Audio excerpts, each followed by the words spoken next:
Mic check.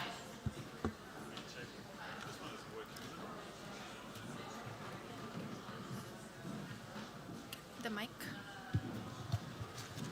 To everybody still outside, we would like to begin shortly, so if you could take your seats, we would be grateful. I have no idea if they heard that. I think these two are not. You just have to turn them on. Are they on? Oh, they are working. Perfect. Thank you. Maybe we can use the mics because I don't like using them. You can use that and then maybe we can put one mic.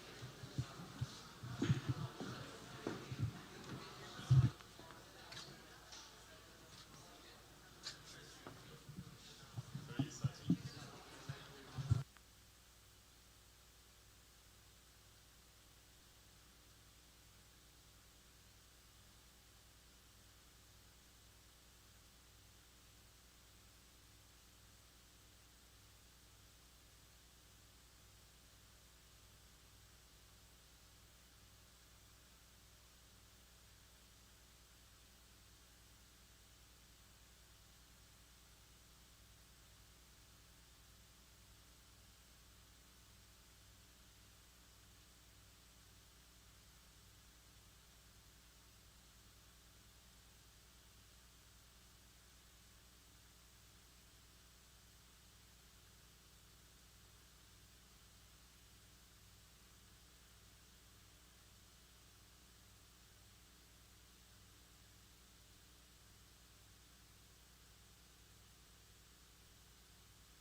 maybe just say the good morning again.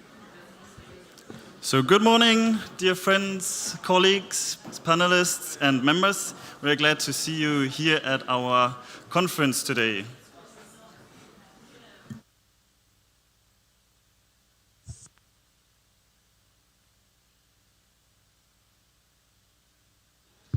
Okay.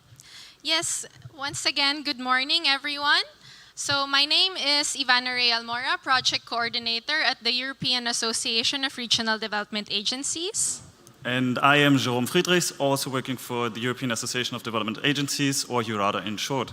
So in the name of EURADA and the European Cluster Collaboration Platform, we would like to welcome you all to this unique two-day conference, which is actually two events in one. So let me explain why. On one hand, this is AGORADA Plus, one of EURADA's main annual events, where the EURADA network gathers at one of its members' premises to exchange on key topics in regional development, and importantly, to experience best practices firsthand. This year is special because for the first time in its history, AGORADA Plus is organized by all EURADA members from one country. So it is also here that we would like to thank all our Croatian members for making this event possible. Our thanks go first of all to SIMORA, who took the lead in organization, but also to Dura, Zara, and the Entrepreneurial Center of Krapina, Zagreb County, and Zadranova. We would also like to thank ZSER for allowing us to host this event in their premises. On the other hand, this is also the fourth installment of the Clusters Meet Regions series of the European Cluster Collaboration Platform that aims to connect regional authorities with the various actors of cluster ecosystems.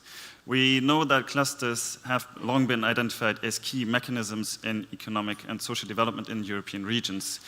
We would therefore also like to thank the European Commission, in particular ESME and DG GROW, and all partners of the ECCP for their support in the organization of this event.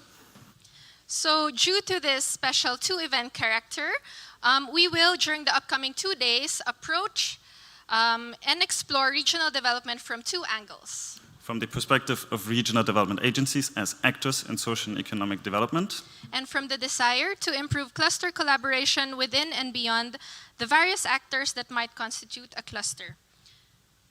We believe that we have 2 interesting and tense days ahead of us. So before giving the floor to Frane Šesnit, I hope I pronounced that well, ZICHA CEO, we also need to do 2 quick or 3 organizational matters. So you might have noticed that there are different colored lanyards. Everybody in red is part of the organizational team, so if you have any questions, feel free to approach us and we will do our best to help you. On the walls, you can see the Wi-Fi password. And as a last introductory prelude, we would like to remind you that tomorrow we start half an hour earlier than today. So we start at 9:30 sharp and reception desk opens at 9. So we would like to invite Frane, Bogdan, and Mislav to please head over to the stage. So we are happy to pass the floor to you guys. Hi, good morning. So it's very nice, and we are very proud to have this AGORADA this year here in ZICHA. I would like to thank everybody in the organizing committee. And so we are here in the place of innovation, of startups, and connecting innovative business with community and with all stakeholders, not only in Croatia, but on the Europe level and also globally. At the moment, we host about 100 startups here. We provide them a lot of support programs like accelerating program, incubation, and huge mentoring pool. Also, we connect them with the community, with the business sector. So we provide them a lot of networking events here, also in this venue here. So we started maybe 5 years ago, and we have very great results so far. We were also a member of EURADA. So I wish you all pleasant stay here and fruitful work today. Now we will start with our panelists, our guests. So I would like to introduce you Mr. Bogdan, Chelariu, Mislav Kovač. He is head of sector for for European territorial cooperation and macro-regional strategies from Croatian Ministry of Regional Development and EU funds.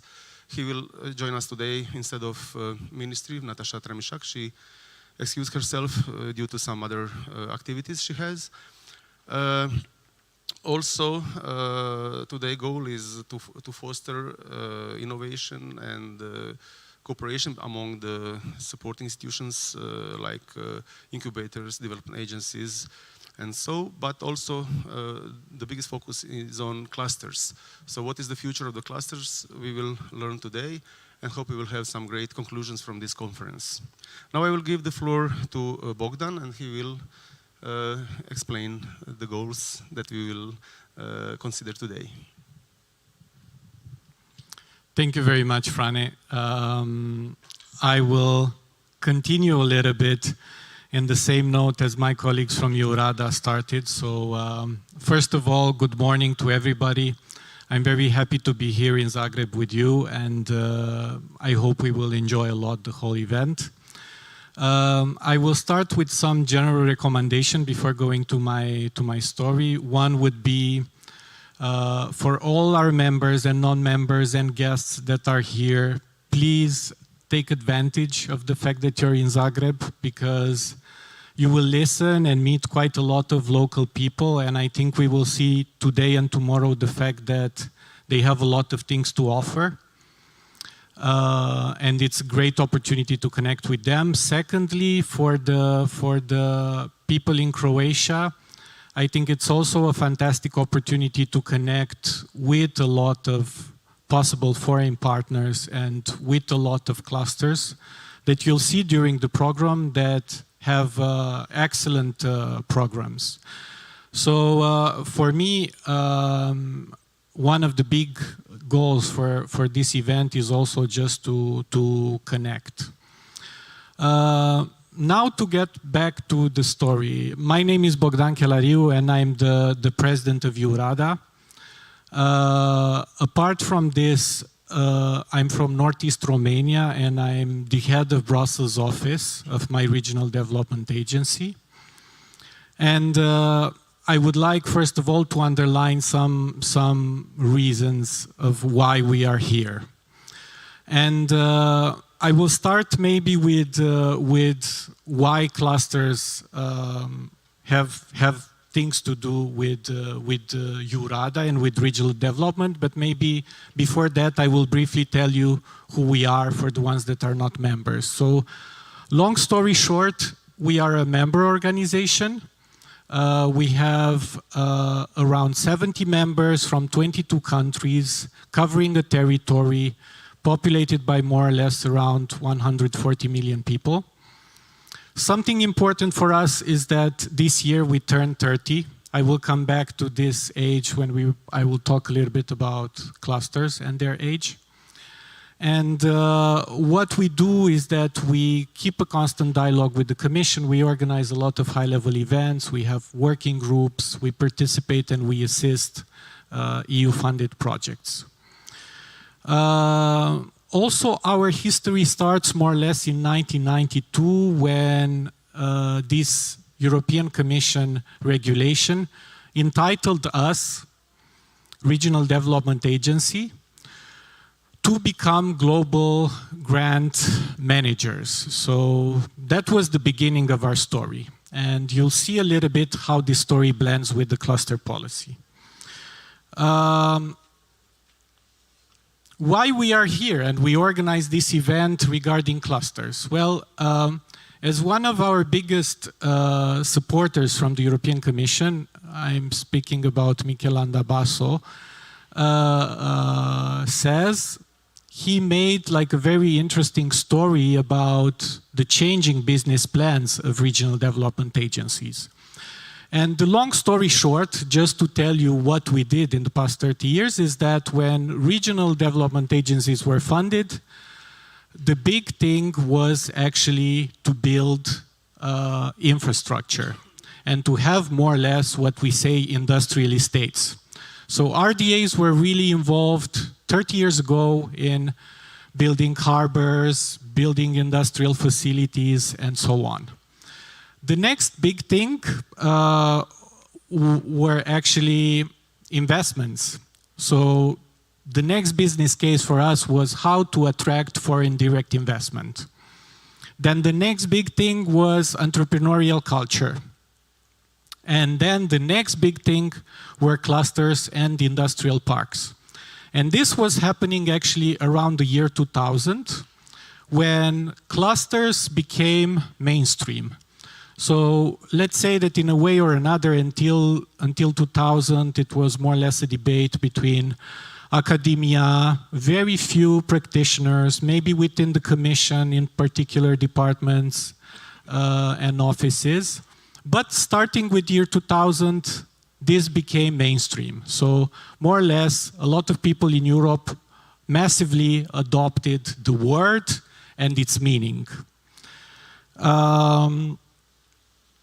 Apart from this, why did I want to underline this is because when my colleagues were saying that the clusters are meeting region, well, it's a bit of an interesting fact that 20 years ago, RDAs were actually incubating a lot of clusters. We had many debates in those times.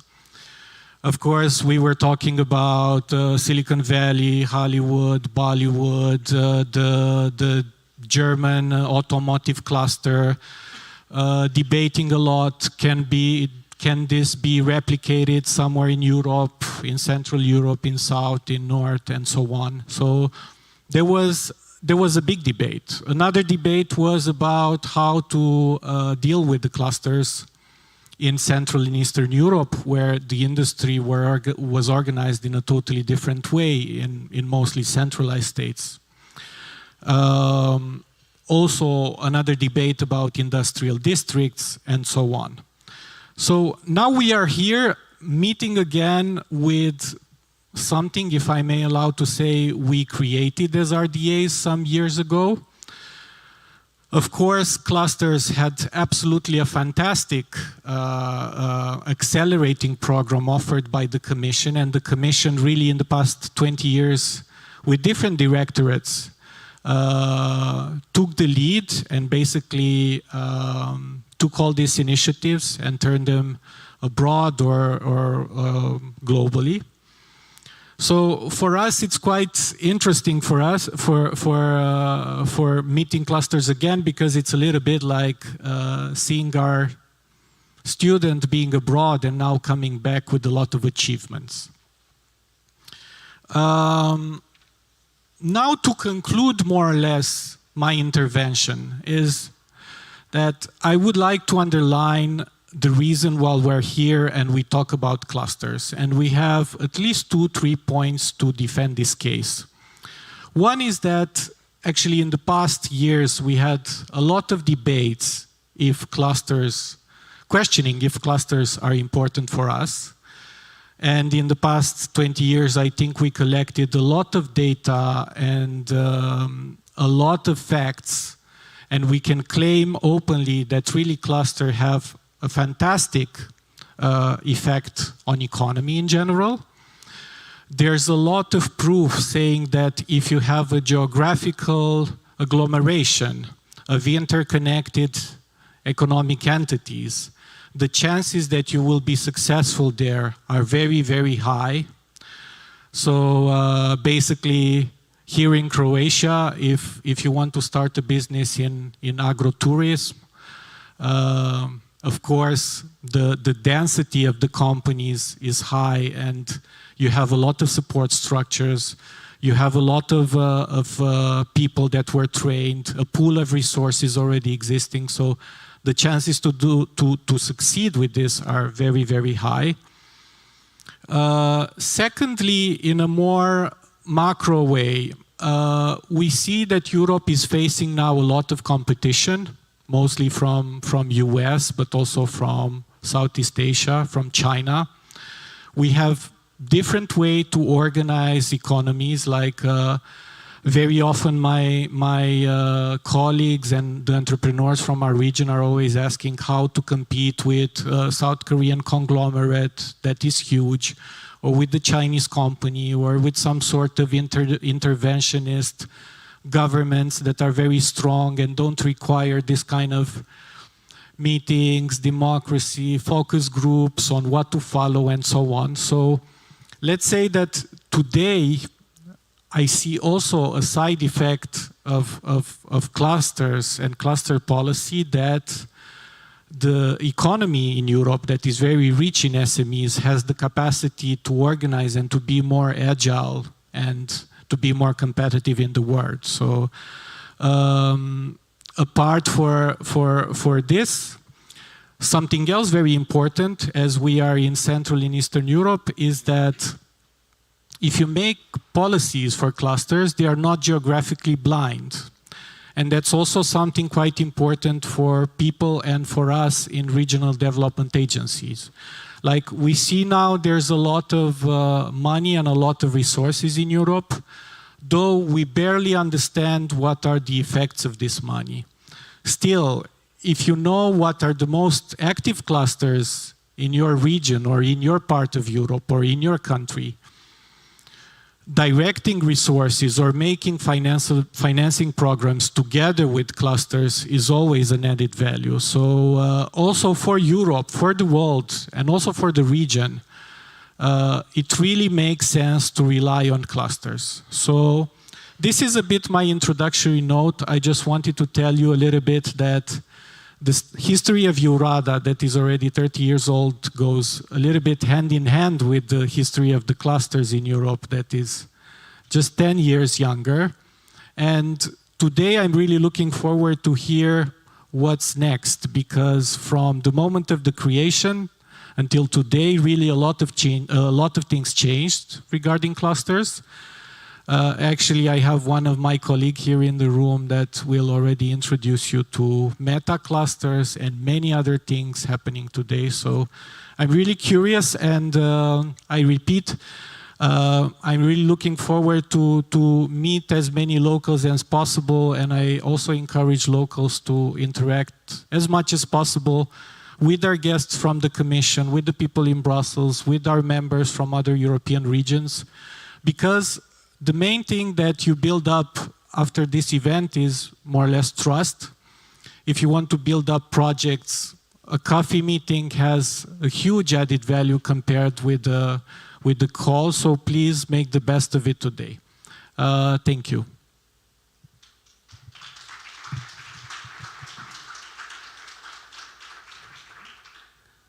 Thank you, Bogdan. I see you have also a huge expectation from today's conference as me, but I believe from everybody else in the audience. So now Mislav Kovač will share some experience from the ministry side, from Croatian government. Thank you. Thank you very much, and good morning everybody from my side as well. I would like to greet you all on behalf of the Ministry of Regional Development and EU Funds of Croatia, and on behalf of our Minister, Ms. Nataša Tramišak, who unfortunately couldn't come today to this conference. As Mr. Šesnić already said, my name is Mislav Kovač. I am currently head of sector for European Territorial Cooperation Programs and macro-regional strategies. So all of these topics of the conference are very relevant, not only from my, let's say, everyday work, but also from the ministry everyday work. We are, of course, dealing with most of them either, let's say, fully or partially during the everyday's work. So we are very happy to hear the results and the outcome of today's and tomorrow's debate, and of course of the results of the conference itself. What we have done, let's say, in the past, and what is, I think, more relevant for you, what is in front of us. Of course, the ministry and the whole system, I would say, transform itself, because, you know, starting from this programming period, 14-20, at the beginning, at least in the programming phase, Croatia was non-EU member state. So we entered this programming period as a newly EU member state, and We, of course, gained a lot of experience through the implementation of the program and through the implementation of the cohesion policy, but on the completely different level than in the previous times. Now, the preparation for this programming period has, let's say, officially ended. All of our programs are approved, the partnership agreement, etc. And now we can, of course, implement the measures and the policies that we envisaged in the programming phase. The novelties are, of course, the system itself. As I already told you, we have now the National Development Strategy, which is, let's say, crucial document, and the document that gives the guidance to all the policies and all the thematic fields, different thematic fields and the areas which will be, of course, covered by the programs and covered by the different financing instruments. Also, we have a complete new system of the strategic planning in which not only the national level is included, which, let's say, was the case in the previous time, but also the regional and the local level is much more included, and all the, let's say, vertical cooperation between the institutions is much more advanced. And of course, at the end comes the programs, comes something very concrete itself. We have one new program, the Integrated Territorial Program, which will be particularly dealing with the topics that are part of the conference. So this program will be aligned with the famous policy objective 5 of the cohesion policy, and it will aim the local and the regional, of course, investments and the projects. And there is, of course, a lot of opportunities for the clusters, for the regional development agency, but also for a lot of stakeholders on the local and regional level to finance their ideas, to, let's say, solve their problems through the projects, etc. One of the, let's say, emphasis will be also the industrial transition. In this program, my colleague Maria will say a lot more in the next panel, so I will not take her messages, but what is, let's say, basis for the industrial transition is to enhance the regional value chains. So the clusters are definitely one of the key actors, one of the key stakeholders on which we rely on to make strategic partnerships and to implement this initiative through the, of course, ultimate goal of raising the competitiveness and specialization of the regions itself. Of course, we are also trying to connect all of this with the European regional value chains. So not because we are not the island itself, we need to cooperate. We need to cooperate a lot because there are a lot of problems. There are a lot of things that we cannot solve by ourselves. We are, of course, very aware of this in Croatia. That's why we also pay a lot of attention to the European territorial cooperation.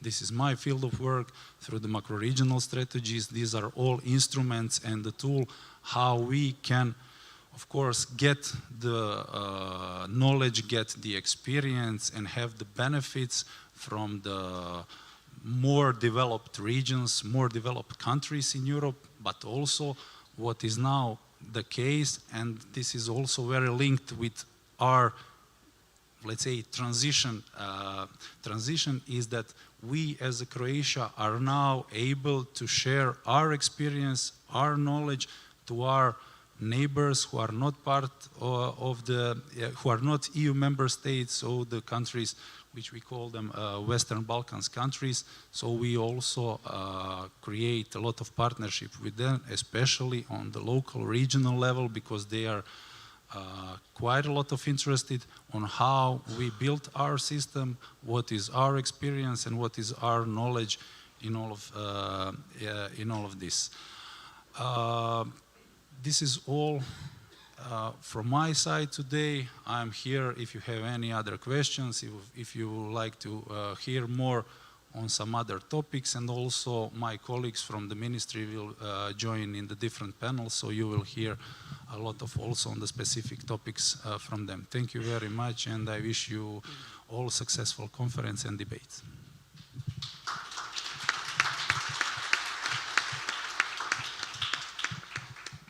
Thank you, Mr. Kovač. Now we will hear from Ula Engelman, Head of Unit for Industrial Forum, Alliances and Clusters from European Commission, DG GROW. Do we have her online? Yeah, good morning. Good morning. Can you hear me? Yes. Okay, so good morning from Brussels, and I'm very sorry that I cannot be with you today, but I managed to join you virtually, so my greetings to you, to this Clusters Meets Regions event, which for us, in cooperation with EURADA, the Croatian Regional Development Agencies, and of course the European Commission, we really see this as a joint venture and bringing our networks closer together and exchanging between our communities.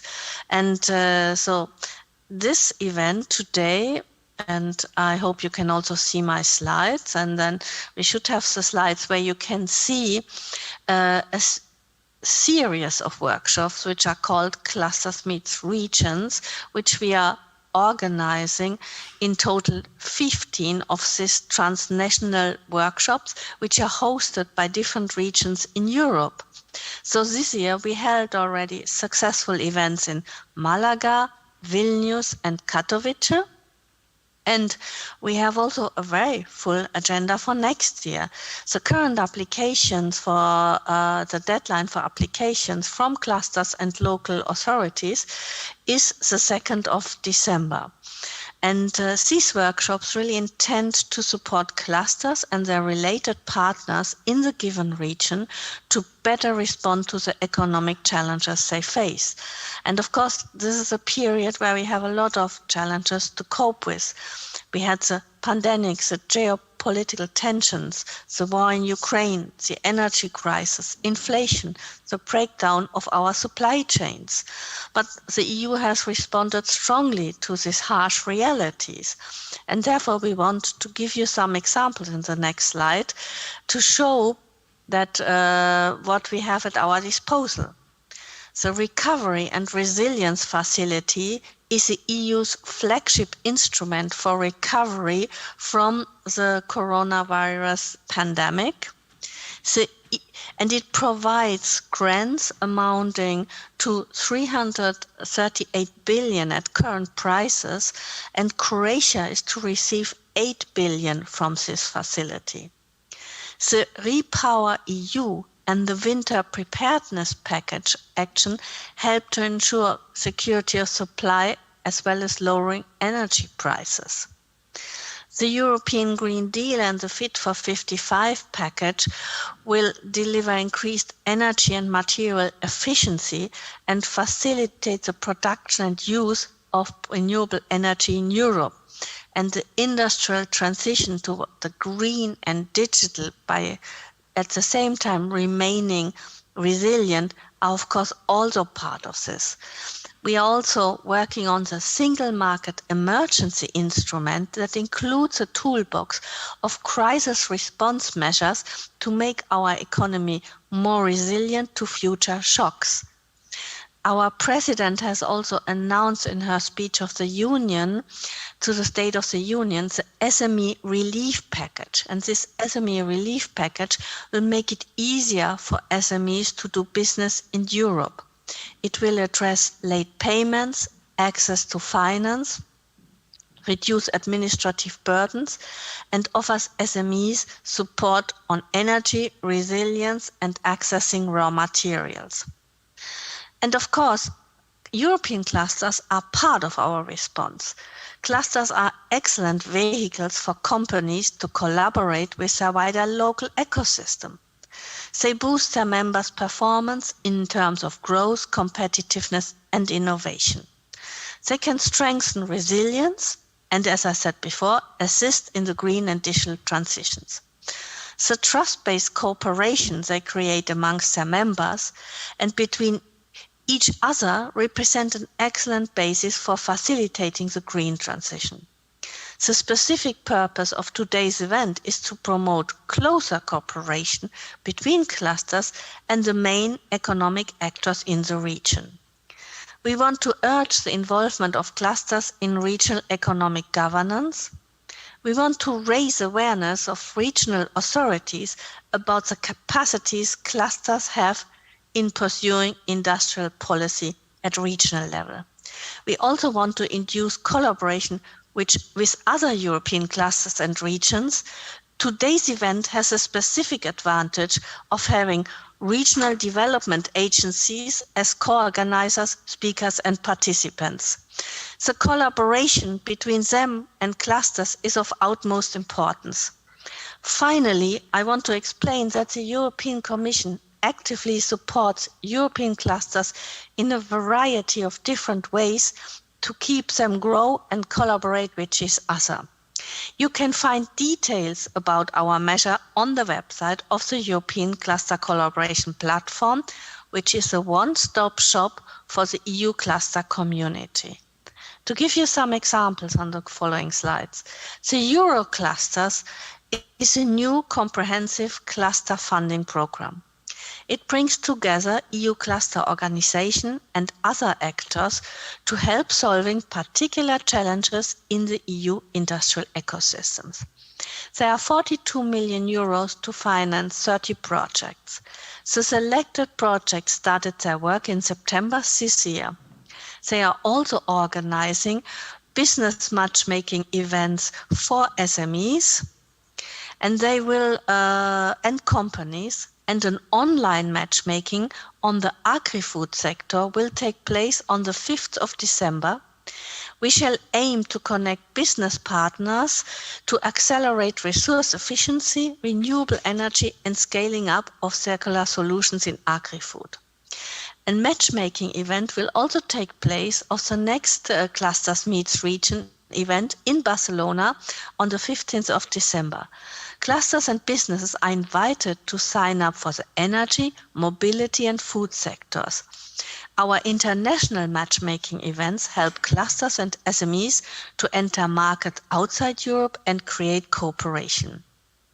We had a very successful event in Singapore in October.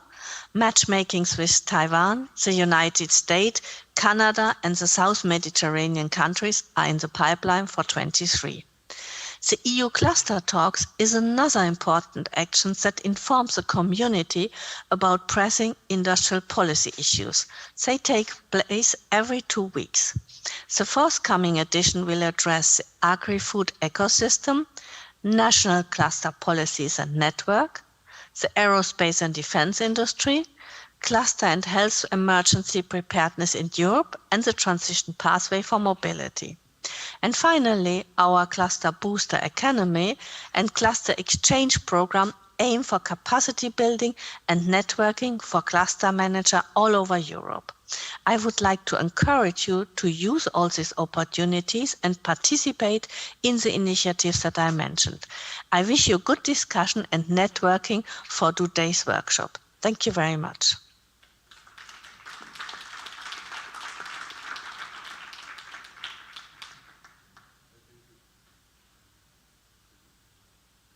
Thank you, Ula. And now we have Ioannis Kroustalis, Team Leader Croatia, European Commission, DG Regio. He will share with us also online. Thank you very much. I hope you can hear me. Good morning to all participants, and thank you very much for having me in your webinar, your conference in Zagreb today.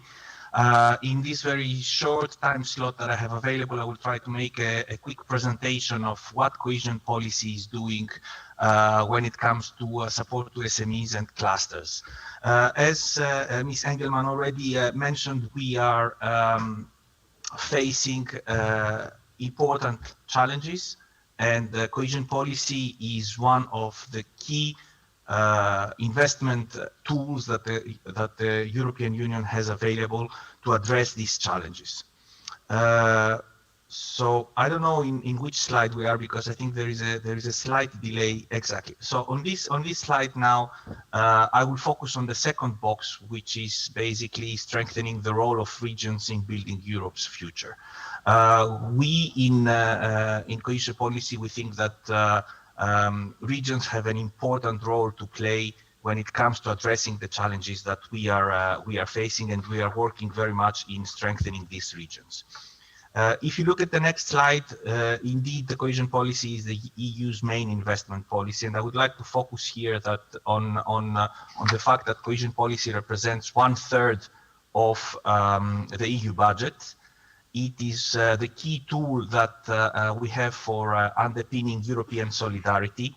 It is focused basically on regions which are lagging behind and trying to provide them with the tools to catch up with the more developed regions.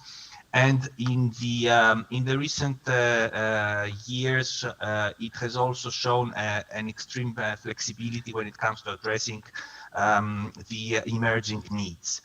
I would also like to mention one point which is particular for cohesion policy. It is that we are functioning under what we call the shared management model. It means that when you as enterprises, as clusters, try to identify what is out there in terms of funding and support for your businesses and for your objectives, it will not be me here from my office in Brussels designing the policies at regional level. It will be the regions, it will be the member states. We are designing the policies at the more strategic level, at the level of programs, but then it is up to the local players to take the lead and design the policies which are place-based and which are more appropriate for the regions. Now, when it comes to the delivery, you will see there the different policy objectives. I will focus mostly on the first one, which is the policy objective, what we call one for a smarter Europe. And within that, in the next slide, you will see that we have specific objectives. Two of them are relevant to support to SMEs. This is objective 1.1, which focuses mostly on research and innovation, trying to enhance cooperation, research infrastructure, research projects in SMEs, startups, etc. And specific objective 1.3, which focuses on enhancing the sustainable growth and competitiveness of SMEs, including in productive investments. It is mostly under this specific objective 1.3 that we focus our actions towards support to clusters and development of clusters throughout Europe. And for that one, what we very often say is that location matters. I come again to the regional element of cohesion policy. We do want to work at regional level, at local level, to make sure that local actors open up, not only cooperate with each other, but also open up to other regions and to other countries. So actions which we may support under this specific objective include the enhancing the industrial cluster development and cooperation between SMEs and other actors in the business and R&D ecosystem. That may include research organizations, enterprises, larger enterprises. Cohesion policy does not directly support large enterprises, but when it comes to cooperation projects, then we may have consortia in which we encourage the cooperation between SMEs and large enterprises. Again, we try to have support which is targeted to the needs of the regions and the local communities, and that I will give a couple of examples from Croatia, the country that you are meeting today, to have a bit an idea of how we approach the issues. So then I have a couple of slides, and I will finish with that concerning specifically Croatia, because I understand that there are plenty of participants coming from that country.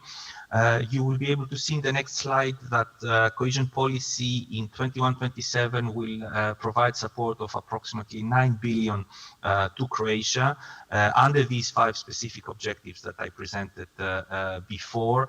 And for specific objective 1, Smarter Europe, we will have around 28% of the funding, which is around 1.7 billion. And part of that, of course, will be dedicated to specific objective 1.3, which is the support to SMEs.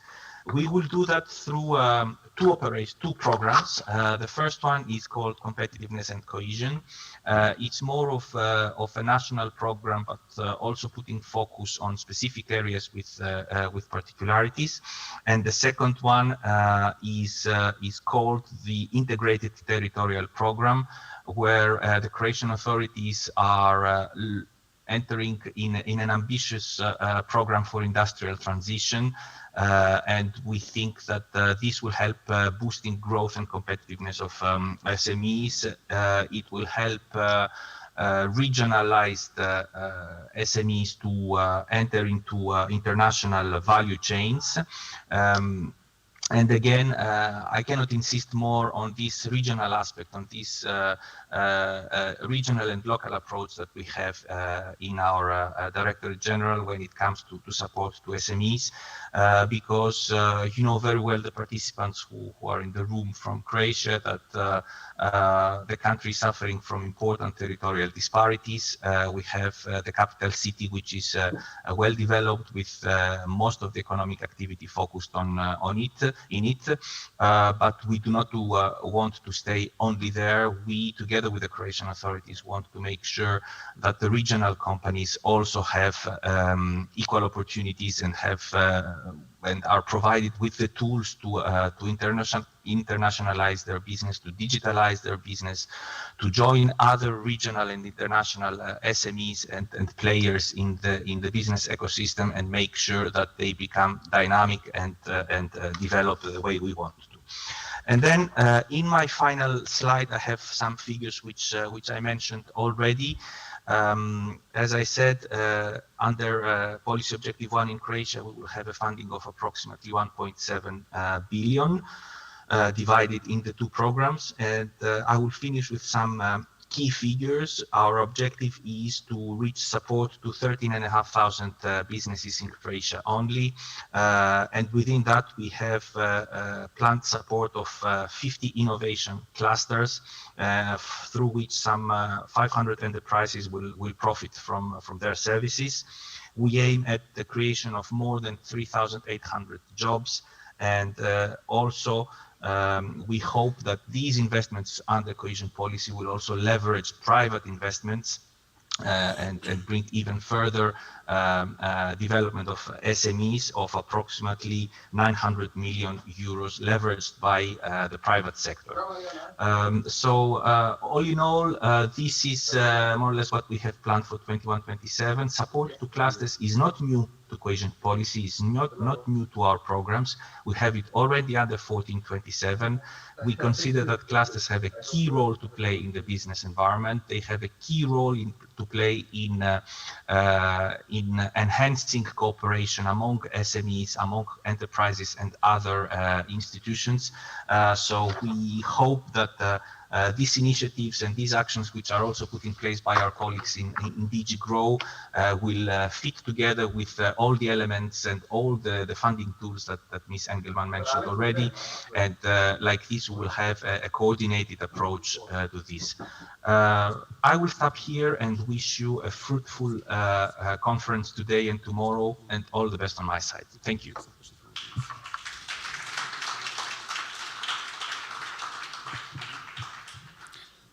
Thank you, Mr. Kroustalis. Now we are a bit short of time, but we will still have some time to address some questions from the audience. So if you have any, please do, to our panelists, of course.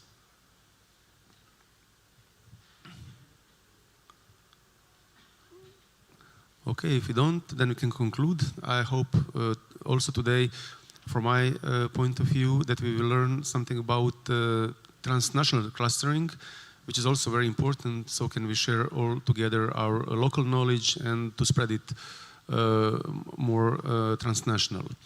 So thank you very much. I would like to thank our panelists, and please give one applause for them. Thank you all.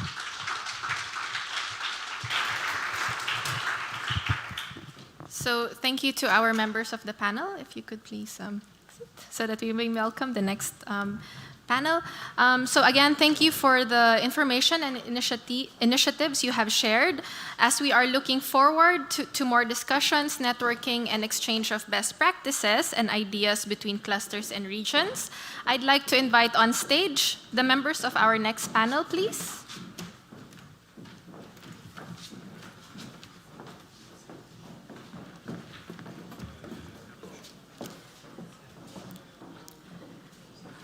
So the members of our next panel will be discussing how regional development agencies facilitate cluster development through S3 priorities.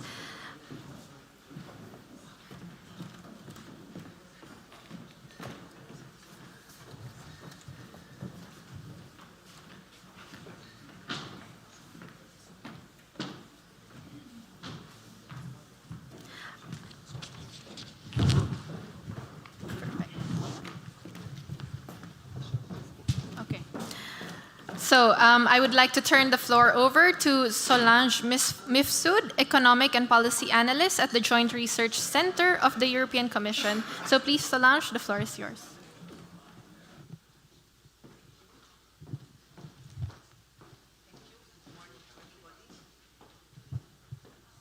Good morning to everybody. Yes, now. Good morning to everybody, and dobro jutro to all Croatians, because I know that there are a lot of Croatians here. Dobro jutro. It is a pleasure for me to be here today with all of you to chair this panel on behalf of the European Commission, of the Joint Research Center. And also I would like to thank EURADA for the excellent cooperation to handle this event and for the preparations. What we are going to discuss today is a very timely topic, and we are going to see how regional development agencies, RDAs, facilitate cluster development through smart specialization priorities. Actually, here I wanted also to refer to the work that we are doing at the Joint Research Center. I was happy to hear Bogdan, the president of EURADA, referring to our director, Michael Landavazo, because at the moment we are co-creating a concept which is entitled the Partnerships for Regional Innovation. And this is a concept that we are trying to assist more the regions and co-creating it with the regions and member states to complement the good achievements that we have so far through smart specialization. So without taking too much time, I will go straight to the point and start to present the panel that we have here today, a very interesting panel. So I start from Marija Rajakovic. She is actually replacing the State Secretary Šime Erlić because he excused himself, he couldn't make it because of something very important that he needed to attend. Ms. Marija Rajakovic is the head of sector in the Ministry for Regional Development and EU funds, and she's responsible for coordinating the process of industrial transition of Croatian regions and the fulfillment of enabling conditions in Croatia. And one of the main areas of her work includes promotion of innovation clusters development through key instruments for strengthening innovation potential and regional competitiveness. I thought maybe I will present the three speakers, and then I give the floor for your presentation. So second speaker, it will be Tina Pahic. She is the consortium coordinator for Croatia at the Enterprise Europe Network, an expert in coordinating project developments and proposal writing. And she provides advisory services on access to finance and project development to SMEs and researchers. Ms. Pahic is also the EU Occupational Safety and Health Administration Ambassador, and she's a member of the Access to Finance thematic group in Enterprise Europe Network. She has also thorough experience in the financial markets in Southeast Europe. And last but not least, our third speaker today is Ingrid Meyer. She is a project manager of business development digital industries at the Regional Development Agency of East Netherlands, involved in several European networks such as Vanguard and EURADA. And she is always looking, together with her RDA, looking for cooperation with like-minded European regional partners to boost the development of the respective regions in a collaborative manner. Important to note that the East Netherlands Regional Development Agency is a proud member of EURADA and constantly keen to connect with other partners to accelerate cooperation. So now I give the floor to Ms. Maria Rajakovic.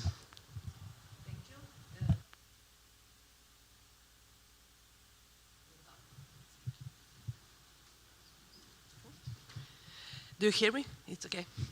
Okay, first I want to greet you all in the name of the Ministry of Regional Development and EU Funds, in the name of the State Secretary, Šime Erlić, and also my name. Today I will just shortly present you one process which is started in Croatia under the process of smart specialization. It's the process of industrial transition of Croatian region, which is under the 75% of EU average. It is very important to say that in Croatia we have very unbalanced regional development. We have city of Zagreb, which is under 100% of EU average in development, and we have free region from which is one around 40% of EU average in development. Because of that, Croatia introduced this process of industrial transition of this free region, Pannonian, Adriatic, and North Croatia. And we started the programming of strategic documents which call Plan for Industrial Transition for each of these free region. The characteristic of this region is first that they are traditionally industrial region, but now they don't have a position on the global market which is competitive, and we want to help them that they go move up in value chain, they go in new niches where they have a development potential, but also where we have good mega trends which can implement on this region. As I mentioned, we started the process of programming the free documents, Plan for Industrial Transition for each of the region. It is based on an entrepreneurial discovery process, and we include all main stakeholders in the region, from the public authority, then scientific sector, and the most important business sector. And we are very happy that everyone in the all free region from all free sector are recognized this process as very important for the future of this region. First, what we do, we define a direction of change of each of this region. In the way that we want to go in diffusion of innovation, which is, we think that innovation is the most important part of industrial transition. Then smart skills development, we know that human capital is very important in this process.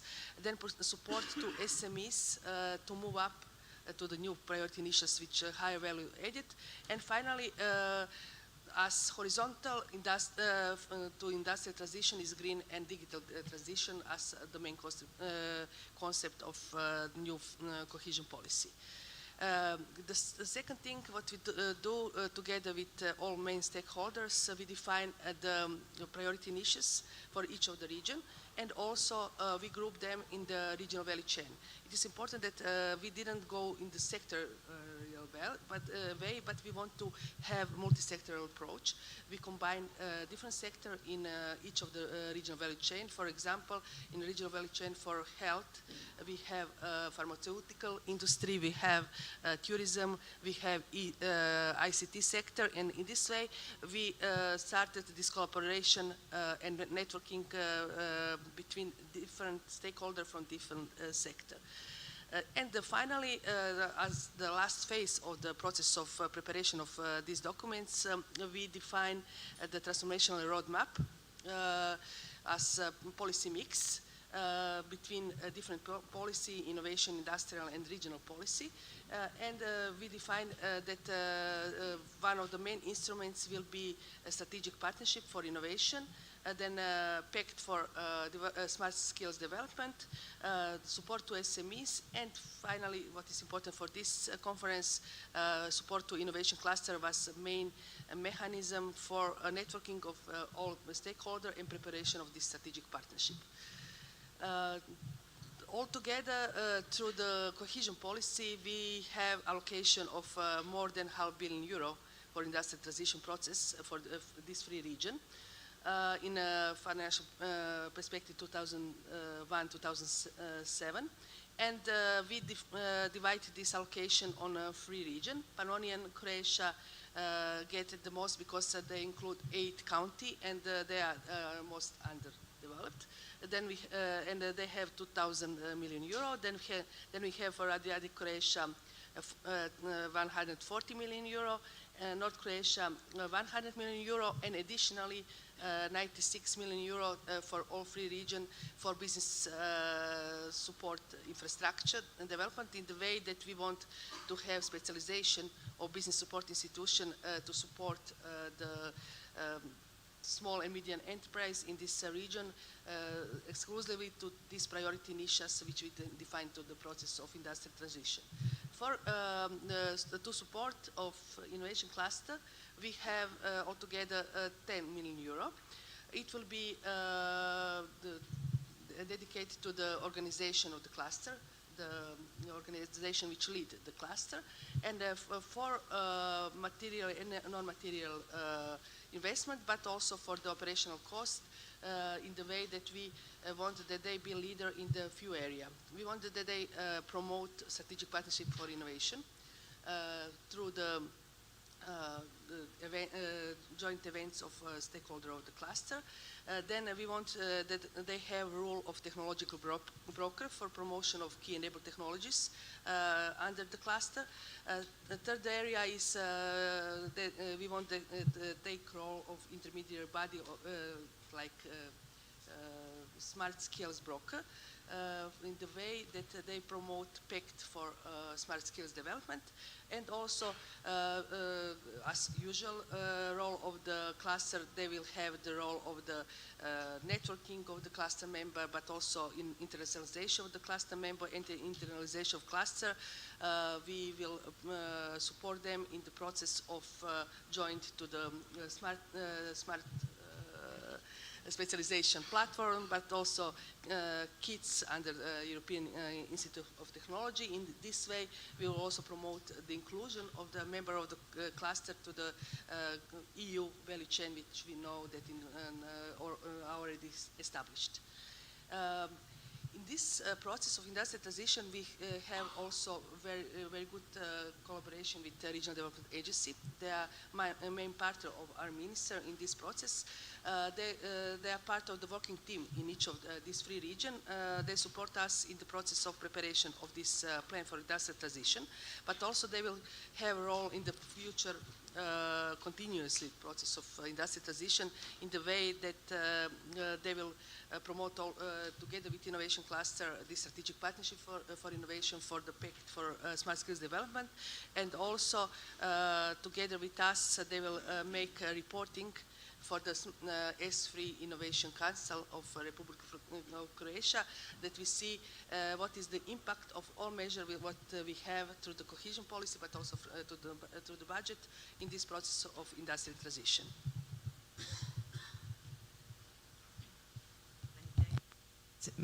Ms. Rajakovic, very interesting presentation.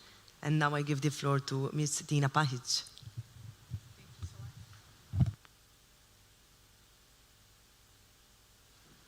Can you hear me? Great. So Lash already introduced me. I will go straight to my presentation.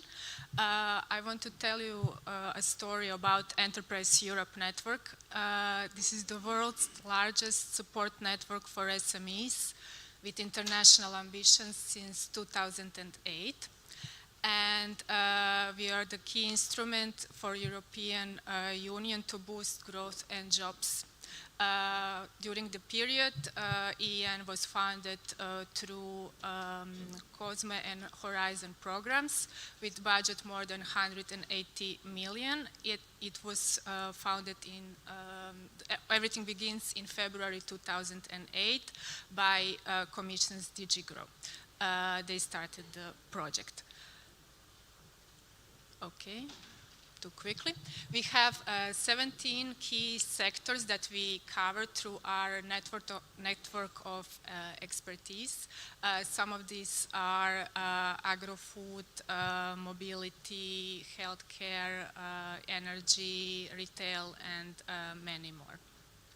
But the main question is, why are we doing this?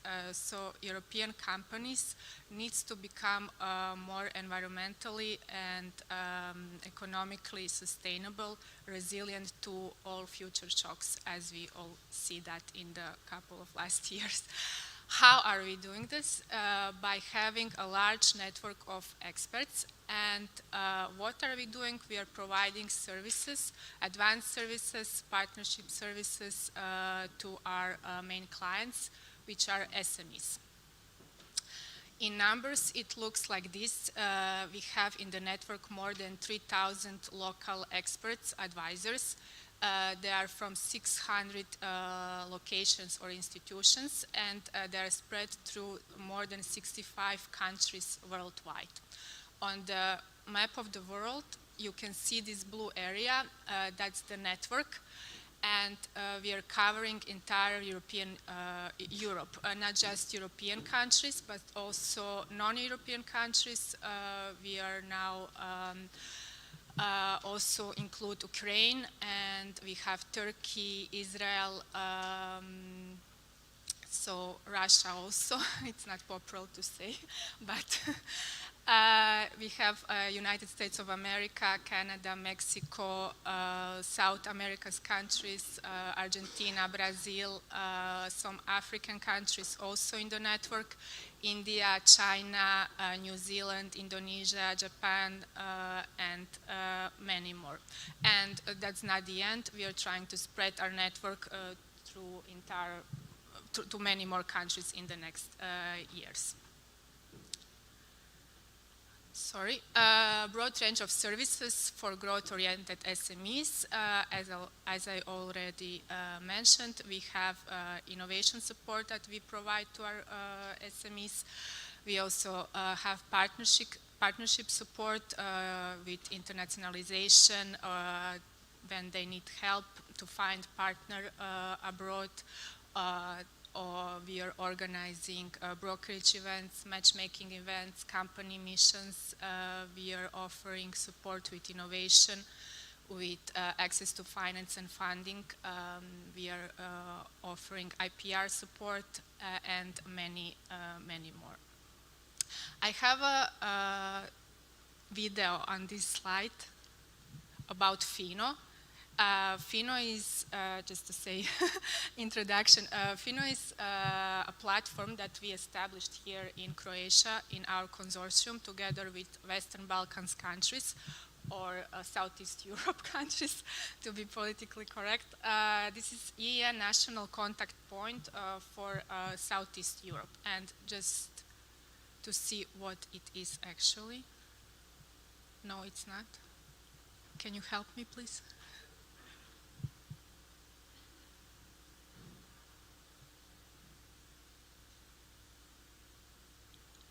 We are FINO, Access to Finance and Innovation Platform. One-stop shop for financial instruments and innovation support for SMEs in Southeast Europe. What is our goal? To strengthen the growth and development of SMEs from Southeast Europe, Bosnia and Herzegovina, Croatia, Montenegro, North Macedonia, Serbia and Slovenia. Enterprise Europe Network Consortia initiated and developed the platform to improve the access to finance and facilitate the innovation process from business ideas to commercial success on international markets. What do we offer? FINO is the solution to make the right choice between various types of SME financial and innovation support by different EU programs and institutions.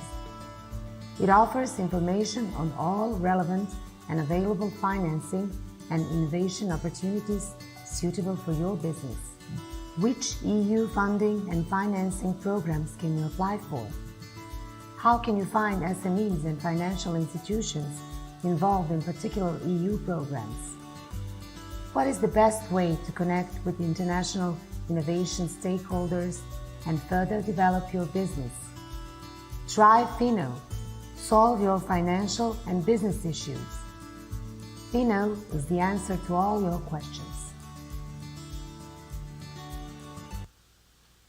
Not all, but maybe some of them. Why is this platform specific? Because you can schedule a call with our advisor one-on-one, and they can provide you with all necessary information. So I think it's something different from every other platform. And there is one quote from Steve Jobs that I love very much, and it represents what are we doing in EN. If you define the problem correctly, you almost have the solution, and we are trying to do that for our clients, for SMEs. Okay, one more. You can find us on social media under the hashtag EN can help, and on our local national EN webpage. So, thank you.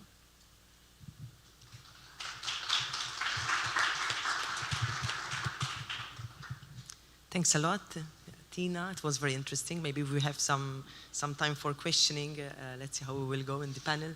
Maybe you can also give us some more details about this platform. And now I give the floor to Ms. Ingrid Meyer. The floor is yours. Thank you. Thank you. I'm very happy to be here and to see you all here together. And to look together how we can strengthen our regions. I think that's the main issue of the smart specialization strategy, that you strengthen your region, and while doing that you work together with other regions who also try to strengthen their region. So I think together you cooperatively strengthen the individual regions of Europe, and I think that's a great strategy. But I just wanted to start with a short introduction of our Regional Development Agency, since I'm working for the Regional Development Agency of the East Netherlands, a small part of the Netherlands, but still very smart and very strong in some industrial and some agro-food sectors, for instance. And why I do that by starting with our RDA is because that our RDA is focused on the strengths of our region. Our activities are mainly focused on the strengths of our region and to bring them forward. So our organization consists of three main activities. Those are innovation. I'm working as a business development manager, and we start with SMEs and to see where their needs and wants are. And then we go to Europe and see how their European projects that are there can help our SMEs to make strong connections with other SMEs from other regions, for instance, and to build really the innovation that is so necessary in these times. Then also we invest in our regional companies to bring them forward and to actually make sure that our region is strengthened. And then lastly, but not least, we are also into the internationalization of our companies of our region. And the map that Tina just mentioned, we are also on the map because we are also part of the Enterprise Europe network. And by doing so, we really try to strengthen not only our regional SMEs, but also those of other regions, to make sure that import is available for them, and by doing so that the European single market that we heard earlier on is also strengthened. But then coming to the smart specialization strategy, it can be quite a rough document to go through for some regions at least. I've read some of them, but the East Netherlands is the one I remembered most, of course. But we try to make that more practical and to see, okay, where are the strengths of our region, where can we focus on to make sure that actually the smart specialization strategy, which is a good instrument, but can be turned into practice. So we did that by actually turning the smart specialization strategy into focus sectors that we are focusing on, not only as our RDA and the activities that I just mentioned, but also in a quadruple helix approach, in which I will go further on that later on. But we work together with cluster organizations within our region, but also in other regions, universities, higher knowledge institutions, but mainly SMEs, and also SMEs or organizations that are supporting those SMEs as well. So our focus sectors for our region is digital economy and industry, and we are participating in a wide range of European projects also in that respect. Prevention and medtech is also really strong and even stronger now than it was before, sector of our region, sustainable food. So that's also really a main issue those kind of days, that you don't only produce your food but also do it in a sustainable way. Clean and circular with all kinds of innovations on renewable energy, for instance. We have this great initiatives on smart energy hubs in which local energy is not only initiated, also stored, but also used locally. And yeah, smart energy, as I mentioned already, and clean and circular and smart energy is often correlated with one another. So coming then to our approach to collaboration when it comes to smart specialization strategy. It's not only that our sectors are based on the smart specialization strategy of our region, but that is also the base for our cooperation with other regions. And that's within our region, interregional, and as well as with European partners, as we are together here with all. So within our region, as I mentioned, we work in a quadruple helix approach. That means that we as RDA cannot do it on our own, and we don't want to do it on our own, but we work together with universities who have their own specialties. We work together with knowledge institutions from higher knowledge institutions, as well as the civil side, I would say, like the representative of the civil organizations, and so on and so on. But all those kind of collaborations are within the sectors that I just mentioned. Then we also have national partners. Within the Netherlands, there's a network of regional development agencies of the Netherlands who are working together so that we can have a stronger force, I would say, or a stronger cooperation within Europe, for instance, because we are only a small part of the Netherlands, and also smart relatively when it comes to RDA impact that we can have. But by working together with this network, we try to make a stronger impact on SMEs in our country. And then also, we work, as I mentioned already a bit, we work together with European partners, and then we choose to work together with regions that are an addition to our smart specialization strategy sectors. And we do that in several networks, such as EURADA, as I already mentioned a bit to Solange in the introduction, that we are very happy to be part of EURADA and to actually start working together based on our regional strength, actually. And I think that's a really good base for cooperation. Other than that, we're also part of Vanguard, and it's interesting to mention because this network is basically based on smart specialization. And brings together regions that are smart and specialized in their all kinds of sectors. And also, we're also a member of all kinds of thematic networks, such as AI, such as in the food area, all kinds of networks.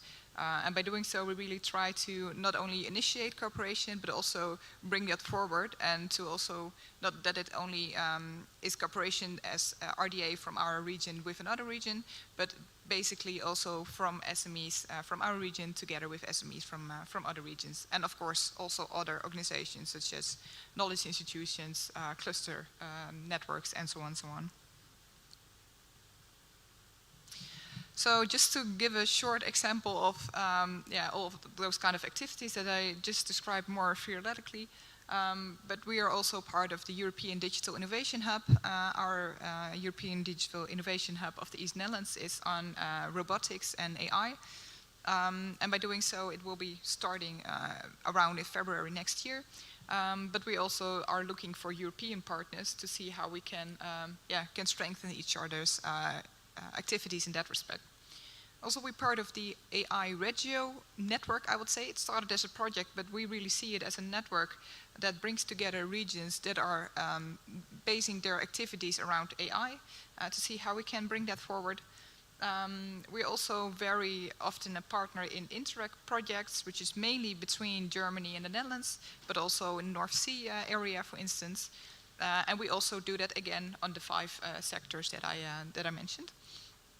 Another example that's really interesting, but I will tell later more about it in pitching session this afternoon, is on the AI Hub East Netherlands, which really, because we see really AI is one of the promising technologies, and also Europe and the European Commission is focusing on this technology to bring that forward.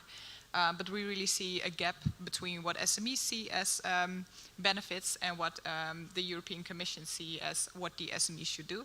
So with the AI Hub, we really try to bridge that gap between the policy level and really the level of our SMEs.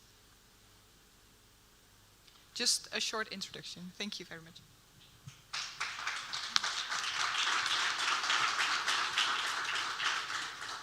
Many thanks, Ingrid. It was very interesting also.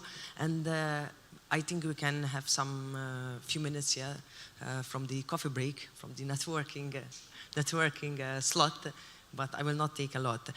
I would like to open the floor to the audience. If you have any questions, please raise your hand. Yes, and we have two actually. Maybe we start from there.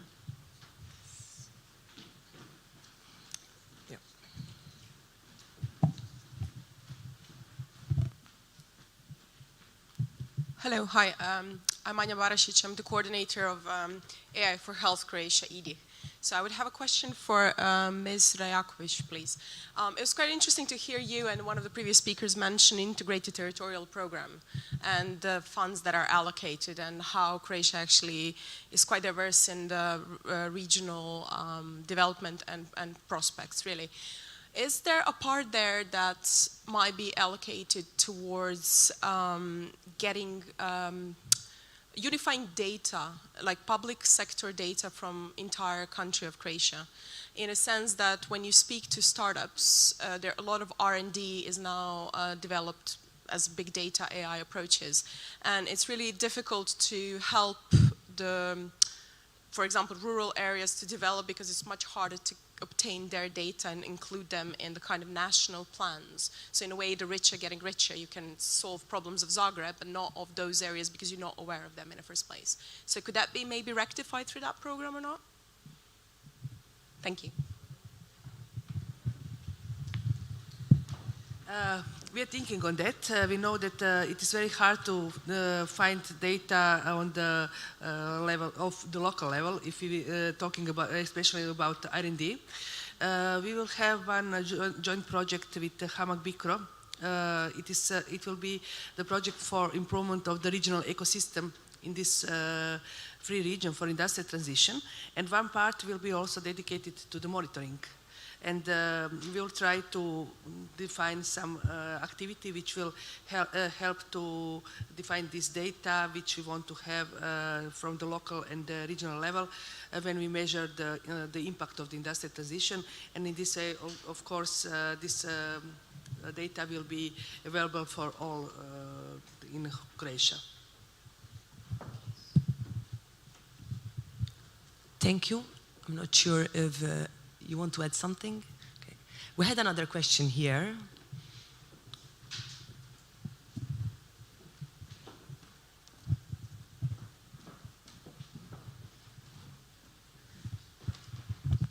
Yes, thank you very much. My name is Jan Kramer. I'm part of the ECCP, and I was very interested in what Ingrid, you said about the smart specialization approach and the way that you utilize it in order to foster interregional collaboration or partnership with other regions. And my question to you would be, how do you go about this?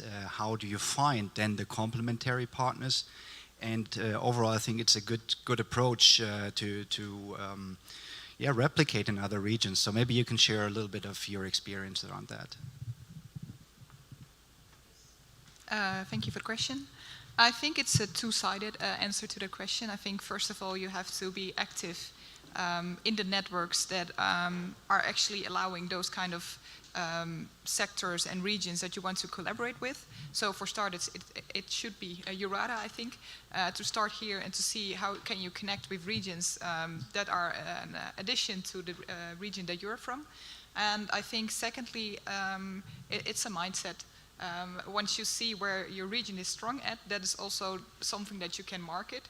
And that's also something which I do, for instance, when I introduce my region.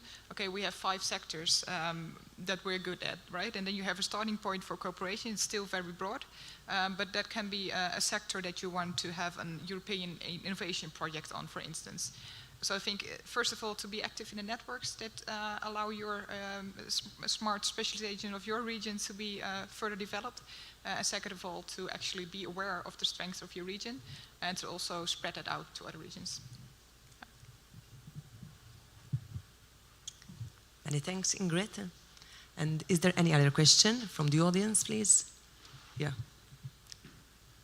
We start from the back side, and then we will give the mic to you, Bogdan. Hi, my name is Goran Basarac. I'm the president of Croatian Defense Industry Cluster and also a member of the board of Šestan Buš, one of the renowned company in Croatia. And I don't have actually the question. I just want to feel the need to appreciate the effort that the team of the Ministry of Regional Development and EU funds made in this programming perspective, especially to Ms. Rajakovic. She has managed to include clusters in the National Development Strategy and her team, and basically turn this into the relevant operational program, integrated territorial operational program. And from our side, we just want to feel and express our basically appreciation for all the efforts that they have done. And we basically, as our cluster, congratulate you on that, and we are looking forward for another initiatives that your ministry will be doing with clusters. Thank you very much. Thank you very much for your comment. And I think we can give the mic to Bogdan, yeah, the president of EURADA.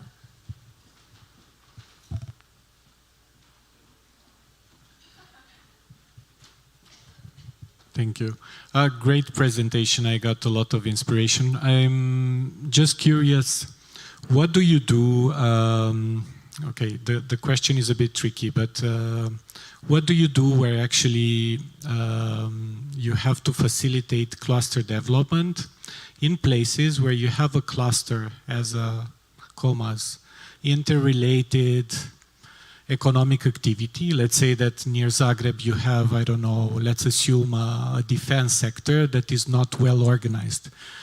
It exists there as a cluster in economy. Maybe you have like a lot of entities, a lot of SMEs and so on, but though collaboration doesn't work in a very functional way. So what do you do apart from the economic activity just to organize it as a cluster itself? An open question. I don't know if there is a volunteer who would like to jump in.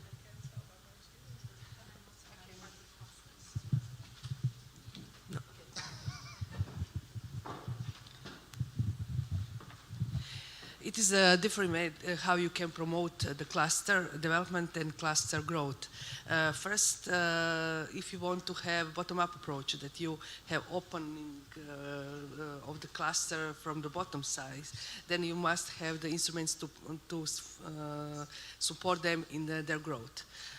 We take now this approach. We will have the calls for the innovation cluster where we support their growth and their operational costs, their activities, but we also want to influence to the activities of the cluster, to the guidelines for innovation cluster, because we define the role which we expect that can be financed through the public money. This is these technological brokers, smart scale brokers, internationalization role, support to the strategic partnership creation. This is the way how we first facilitate the process of the establishment or the growth, and then support with the money this activity.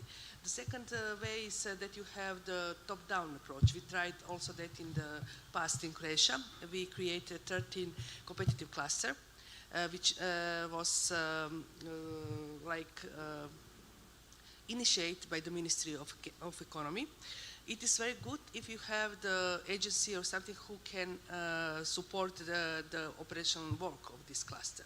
We have this in the past with the Agency for Innovation and Competitiveness, but when they stopped with work, it is also stopped the work of this competitive cluster in the way that they can, some of them cannot go without the support from the national authority. We have example of Mr. Basarac. He mentioned the Croatian cluster of competence for defense industry, which is very good organized. It is the strongest cluster in Croatia now, and they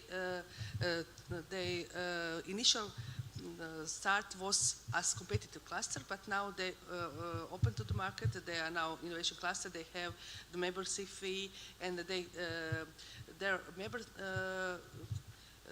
recognize the role which a cluster performs for them.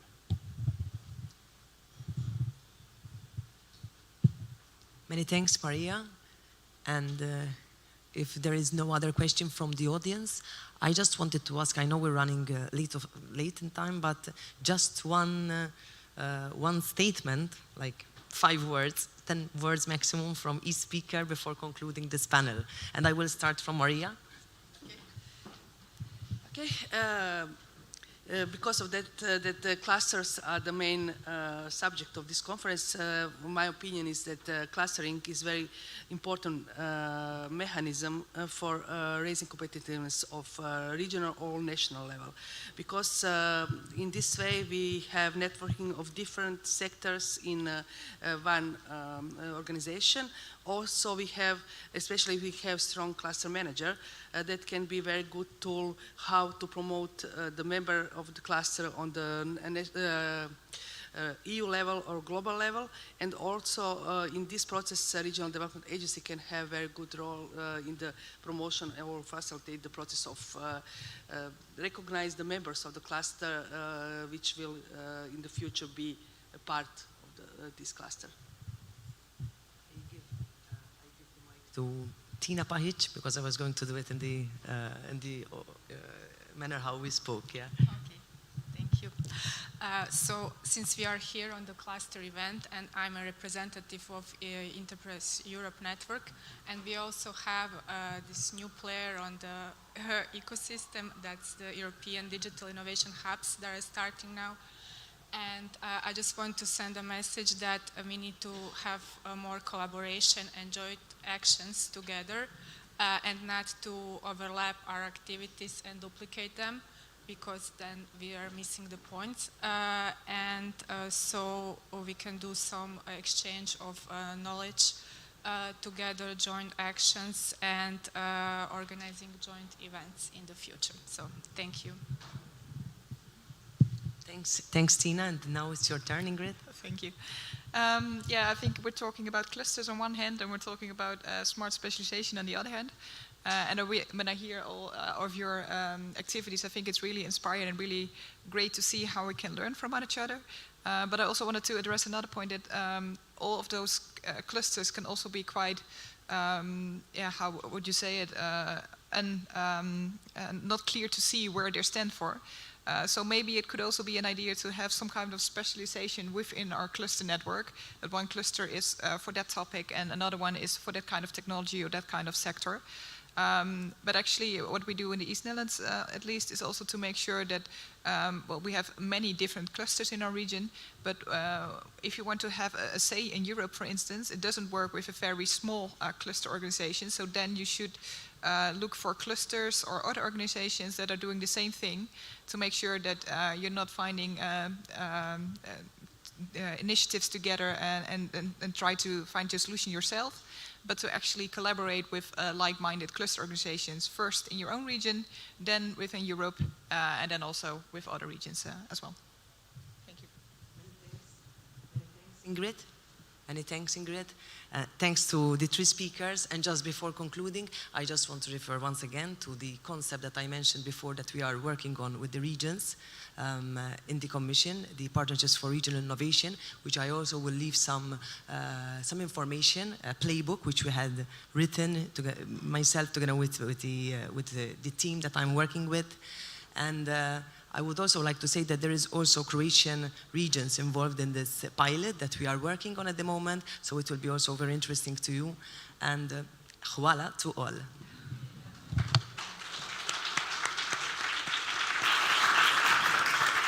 So thank you very much for our panelists and the moderators and the questions from the audience. I believe we have received a lot of food for thought already, which might be better digested over a cup of coffee. So we invite you to grab a coffee outside. And since we ran a bit late, we will reconvene here at 12 sharp. So enjoy your coffee break.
So, coffee break is almost over. We'd like to invite you back to take your seats.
Okay, so welcome back, everyone.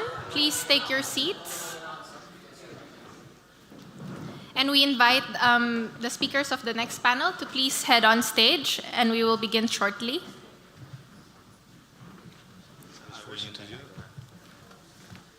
Okay, so it looks like we are going to change things up a bit. We have the members of our next panel seated over there, and they will be heading to the podium later on for their presentations. So we hope you enjoyed the coffee break, and we are now continuing with discussions on improving collaboration between clusters and national and regional authorities. So I'd like to turn the floor over to Antonio Novo Guerrero, President of the European Clusters Alliance, to introduce us to the panel and speakers. Antonio, please. So thank you very much, Ivana, and thank you for EURADA and the organization for inviting me to be here with you and to share about how can we improve the relationship between clusters and national and regional authorities. I'm really glad to be here in Croatia, in this beautiful country. We have some minutes to really create new knowledge, so I will challenge some of the ideas, okay, that has been shared here this morning. I need to challenge, because if not, we will not learn. Many of you, of us, even me, speak of clusters as tools, you know, and I need to say that we are not a tool. We can be a tool, but clusters are realities, and this is about a new need, you know. In our current environment, enterprises need to collaborate between them, okay? And during the last year, that needs are increasing because we are competing in a more global world. And it's extremely difficult for the big companies to develop all the capacities with their own resources. Not only difficult, expensive, even ridiculous, because you cannot be expert on everything. You need to create your ecosystem, your networks, okay? And that has naturally, and I insist, naturally created the interest, the business interest on reinforcing your network for innovations, for competitiveness. And that is the way, the natural way where clusters has grown.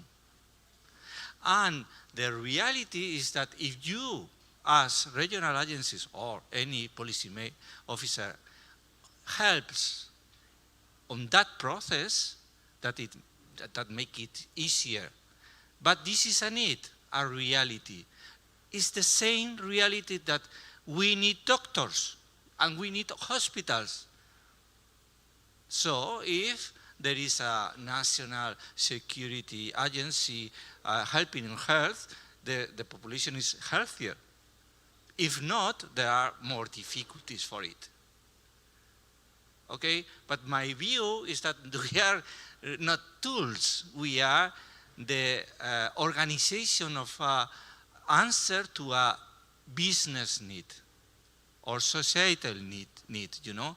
And if we organize that answer with the right teams, professionals, training, capacities, structure, for sure, the answer is better.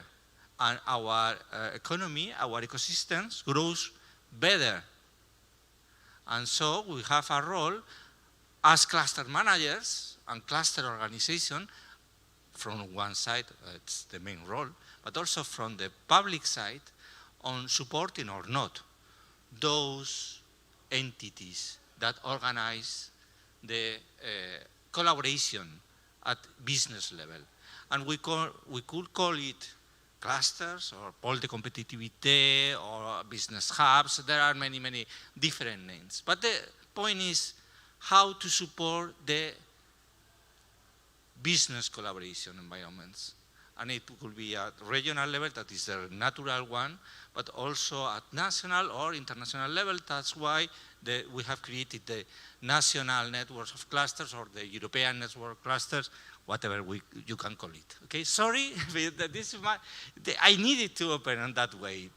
Okay, and now it's the moment to challenge also the very great experts that we have in this table and invite them to share their knowledge, their views on this point. So, and the first one is Jan-Philipp Kramer. He's a vice director and member of the executive board of Prognos. He heads Prognos AG's Brussels office and is also responsible for the EU Services Competence Center. His area of responsibility does include all Prognos AG solutions for clients with EU-related matters, and within the ECCP, Jan leads the data and policy team, which provides, among others, the input papers for the cluster regions. Thanks, Jan, for being here and sharing with us. I will invite you to go there and share your views.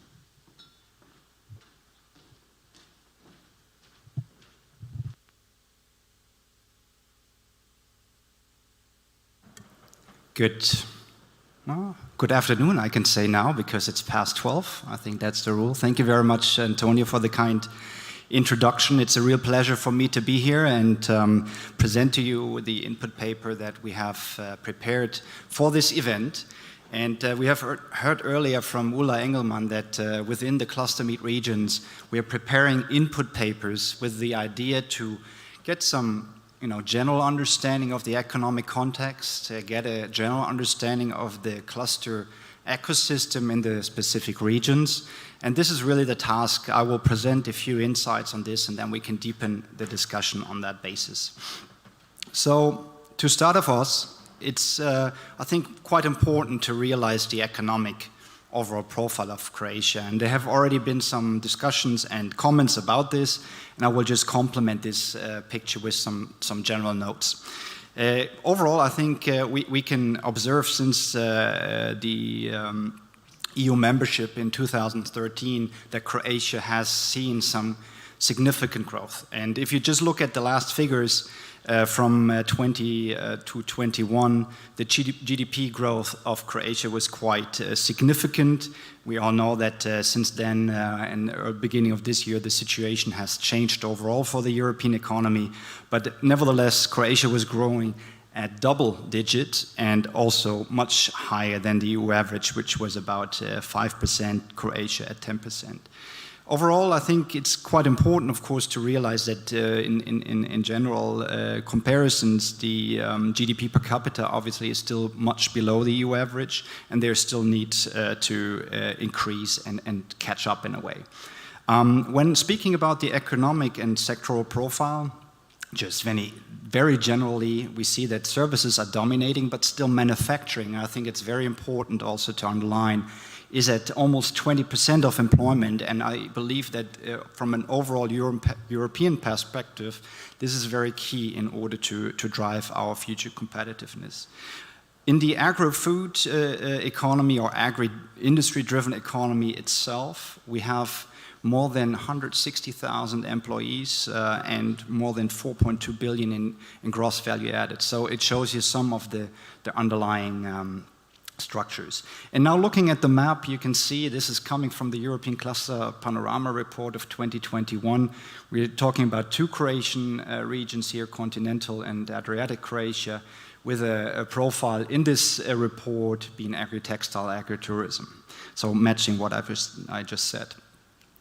Now let's look at the Croatian innovation performance. I think this is very fundamental, right? We need to have an accurate picture of this innovation structures. And we have put here three basically key insights on this. On the one hand side, you see the European Innovation Scoreboard 2022 from the European Commission DG CRO, which shows you Croatia overall. In this year's series, Croatia has been classified as an emerging innovator. And you can see from the spider diagram that the performance varies quite a bit. It's a bit small maybe for you in the back, but I think I can give you a short glimpse on the key results here. So you can see that when it comes to strengths, and these are the lines going beyond the EU average, we see a number of very important areas that I think underline the innovation ecosystem. So you see a lot of co-publications, you see a lot of SMEs collaborating for innovation.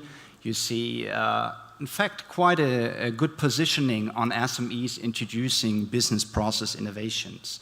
And the same goes for venture capital expenditures, which have improved. So I think this is very important. But at the same time, we shall not underestimate one of the bottlenecks that we still see in the system, which relates to the input level, basically. So you can see that in particular the R&D expenditure of the business sector, but also of the public sector, further needs to improve and increase, because this will be the foundation of long-term growth. And the macroeconomic figures are quite clear on this.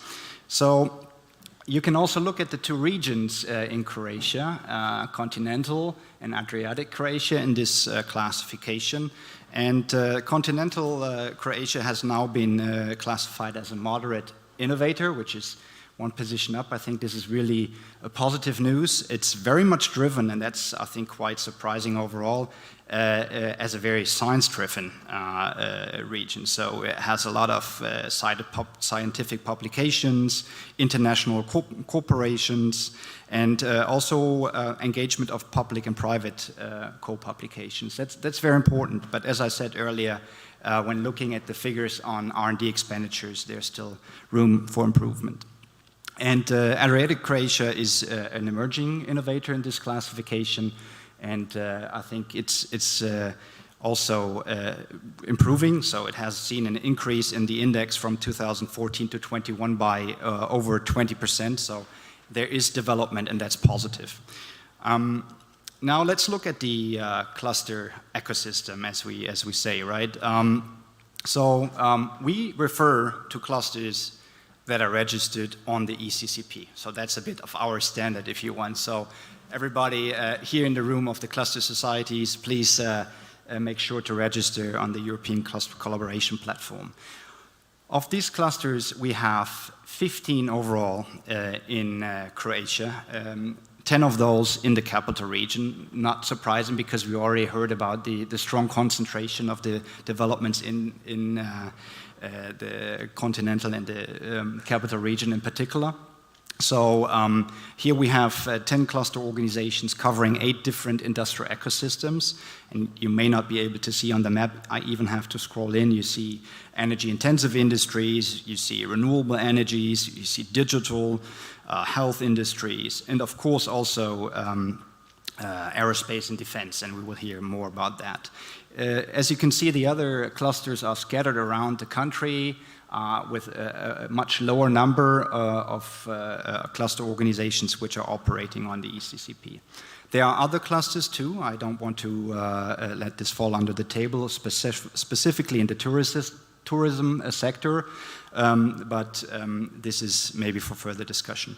When classifying this, and I think this is important also as a takeaway for later, we see that the membership structure, as compared to the EU average, has one or maybe two stark differences. We see that SMEs are not as highly represented as on the EU average, so 59% to 71% on the EU average, whereas the research sector tends to be a bit stronger in these cluster organizations' membership structure.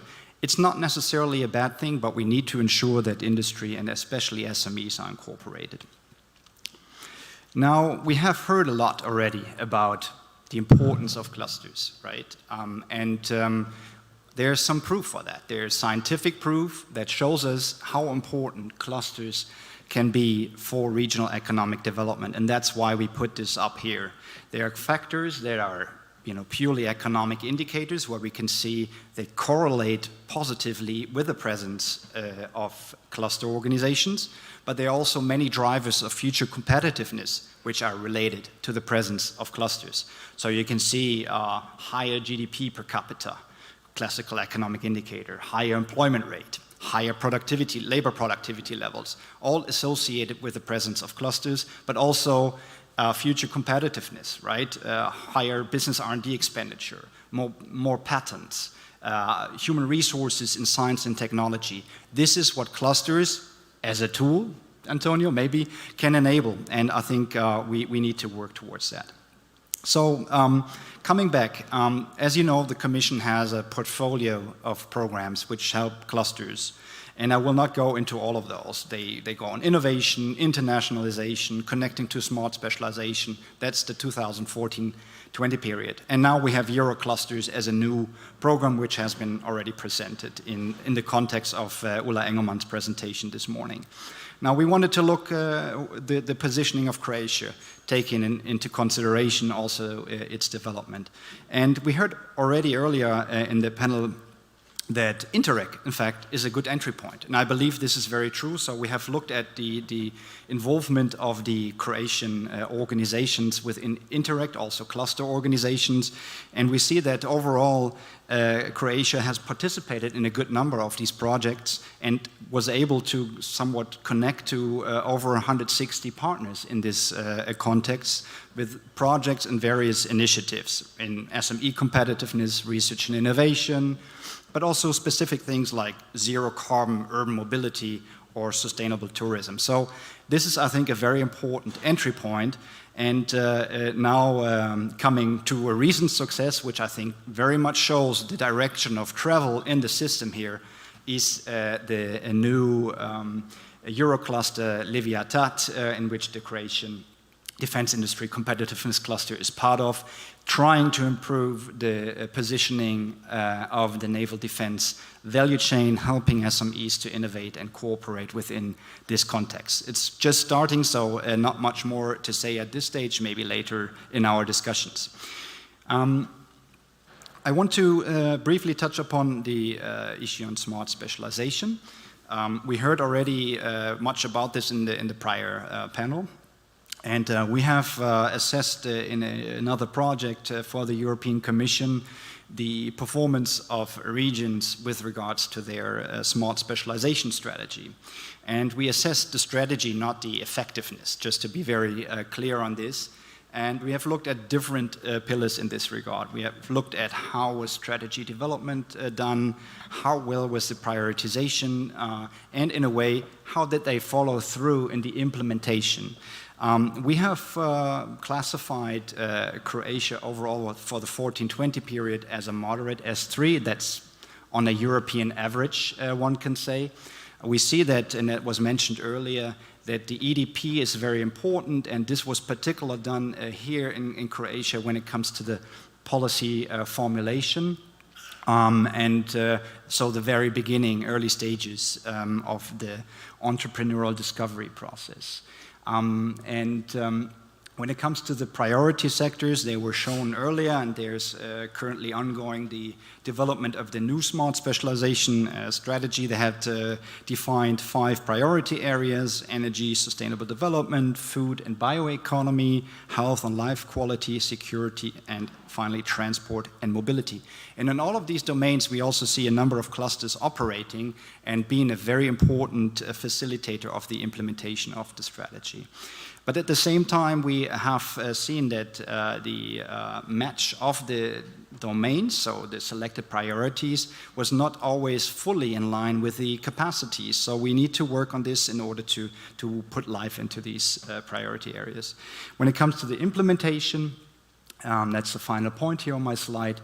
It was following, and that's very important, quite strict selection criteria in order to enable projects coming from the EU funds to also link to these priorities. And almost 80% of the budget that we have analyzed was actually linked to the priority areas. So I think this is very good news. It's important. Okay, final remarks. I will not repeat my overall statement on the economic profile. I think there has been quite some progress, but we've seen earlier the industrial transition is ongoing, and so it's a challenge for all of our European regions and countries. I think I've shown to you that cluster organizations are really important as a pillar of the economic fabric. At the same time, we do see some difficulties in the past when it comes to the cluster development in Croatia, which I don't want to undermine completely, but I'm happy to discuss further. Cross-border cooperation, very important, recent success, and finally, smart specialization being very much integrated into the collaboration with the cluster community. So I leave it with that because I already get signs from Antonio. Thank you very much, and I will follow in the discussion. Thank you. Thank you. Thank you very much, Jan, for that magnificent report. And now it's time to welcome Marina Dukmovic. Unfortunately, she has got COVID just yesterday, so she's not able to be here with us. She's joining from her home online. I hope she's there. Marina, are you there?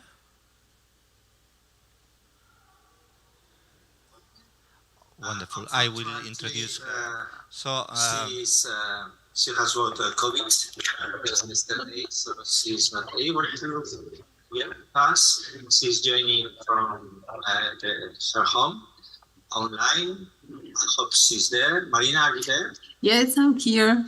I'm there. Here in my home with COVID. I will introduce her. So she has worked colleagues, just instead she's not able to pass. Do you hear me? From her home online. I hope she's there. Marina, are you there? Yes, I'm here. I'm there. Here in my home. Which college? So she has worked colleagues, just instead she's not able to pass. Do you hear me? From her home online. I hope she's there. Marina, are you there? Yes, I'm here. I'm there. Here in my home. Which college? So she has worked colleagues, just instead she's not able to pass.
Sorry for the.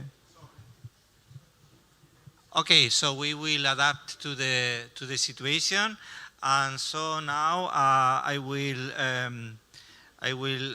give the word to sorry, because I need to find him, Goran Pasarak. She's president of the Jel se sad čujemo možda? Croatian Defense Industry Competitiveness Cluster. Goran, welcome. And now if you want, I think that you have a presentation, you can go there or do it from the seat, whatever you prefer. No, that's not it. Now. Okay, hopefully this will work. So thanks again for the invitation. Thanks to the organizers, especially to EURADA, basically Sisačko-moslavačka županija, Sisačko-moslavačka Development Agency, and of course Zagreb Innovation Center. My name is Goran Basarac. I'm the president of Croatian Defense and Security Industry Cluster. And I'm also working as a board member in one of the biggest and global Croatian companies, Šestan Buš. I'm here basically to present you the opportunities and certain things that we have done so far in the Croatian defense industry cluster. Maria has said that we are the strongest cluster, but I would not agree on that. We still don't have the mapping of our clusters and we don't have certain valid information, but we are operating very good, very functional, so it gladdens me that I have the opportunity to present our work. Regarding the Croatian Defense Industry Cluster, we are basically Umbrella Croatian Association for Defense and Security. We were established in 2013, like Maria said, pretty much on the bottom up and top to bottom approach. Basically, there was an initiative at that point of time from the Croatian Ministry of Economy. I was at that time the part of the programming team that was programming financial perspective 2014-2020. And the smart specialization strategy, and we have basically, like you said, put an initiative on the sectors, on the 13 sectors, how we basically wanted to make this entrepreneurial discovery process for our smart specialization strategy and for our programming period through forming of clusters. But each cluster, what is important, had to basically confirm the willingness that they would be formed. So each of the sectors were asked basically on the constitutional basically assembly, whether they're willing to go into the forming of the cluster. So we have formed 13 clusters at that point of time. One of these clusters was Croatian Defense Industry Cluster, and that's how the basically story started. So official formation was on May 6th, 2013. We were formed under the triple helix model. We were including the industrial sector, we were including the academy, but also we were including the local and regional government. Why? Because we have saw the opportunities in this future programming period at that point of time, 2014-2020, in which the local and regional development agencies and counties should support certain industrial sectors which are important for the Croatian economy. And that's how basically this triple helix was formulated. Of course, focus was on industrial stakeholders. Legal form at the beginning was not-for-profit associations. That's how they were formed. Regarding our cluster in 2020 on the General Assembly of our cluster, in which I basically become the president of the cluster, we have turned into the model of innovation cluster according to GBER Regulative 27. And we have immediately started working with all types of networks on the European level that helped us in our growth. So basically we started the European network of defense-related regions because it was very, very much connected to what we are doing, to our thematic objective. We have passed to the European Defense Agency, then we have turned to the cluster collaboration platform. And then just recently, basically, we have also entered the National Defense Industry Association related to defense, that are the European Defense Agency. So we have entered all these type of association trying to get certain initiatives, trying to get certain funding potential, trying to get certain collaborative opportunity in which we can work together with this association. And of course, cluster organizations that are operating in our field of expertise. Basically, our primary field of expertise is research, development, innovation, and EU funding expertise. So what basically gathered all this cluster was one potential, and that's how everything basically started. In period 2007 to 2013, defense and security industry was excluded from the European structural investment funds. No way. Whoever was in that sector could not enter European structural investment funds. In 2014, 2020, opportunity emerges.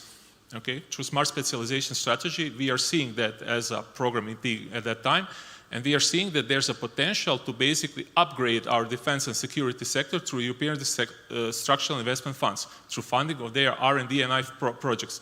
Of course, you cannot fund, I don't know, the military-graded weapons or basically products, but something connected to the dual use, which our producers are basically currently producing, it could be funded. And that's how we started basically persuading the industry, listen, you need to work together, you need to find certain initiatives, certain niches in which basically you can connect yourself and help yourselves through the European structural investment funds.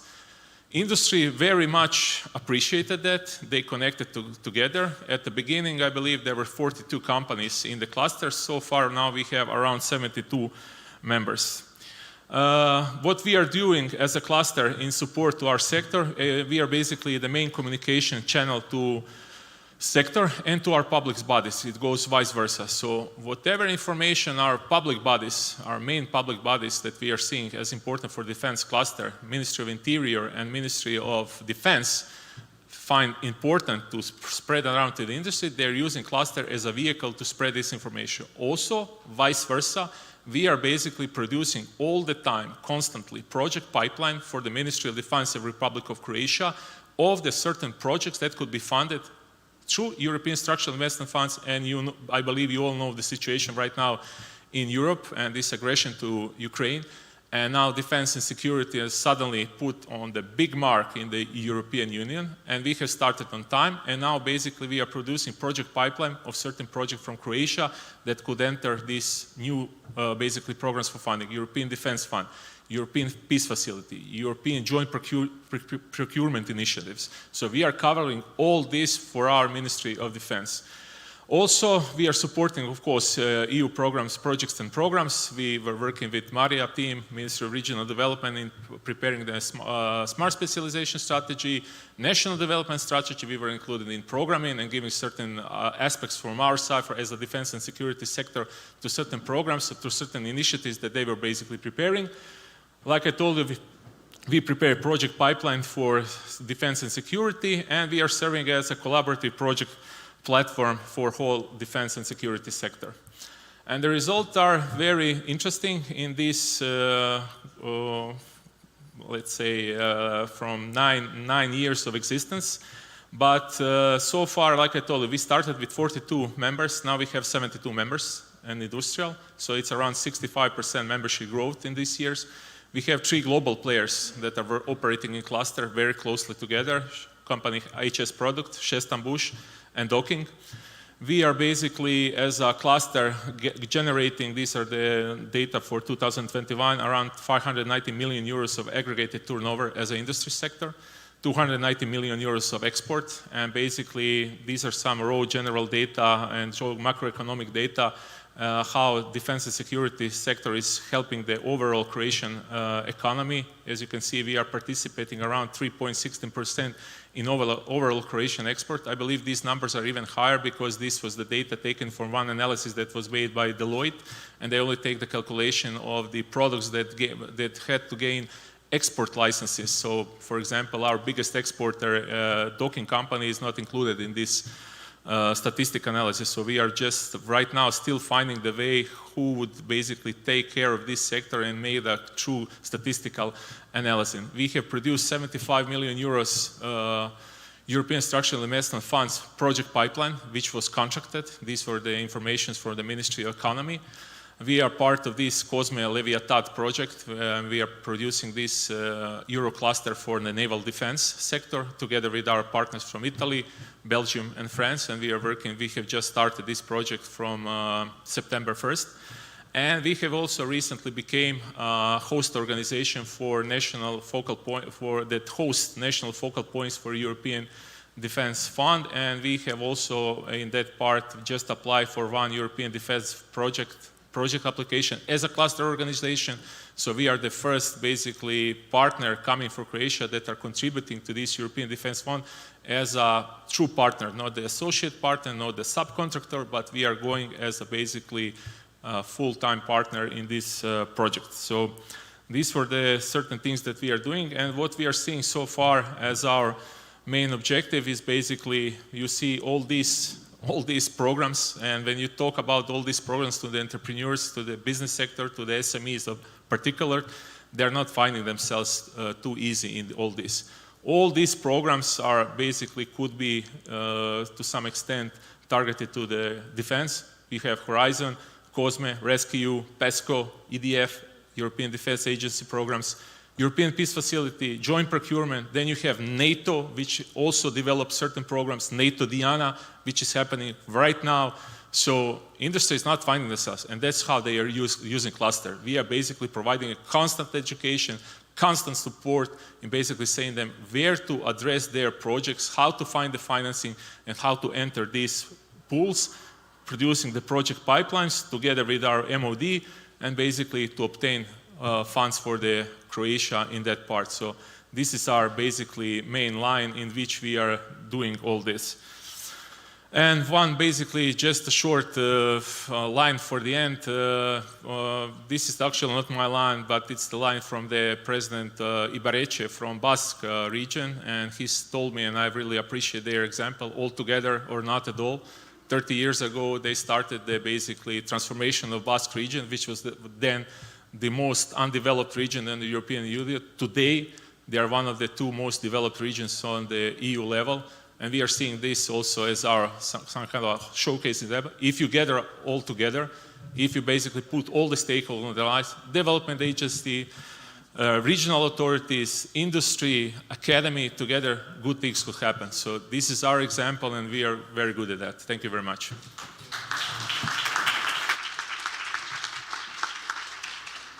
Thank you very much, Goran.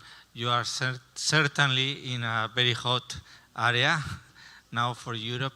You know, we are working as the European Cluster Alliance. We are member of the EU Industrial Forum, and we have helped in the creation of the template for the transition pathways, you know, the plans for implementing the high priorities. And now we have been just finished the blueprint, the addendum on readiness for war. And we have there also a role to play. So it's for another conversation, but it's very, very, very important. I don't know if we are ready. Yes. So now we are welcoming Marina Dukmovic, Director of Zadar County Development Agency, Zadranova. Okay. Yeah, thank you. Mogu početi. Warmly greeting you all again. I'm very sorry I cannot be with you in person.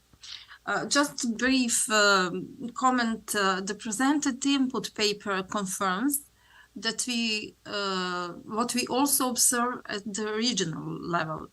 Croatian clusters ecosystem is centralized. As mentioned, 10 out of 15 cluster organizations that are registered on ECCP are located in Zagreb. This is a briefly comment on input paper. Zadranova is a regional development agency. It's a legal entity of public law. Was founded in 2013 and took over work operations from Zadar County Development Agency Zadra Ltd. Performed in the 7-year period between 2006 and 2013. This change was conditioned by and performed in accordance with the regulation governing business market competition and operations. The funders of the Zadranova agency are Zadar County, 60% share of ownership, City of Zadar, 40% share of ownership.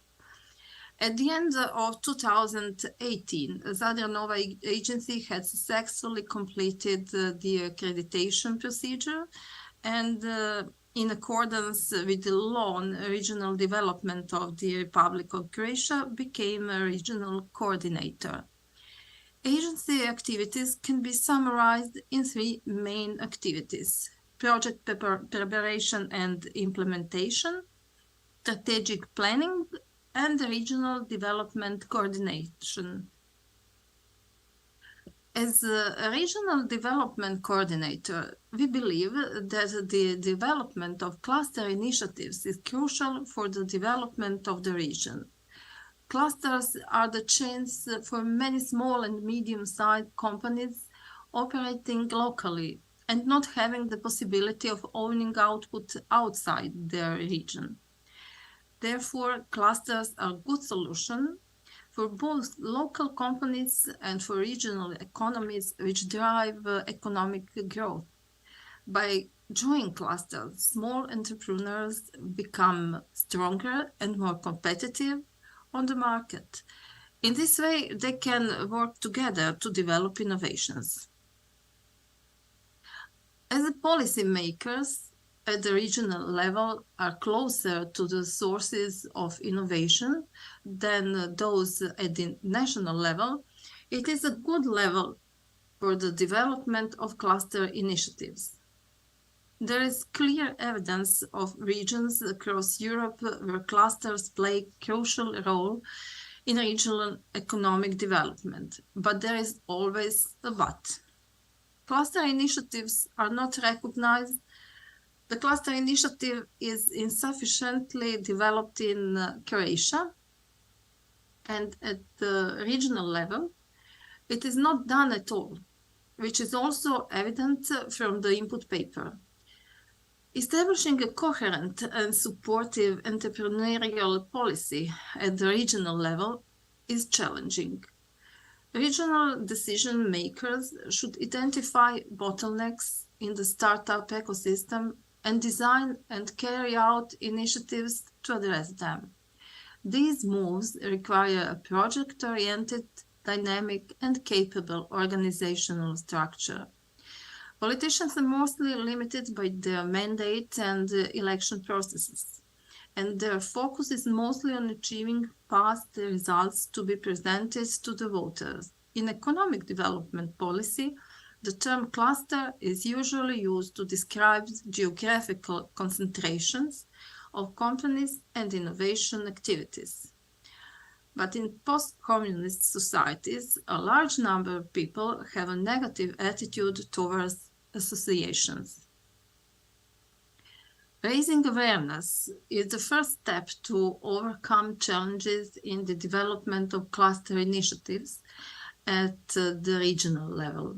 Awareness should be raised to policymakers and then to entrepreneurs and general public. Regional development agencies are valuable policy instruments taking into account their capacities to mobilize stakeholders in the regions. In Croatia, we have development agencies that are regional coordinators and whose activities are regulated by a law of regional development. By extending these activities to encouraging development of cluster initiatives would be a possible way. The role of RDAs has been empowered in almost all EU regions by the implementation of the entrepreneurial discovery process for smart specialization and industrial transition. Additional tool that can help the processes of overcoming challenges in industrial transition of Croatian regions within the Integrated Territorial Program 2021-27. And last but not least, the EU initiatives as Clusters Meet Regions initiative are a good example how to facilitate the implementation of good practices where clusters play an active role in regional economies and are drivers for economic transition, and to create and promote collaborations between clusters and regional stakeholders for the industrial development of the region. These were our observations. Of course, we are open to discuss and questions. As we saw from Goran's presentation, cooperation is possible and it's up to us to try to help. Thank you.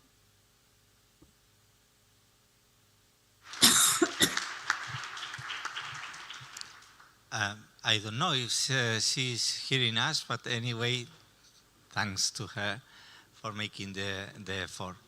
And now it's time to welcome our last panelist.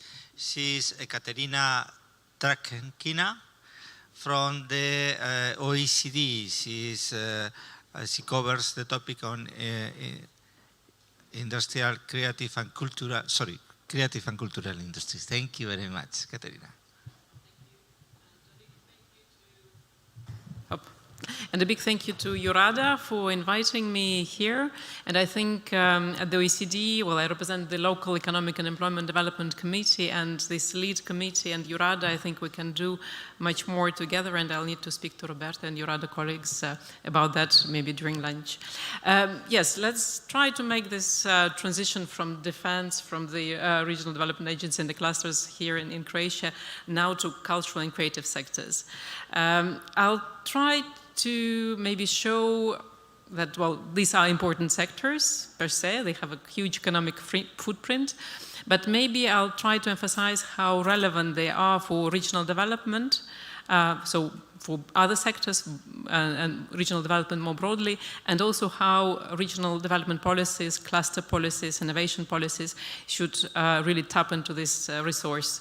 And this is a little bit the perspective that we take at creative sectors at the OECD. Of course, we measure them across OECD countries, but we also try to explain to other policies, regional development policies, employment policies, and the others, how they can embed culture to achieve their own objectives, but also how different policies need to take into account the very specific nature of these sectors, of the employment models there, of business models there, to support these wider contributions. Well, my presentation is really drawing on this big report that we've just launched. We called the Culture Fix, so you can maybe browse it if you want to look for your country-specific data or examples there. So what we're trying to say is that these cultural and creative industries are in fact big business, so it's not a marginal, nice to have, pleasant sector. It's not like the others, and that's why the policies need to be adapted to the specific needs of these firms and creative workers. Well, why do we say that it's big business? Because they do provide quite notable shares of employment. So it's between 1.4 and 5.7 across the OECD. Well, I know that here in Croatia it's 3.6 of overall employment. It's 5. Even more than 5.5 in Zagreb. Well, they really tend to cluster in capital regions, that's true.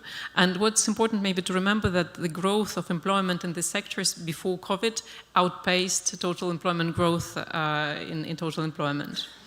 They represent 7% of firms across the OECD, and what's important also to remember is that they have higher birth rates and similar survival rates, because sometimes people tend to think, okay, well, maybe they're not very viable business with women, very, very risky to invest in them, but no, they perform pretty well.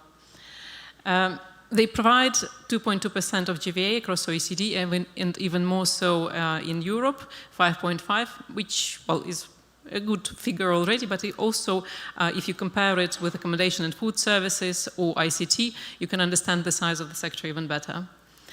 It's a driver of trade, and there is high demand for creative goods and services, and this demand can be measured in how much money we, as a household, spend out of our pockets on creative goods and services. So this demand was growing pre-COVID, and it was pretty strong. But beyond these purely economic impacts, of course, creative sectors are a driver of innovation. They contribute to local regeneration and local attractiveness for visitors, for tourists, but also for talents and businesses. And they have a tremendous social impact as well. But they are not like the others. So I made like a pitch why we should really look at them and invest in them, but we should also understand how different they are from the others. They are very diverse. I mean, museums, video games, Netflix, and artists, they all belong to creative sectors, but they have very different motivations, for profit, not for profit, blended motivations. They are even smaller. The percentage of micro firms in creative sectors is higher than in the other sectors. Of course, along with like Sony Records, there are like big elephants there, but the vast majority is micro firms, and you can understand already what are the issues there if your sector is largely composed of very, very small firms. Very high shares of non-standard work, much higher shares of self-employed, several and other types of hybrid modes of employment. Very highly skilled and future-proof, and so there is this resilience that is already embedded in this sector. highly skilled, much higher than the total employment, and future-proof. There are only 10% of jobs there that are at high risk of automation. Well, project-based, so people get together for a film, for a book, for a festival, based on intangible assets, and well, you clearly see immediately the problems that these firms and creative professionals will have to access bank credit, because banks don't really know how to work with intangible assets. Difficult to measure, very hard hit by the crisis, and they do need very tailored policies and supports. So now let me maybe really rush through this topic of creative industries and regional development and innovation, and also trying to understand how cluster policies and how regional development policies can better support the creative sectors and the crossovers between creative sectors and other sectors as well. So, well, they are, of course, a source of innovation. They provide new products and services themselves. They have new business models, new ways of working, but they also channel and they support innovation. They provide innovation across other sectors. Well, how do they do that? Through skills. Maybe one figure we need to remember is that 40% of creative occupations are in non-creative sectors. So these are these famous designers, or those who work in marketing, in advertising. Well, designers working for automotive industry. These are creative occupations. So these are the skills that are formed in arts and humanities faculties, and then they feed innovation in really well, mainstream, I don't know, very traditional manufacturing sectors. Well, they provide, of course, services and goods for non-creative sectors. They provide innovation through supply chain linkages, and they are very strong in this interdisciplinary innovation. So there are plenty of firms that work on the intersection with health, and these are, for example, video games that can help train surgeons, and I'm sure we'll hear more after lunch on the video game cluster here in Croatia. Or there is this gamification of learning processes that is increasingly used by schools, by universities. So this is really the contribution for a good maybe example for you on this interdisciplinary innovation between creative sectors and others. But, well, we have all these examples, very nice, but when we go to estimates, it's very difficult to measure this innovation, and it's underrepresented in official data, with some notable exceptions like the UK. They do measure that, but in many other OECD countries, it's quite difficult to measure, because innovation is often measured in terms of R&D expenditure, and many creative firms, they do R&D expenditure, but they don't label it. This is the core of their business. They just do this innovation, but it wouldn't occur to them that, in fact, this can be labeled as R&D expenditure. And also they use more copyright to protect the intellectual property and not patents. So, of course, as very small enterprises, they need all the typical SME support measures that a cluster organization can provide, that the regional policy, regional development agency can advise to provide for small businesses. But the greater firms, they're even smaller, they're project-based, they're very highly networked, and they're based on intangible assets. So they need this kind of support services even more, or a bit different type of support services.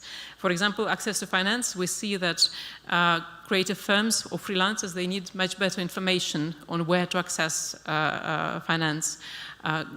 Regional development authorities need to think about, well, maybe national development authorities as well, need to think a bit more about de-risking strategies for loan guarantees, well, like loan guarantees, grants, innovation vouchers that you give to a manufacturing company than to work with a creative company to develop new products and services.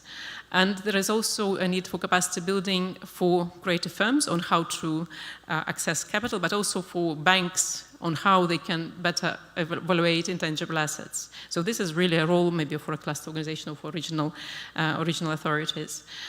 Creative firms, and they need, of course, well, advice, coaching, and mentoring, but generic business advice is of very limited use. So the mentors, the coaches should really come from one of the sub-sectors in these creative sectors. Well, I guess this is valid for many other sectors too. In terms of education and training, there is even higher need for business skills, because the guys who come from arts and humanities faculties, they might be pretty entrepreneurial, because most of them, well, compared to other graduates, will work as self-employed. Of course, well, they have this entrepreneurial attitude already, but they have they wouldn't have business training as part of their higher university training, so there is a much higher need for business skills. And they wouldn't learn this in the workplace either, because they will work as self-employed, so where would you be trained if you're self-employed? And in terms of, well, support for exporting and internationalization, there is also a need to protect this copyright as well, which is a bit different maybe when compared to when you are working with other firms and sectors. Well, so maybe I can stop here, and I hope I made a little bit of a pitch on the importance of creative sectors and how they can really contribute to innovation and what you need to do to support this innovation crossovers as a regional authority or as a cluster organization. So maybe I stop there. Thank you.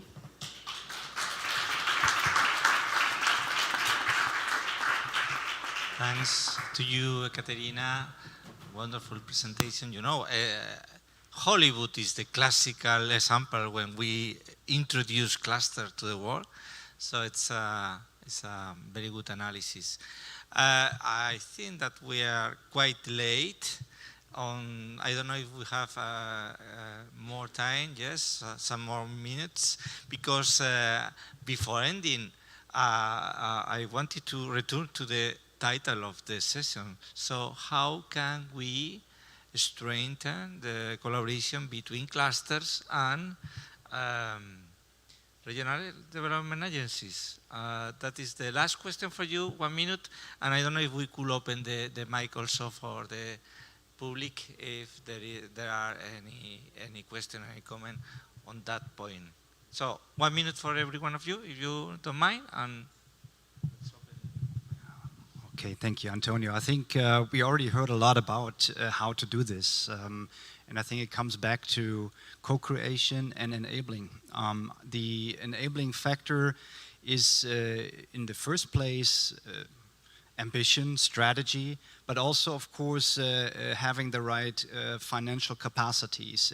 And I think what I heard earlier in the presentations is providing good hopes for this.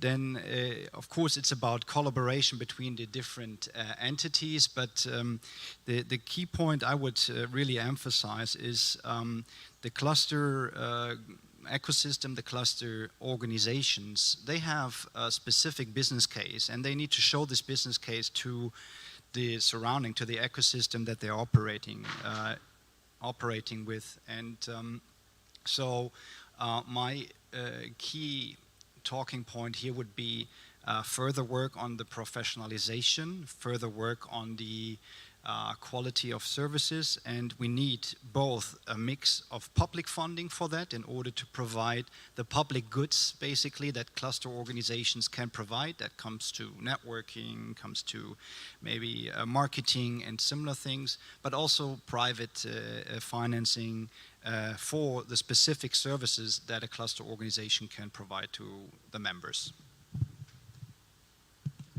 Well, I'll take, of course, the creative industries perspective, and I would say maybe 2 words. It's space and money. So if you want to really tap into this wonderful resource of creative industries, you need to make space for culture, so for cultural production in terms of workshops, etc. So it means that the planners in your city and the economic development officers and the cultural department need to work together, also with property developers, to make more space for culture. And money, I'm not saying that, well, there should be more public money for culture. Well, of course, we would love that. But it's more about knowing it's how to channel the resources to areas of the most impact. So it's about impact investment, of course. It's understanding your financial landscape, the philanthropy organizations, the private sector investment, the banking investment, and how to channel and orchestrate all these flows into areas of most impact. And I'm, of course, thinking about Emilia-Romagna, with whom we worked in a review. And Emilia-Romagna is very smartly addressing both the spaces and now also this orchestrating the money flows regionally. So maybe I stop there. Okay, I believe that most of the things have already been said, but from my perspective, like you said in the beginning, we need to realize and regional government and regional agencies and clusters, we are the part of the same ecosystems. We are partners in that. And like you said, you cannot understand clusters as some kind of merely tools that get you somewhere. We are basically partners in these whole ecosystems, and right now, from our perspective in cluster, defense industry cluster, of course, we are more or less national cluster. We are not that much related to one region. So, for example, I'm not that much related to Marinas region in Zadar, not too many companies in there. But I believe it's interesting maybe for the Zagreb County and city of Zagreb, that one of the strongest cluster organization is operating under their basically wing, and that should be something that they should realize that we are partners in that, and that we can jointly produce very significant initiatives for the benefits of our membership, but also for the benefits of the whole ecosystems. Thank you. Thank you. And now I don't know if there is somebody that wants to comment or ask questions or challenge. Raise your hand. No? Nobody? Yes, we have one brave one.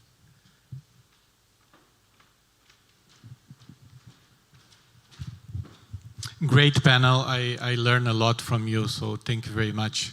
I would like to challenge the moderator with the first challenge. So, what is a cluster? Because I think we have this debate very often. Is it a function? Is it a tool? Is it a space? It's a geography? It's a territory? Each of you articulated in a very different way, which is also very interesting, is the subject of our event. And I'm also curious, okay, to find out for today, it doesn't require an answer, but I think there's a lot of studies even done by the GRC that are studying emerging institutions. Clusters are a bit like the younger sisters of RDAs. And they are like new types of institutions of the future. Like, could I ask yourself, is it a co-working cluster? Can it fulfill the functions of geography, and there are many questions like this about emerging spaces and tools and agglomerations of economic activities. So congrats for your panel. I enjoyed very much. Thank you. I will answer.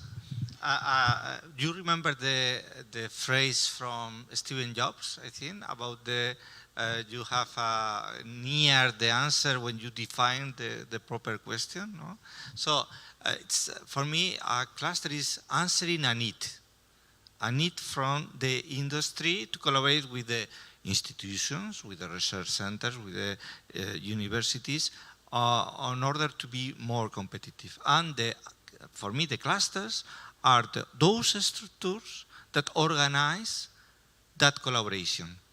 And so they need to evolve, because the need evolve on the time. The cluster 30 years ago were very, very different. And the needs for collaboration were also different, because now we are looking far more on the horizon, to extended networks. For digitalization is critical for everyone. We need to organize other kind of activities. So the definition evolves. But is the answer, the organized answer with methodology, with professional teams that to solve that needs. And if I will allow myself also to answer on the last question on how to improve the relationship with the regional agencies, I think that the real critical needs is on the side of the regional agencies to have somebody, it could be a team, understanding that professionally, meaning with the capacity. We have here somebody from, two persons at least, I think, from Axio, and they are a very good example of a regional agency understanding the cluster environment, their cluster environment, the concrete regional environment, and the needs, and evolving on the answer, or the institutional answer to those needs.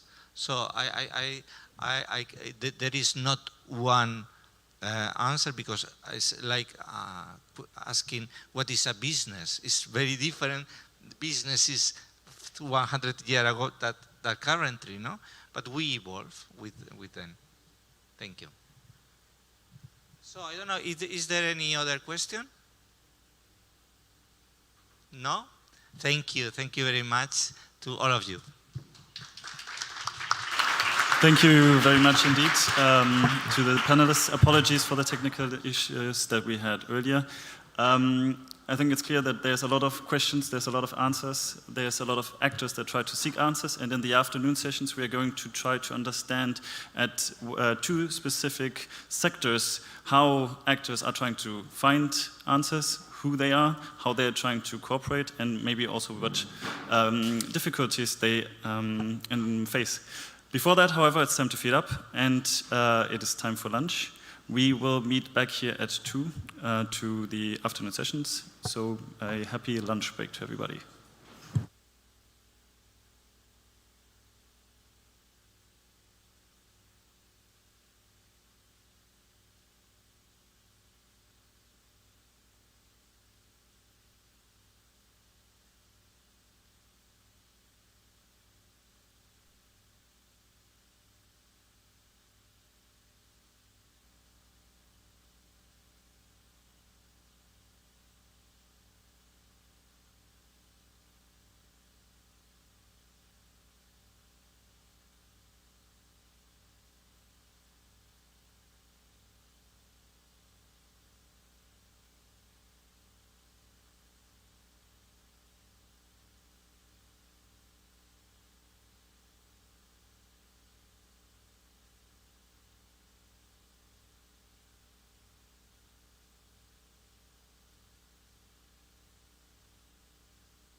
So we kindly ask everyone to please settle down and we will begin with the afternoon session.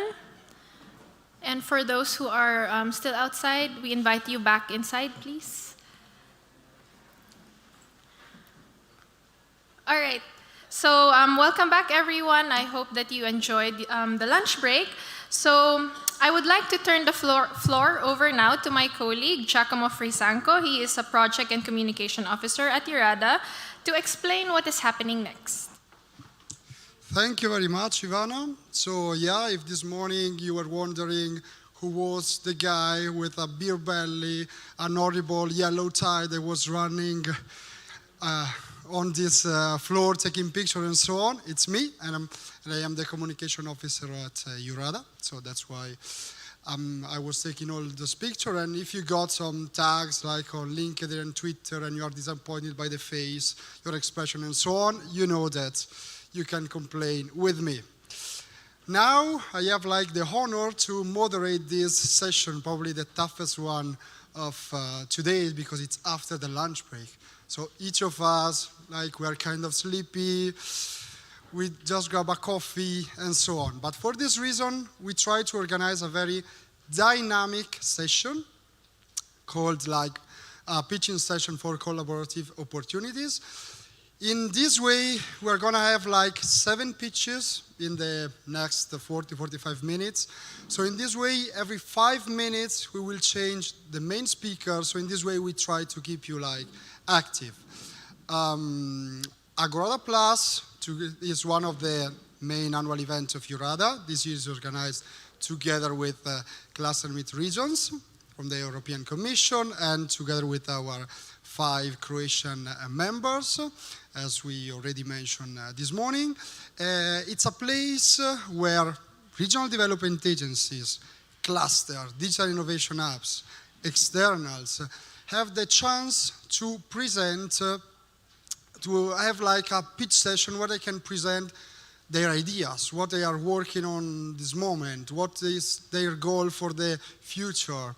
I don't know, Agenda 2025, something similar. So we will see now 7 interesting pitching from our panelists. And I had the chance already to check all of the slides, and I can tell you that it's different topics, each of them, almost. And so without no further delay, I would like to invite our first speaker, Dimitri Ionescu, to come here on the stage with me. He's like the CEO of Light Mirror, that is like a Lithuanian company that's developed reflective panels to bring sunlight and reduce heating needs in hospitals and care homes. As you already know, you will have like 5 minutes for your pitch, and afterwards, in case you can have like additional 30 seconds for some final remarks. So, Dimitri, the floor is yours.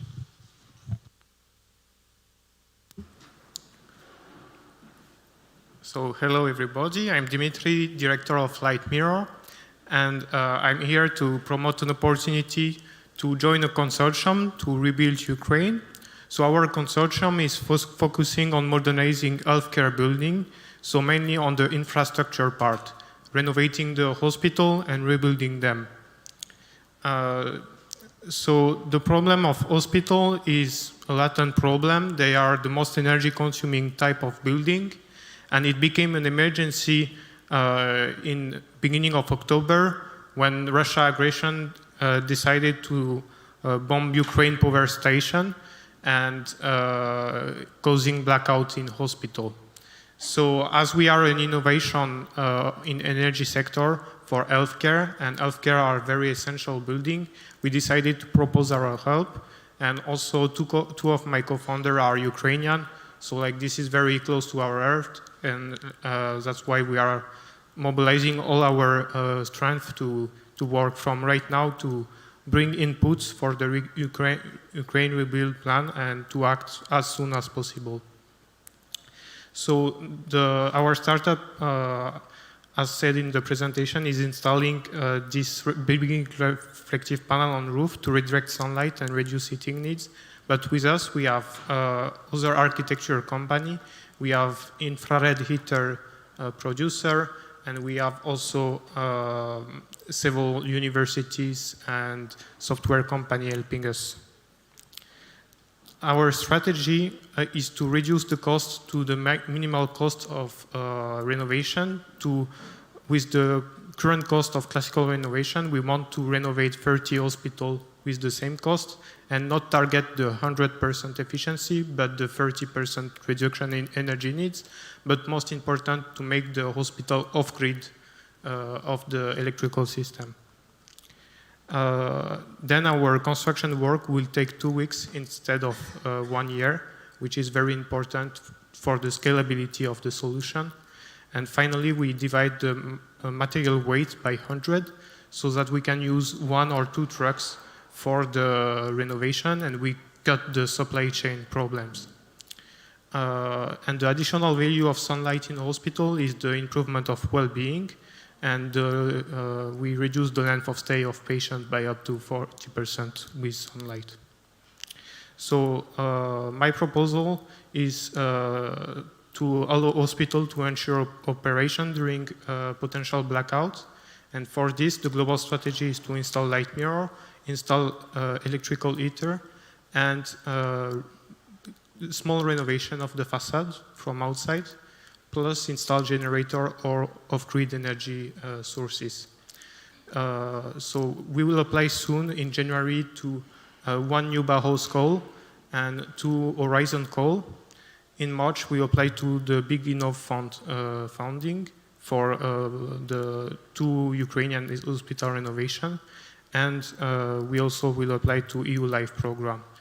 The plan, we will do 2 Ukrainian renovation hospitals during the war to see the constraint and to be in real condition. And we will also do 1 in Poland to see how we can renovate hospital after the war and to have more data also from without having impact from the war.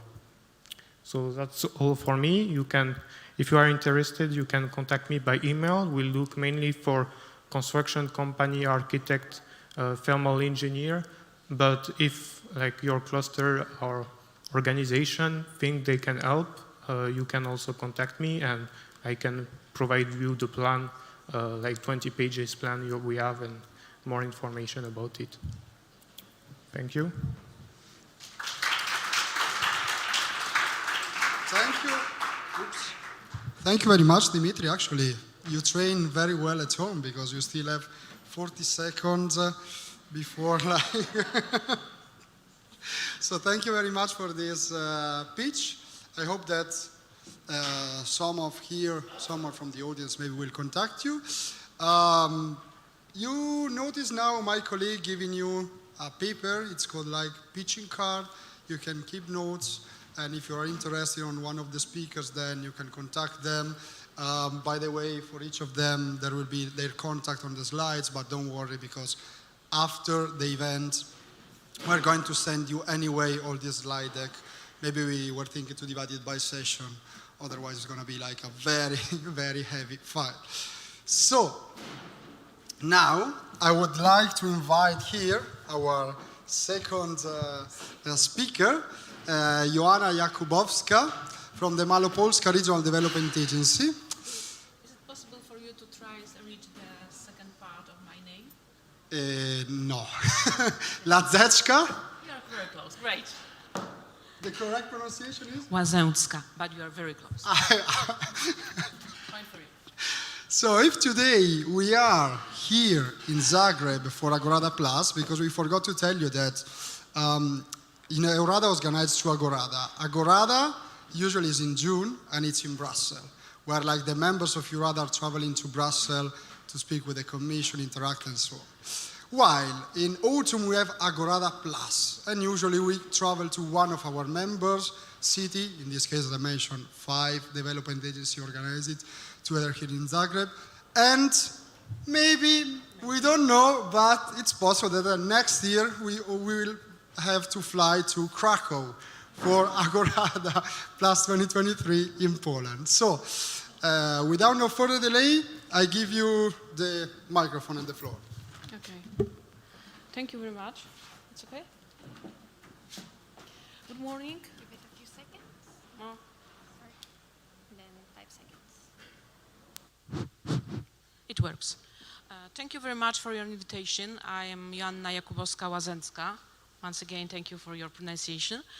And I'm coming from Małopolska Regional Development Agency. Małopolska Regional Development Agency is one of the oldest participants and partner of EURADA, and we are almost the same age as EURADA is, because next year we are celebrating 30th anniversary of our existence. During this time, according to our strategy, we have different activities. Mainly, we are focused on developing our region, and we try to support especially business.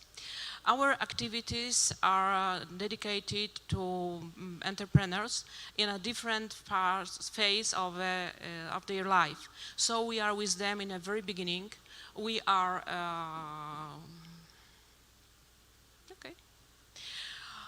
we are helping him with know-how and new entrepreneurs.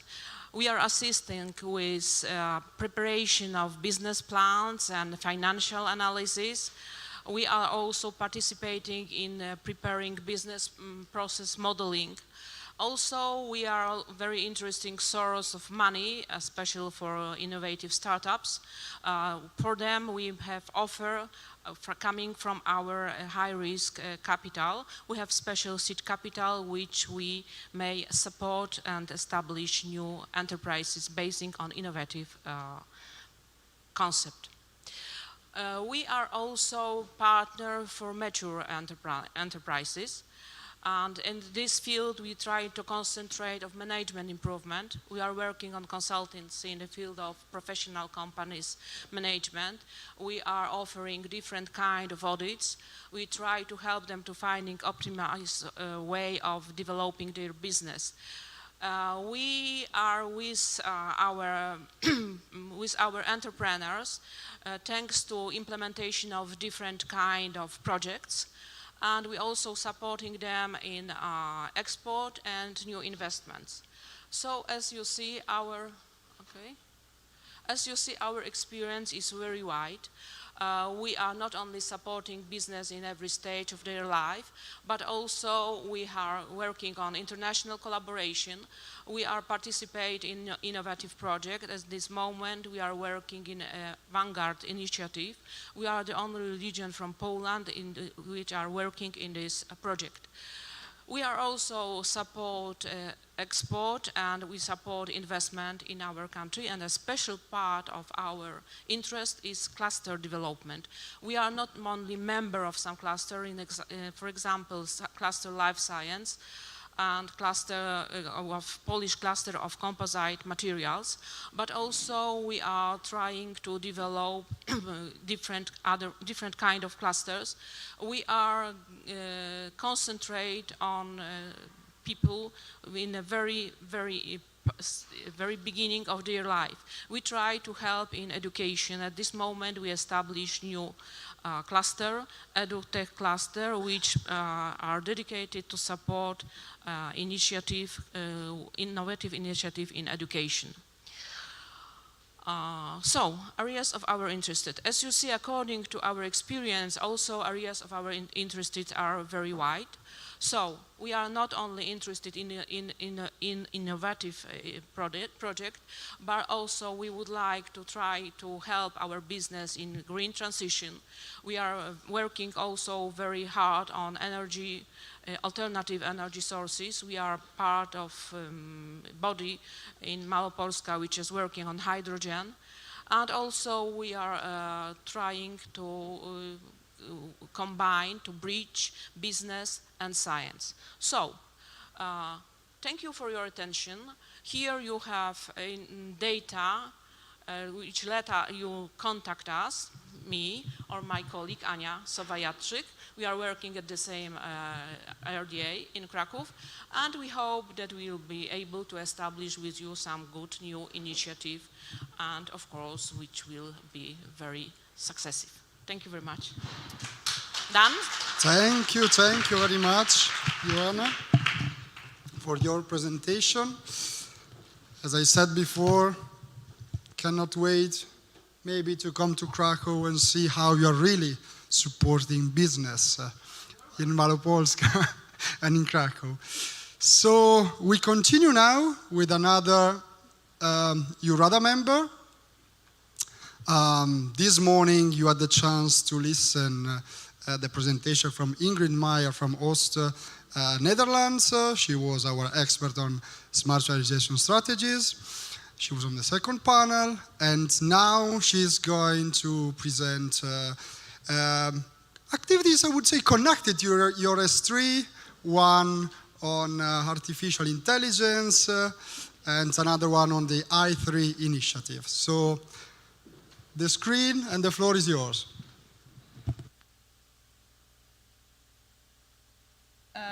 Sorry, thank you. It's me once again. This time offering you a quite concrete possibility to join forces and to collaborate. One of our initiatives, namely, is the AI Hub East Netherlands. We think that AI is really a promising technology, and that's also something that the European Commission sees. We see all kinds of horizon calls, for instance, Interact, I3, which is the newest instrument I will tell you more later about. But all those kinds of instruments that the European Commission offers are focused around AI and the implementation of AI in the industry, in health, in the different sectors that we are very well known of. So just a short introduction, of course, yes. So we are part of the AI Hub East Netherlands, and the AI Hub really consists of key players in AI, both of the university side as well as the SMEs and the larger companies, because we mainly see that SMEs are still growing in this technology, so they have to learn it from the larger companies, it seems.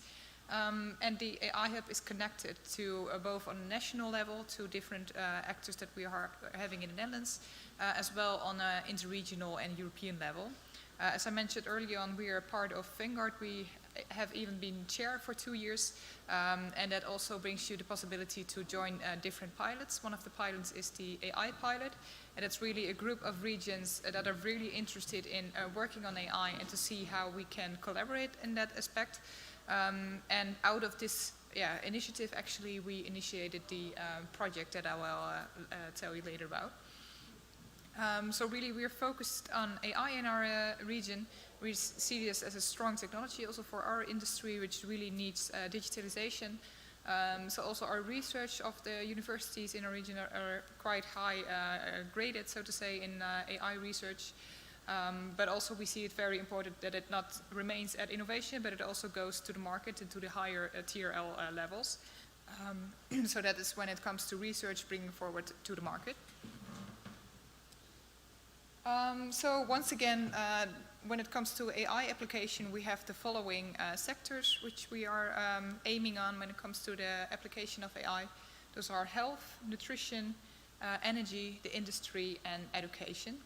And the I3 proposal that I'll tell you later about is about the industry and energy related sectors. So one concrete opportunity that I bring forward to you today is the I3 proposal. I3 is relatively a new instrument out of the Vanguard Initiative Lobby. It was initiated, and it's about the innovation investment instrument. And it's really aiming to what also was mentioned earlier today about the cohesion policy that, well, as we are mentioned, better developed regions are joining forces with less developed regions to make sure that actually Europe as one grows forward. But we are working on a project, and it is based on asset health management within the industry. So really to predict that downtime in the industry can be predicted as, for instance, and it also has close connections with energy and energy consumption. Because as we see, at least in the Netherlands, and I hear from around, it's everywhere, the energy prices are going way up. And it's an issue for our companies, at least, to keep their head up and to actually run business as usual.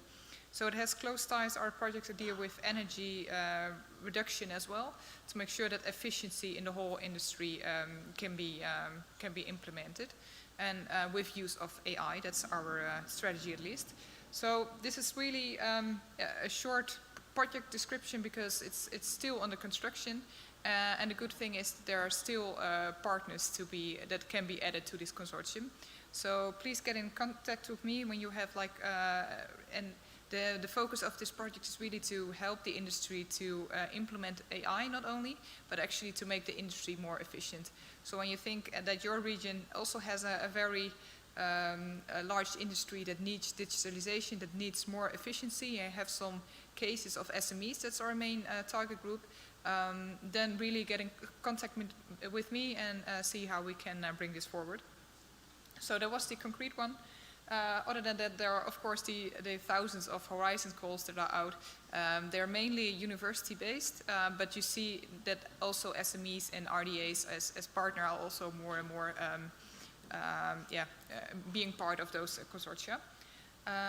Other than that, we're also part of an European Digital Innovation Hub, which I think is where I'm out of time, I think. Yes. One more minute, okay.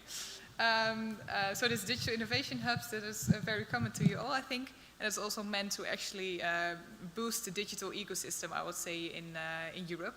So also when you are an EDIH, as we call it, or a known one in your region and are still looking for collaboration partners, please send me a message or get to me right after the meeting so we can see if we can connect in that extent as well. And other than that, by connecting with us, you are connected to the whole AI ecosystem, not only of the East Netherlands, but also with our linking pins in the national aspect. So that will be it, but please get in contact to see how we can collaborate. Thank you. Thank you very much, Ingrid. Yeah, all of us are working on different topics like Horizon, I3. And talking about I3, I would like to invite here on the floor another member of EURADA, Masha Tomasic. And yeah, the microphone and the screen is yours. Thank you. Greetings to everyone. I will present you possibilities to collaborate with public institution REDEA. So we are from, thank you. We are from Međimurje County. This is the smallest and the most north county in Croatia. So it is the smallest by its area, but we have a big, really big industry, and our people are really resourceful. So we are known in Croatia as one of the most development-oriented regions. Our processing industry is still the backbone of the whole industry sector, but more and more service sectors are emerging now, like ICT, like culture and creative industries, like e-mobility. And we are also known for our surplus, distinct surplus in the foreign trade balance. Our foreign partners countries are Germany, Austria, and Slovenia. So about REDEA, as others regional development agencies, we are also doing all kinds of activities that we have to do by law. But what are we doing extra? What are we doing that others maybe are not doing as much as we do? That will I present you in a moment. We have 18 years of experience and 27 experts in different fields, and we really feel the best strength of each organization are their people. So we really have a strong organization culture and our common values. So we really appreciate teamwork. We tackle common challenges together. We really like to explore all the needs of the stakeholders, and we wanted to have positive attitude in these serious times. Our main strategic project is Center of Knowledge of Međimurje County, so it is really creative ecosystems of and is example of quadruple helix model, because on the former military barracks we changed it and we really put their regional development agency, energy agency, we have educational institutions there and scientific institutions. They are doing prototyping, IoT, also in AAA fields, so they are also a desirable partner. Two main topics that I want to point out today for you are investment promotion, and the second one is also collaborative opportunities under I3 instrument and Partnership for Regional Innovation. So why am I talking about investment promotion? It was mentioned during opening session that we talked about that during 2000, or so practically 10, 20 years ago.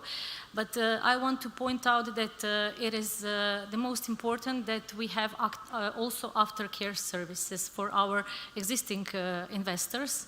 And we are working also with domestic investors, so our small SMEs, family firms that are growing, and we are helping them how to become better, how they can connect, how they can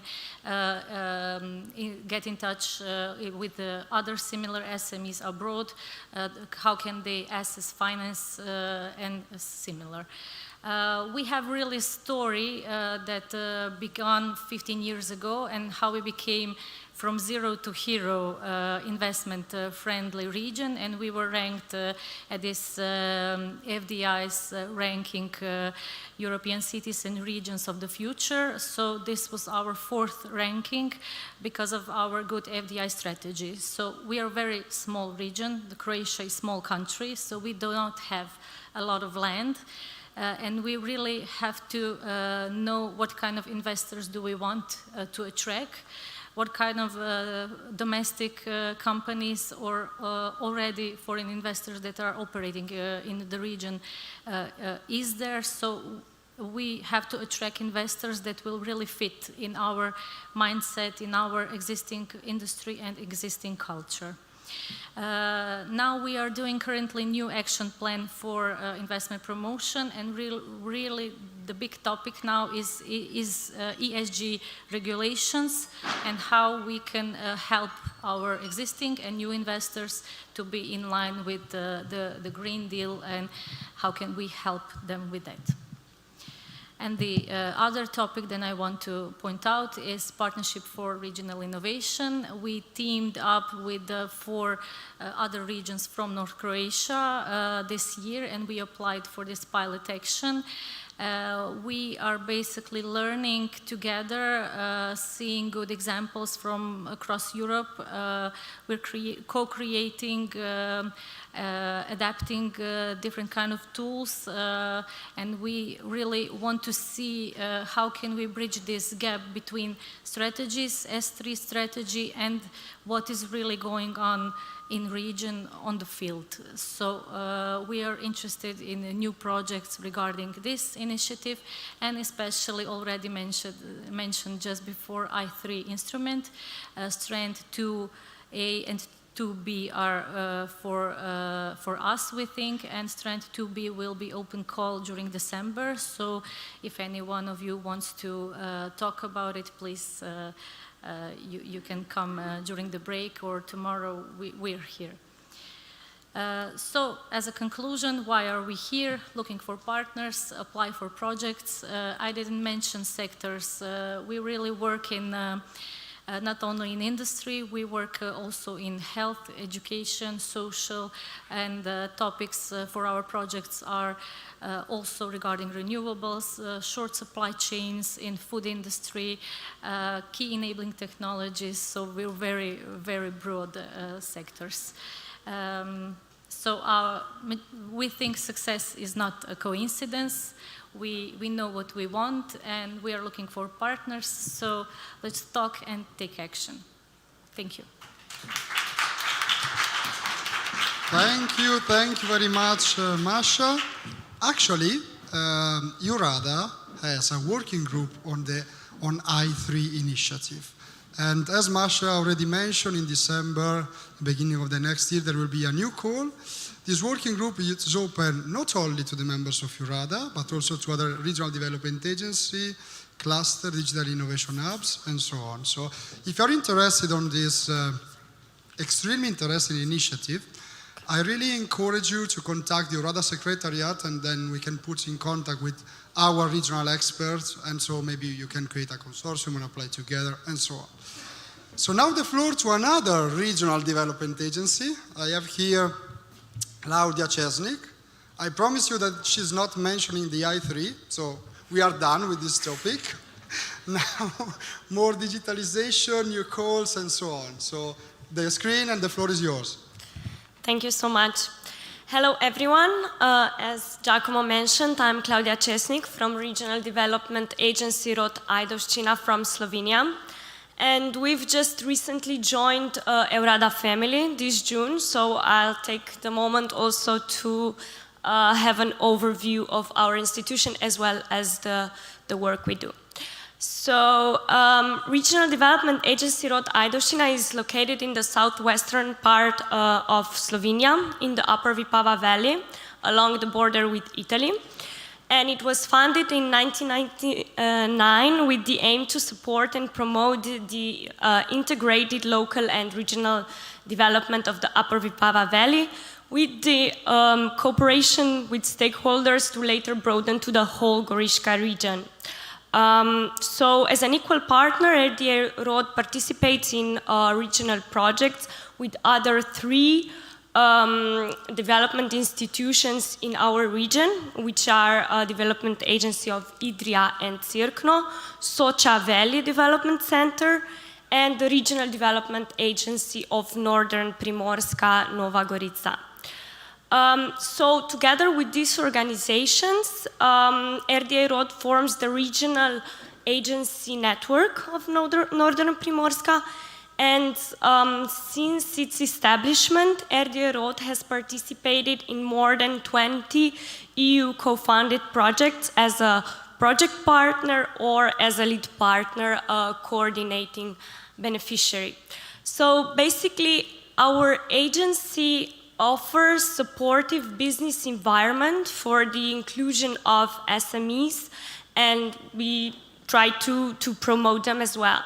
So RDA Rod fosters entrepreneurship activities in a way that among youth we run entrepreneurship clubs for 12 to 14 years old pupils in our region. And additionally, we cooperate in joint tenders through preparation of project proposals, and we then implement them accordingly. RDA Rod is aiming to achieve a green transition also via different activities of digitalization. We've also a member partner of one of 2 Slovene European digital innovation hubs that started just recently, and a supportive member of Covenant of Mayors. And of course, innovation. We are taking the part in a greenhouse gas program by European Innovation Council. And we try to promote also activities of internationalization, investment opportunities in the region. So last but not least, I would like to open, we would like to open the doors for potential partners, beneficiaries that are working in the similar fields of interest to ours. And we are looking forward for discussions about further cooperations.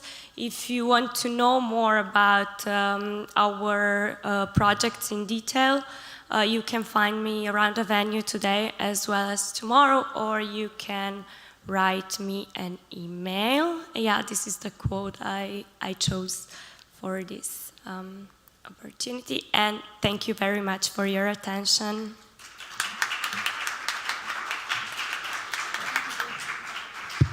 Thank you very much, Claudia. And now we are not over yet. We have another EURADA member, one of the core members, at least of this event, because Zadra Nova is one of the Croatian members that is a co-organizer of this event. So we need to thank all of you for this support. And now it's time to listen the pitch from Maria Duzevic. Again, digitalization, open calls, interact, and then if you are like me, that you are wondering why we have like a roll-up of Europe Direct Zadar in this role, now we will discover why. So the microphone, the clicker, the screen is yours. Thank you. Good afternoon to everyone. Thank you, Giacomo. I'm Maria Dušević. I'm a senior advisor at Zadar County Development Agency Zadra Nova, but I'm also a member of team of, I'm also manager of Europe Direct Center Zadar, but a few words about Europe Direct Centers a little bit later. So, okay.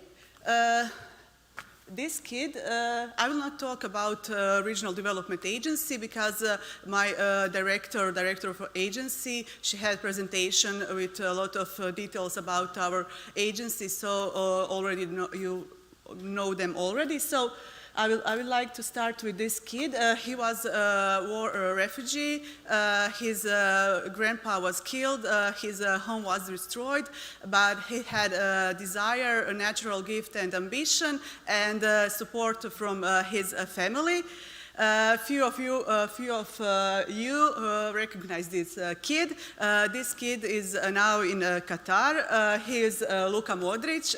He was born and raised in our county. I'm mentioning Luka Modric because we in Zadar County Development Agency, we have desire, we have ambition. Our county is having a natural potential, so we combine this thing, and I believe we can make a successful story like Luka.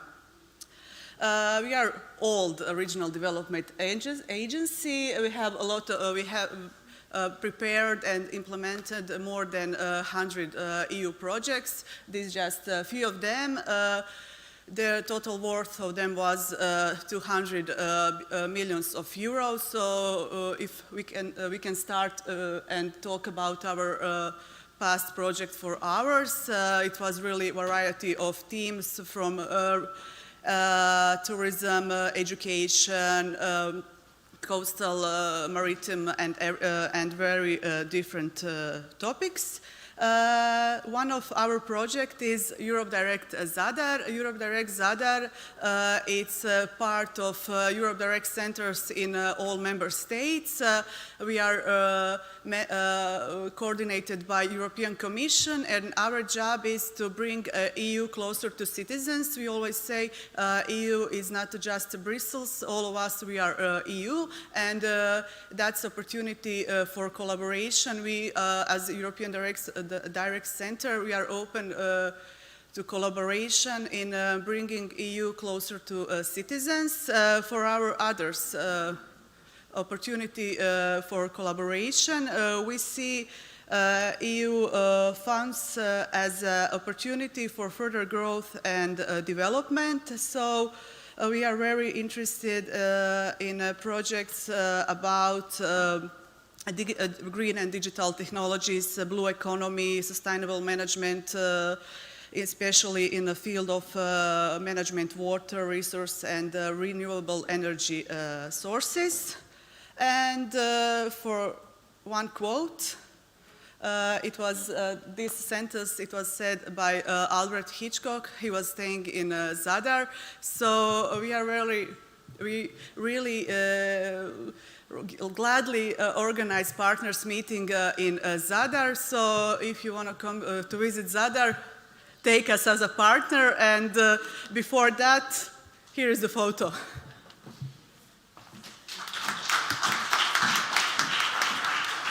Thank you very much, Maria. Actually, I have immediately a question for you, no? You just showcased the picture of Luka Modric, and you know, I am Italian. Actually, we're out of the World Cup, but I do live in Brussels, and tomorrow night, I guess there is like Belgium versus Croatia, so you need to recommend us a pub where to watch the game. It's on Thursday. Okay. So, last but not least, we have here Magda Ribeiro Rodriguez. Actually, you are not working like for a regional development agency, but somehow your work is connected with regional development agency as an external quality insurance entity.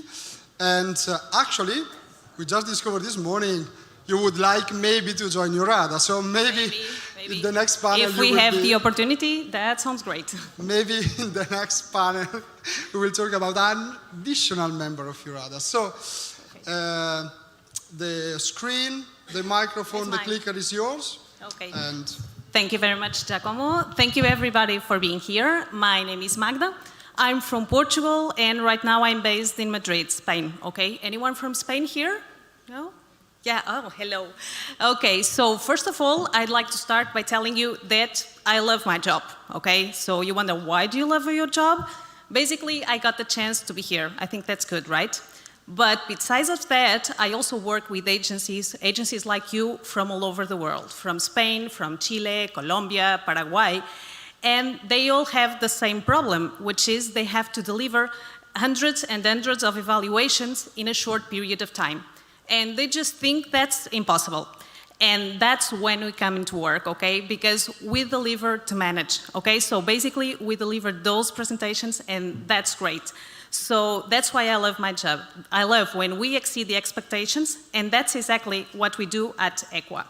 So you might be thinking, what's EQUA? Okay, I'm gonna tell you what we're not.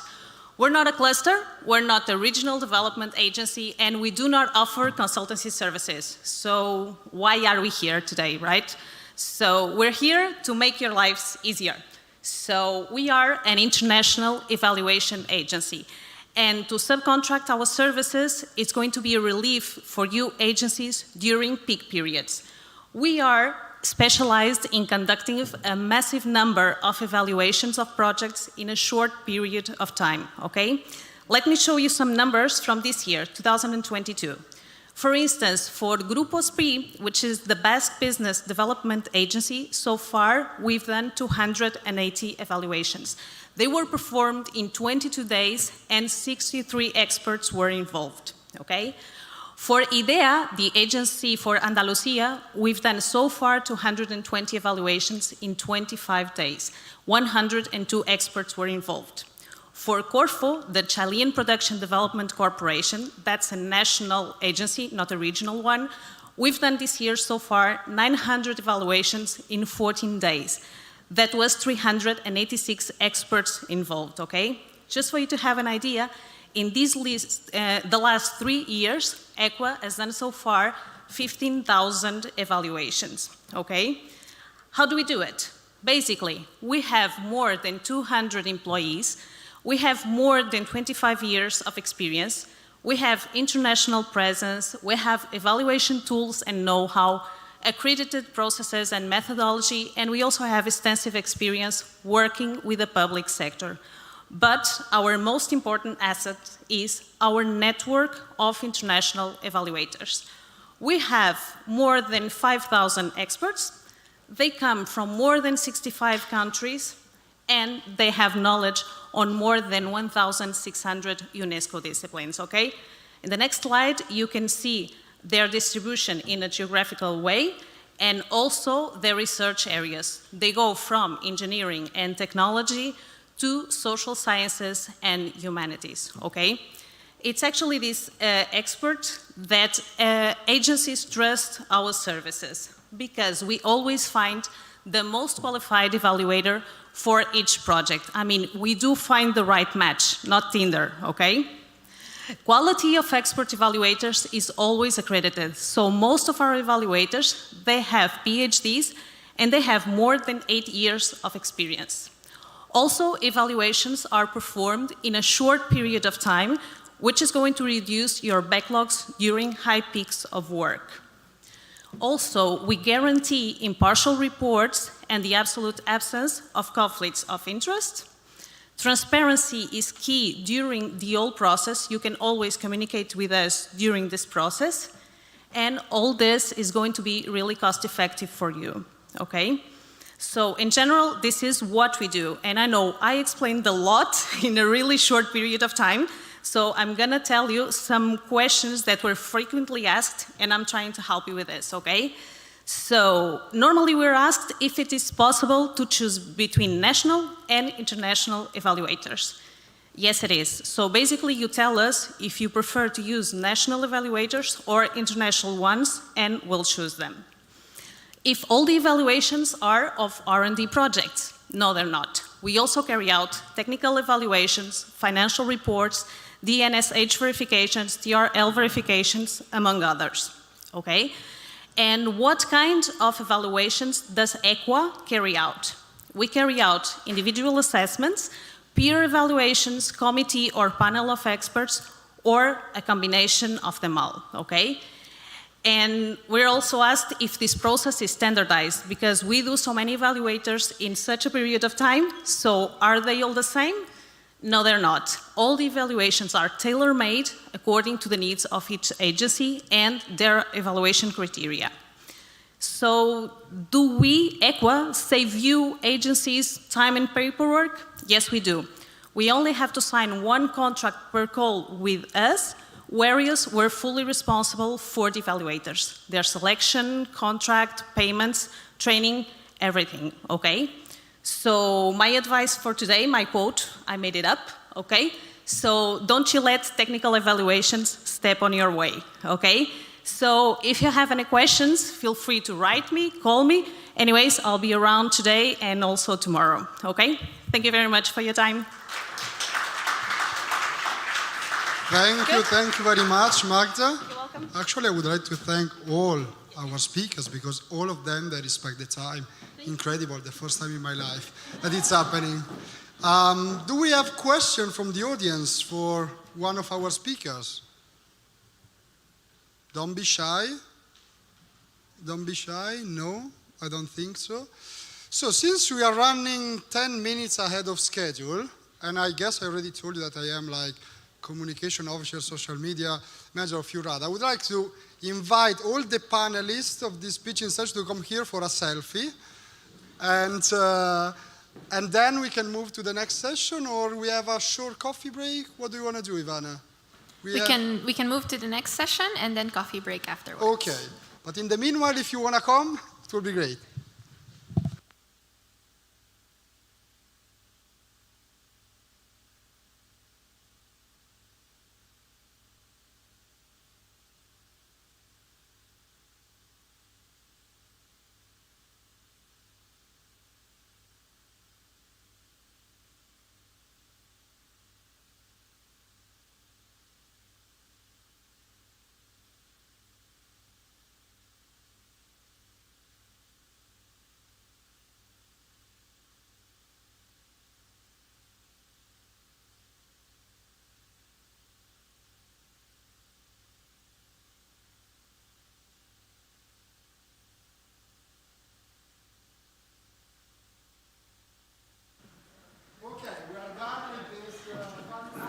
Thank you so much. Before I let you go, Giacomo, if I could ask for your help in taking one chair, please. Thank you. All right.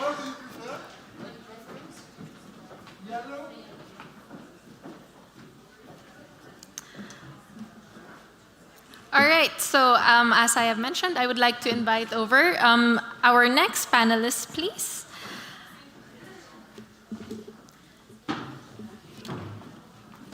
And while they are setting up, I would like to thank again our pitchers. And so, dear participants, I hope that you were able to note in your pitching cards the contact details of those you found relevant to your clusters or agencies or the organizations that you represent.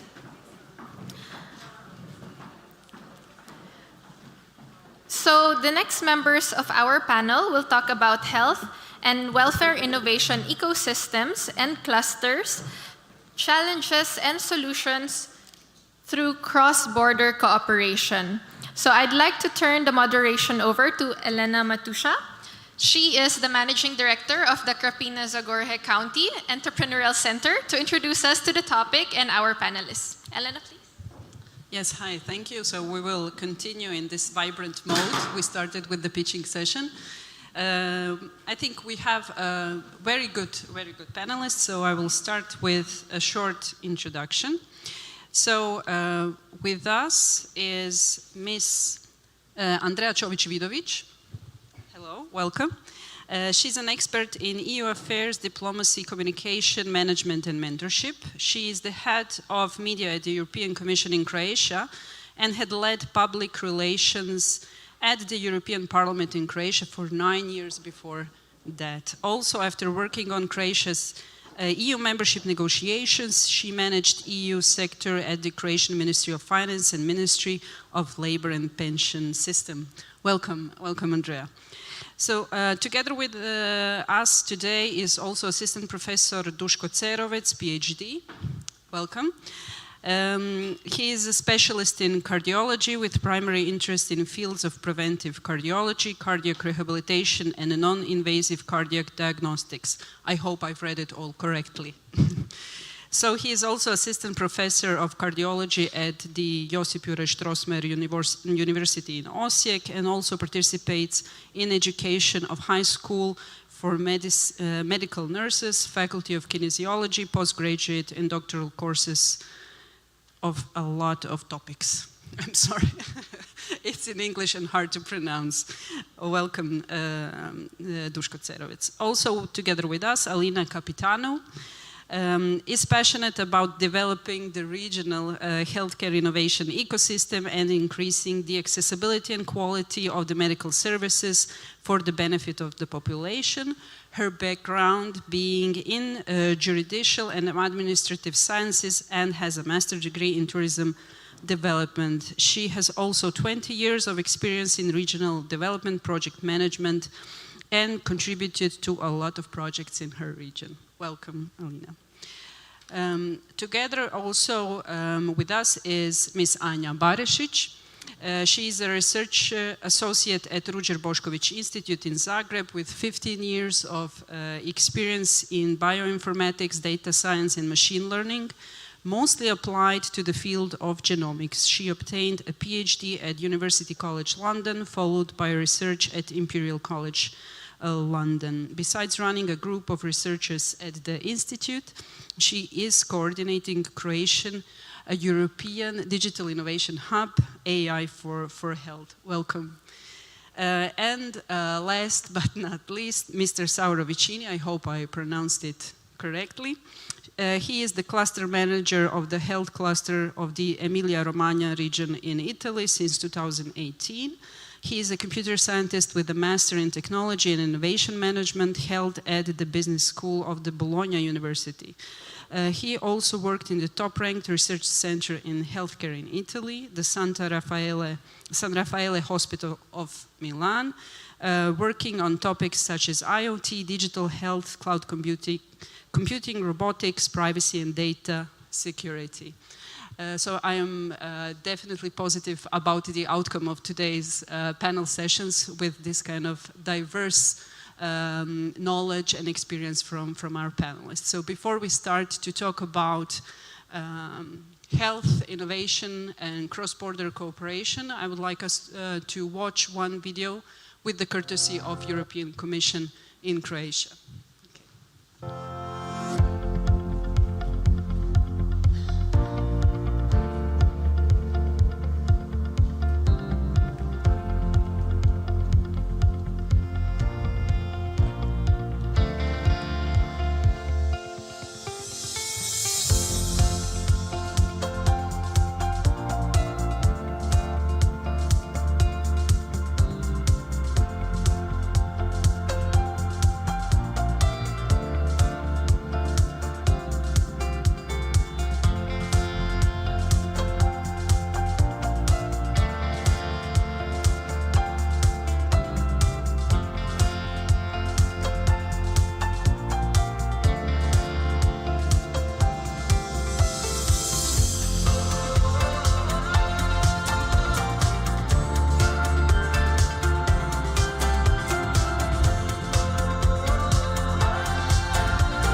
Great. This is a great introduction to our first question to the panelists. Where we see that the advances in life sciences and the advances in digital technology really give a lot of opportunities to innovation in the healthcare system.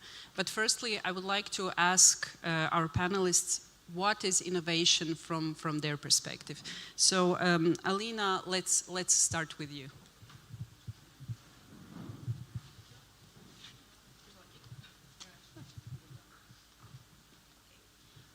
View, health innovations is about new and improved health innovation policies, health dedicated products, health dedicated services and technologies. Also, it's about how we deliver the services to the people, to the patients, and in order to have an improved healthcare. So health innovations, we have to address efficiency, effectiveness, quality, also sustainability of the way we are doing healthcare. So we have to be affordable, we have to be also accessible for the patient, because this is the main issue, to have affordable healthcare services for the good and benefit of the patient. So we need to be innovative in order to address these needs. The COVID-19 situation, I think, exploited very well and showcased how difficult it can be to address the needs of our patients. And we have to be innovative in order to overcome these challenges, to have accessible quality services for the good and the benefit of a patient. So there are three kinds, let's say, kind of innovation that can be differentiated. We are consumer-focused type of innovation, so we are focusing about the patient or citizen because we want to prevent. Now, we do not to have a status of to be a patient, we have to be healthy citizens, so it's very important to have this concept of healthy aging, let's say, in order to have a preventive medicine all installed in the European ecosystem. We have technological-based innovation, so we are very focused on medtech, health tech, innovative companies in order to have products to be in place to even the healthcare organization. And we have a business model, so it's about healthcare organization, how can they provide healthcare services improved to the patients that they have in their environments. Also can discuss about patient empowerment, so how can we monitor a patient in distance, so it's about European health data space, of course, and how we can use telehealth medicine in order to monitor and to empower a patient in order to monitor their diseases. Thank you, Alina. So, Ms. Andrea, we've somehow witnessed the standpoint of European Commission when it comes to health innovation. What would you add to it? Well, certainly, 5 seconds. Yeah. We're gonna, are we? Yeah. Sorry. Oh, it's on now? Okay. Thank you. So 5 seconds.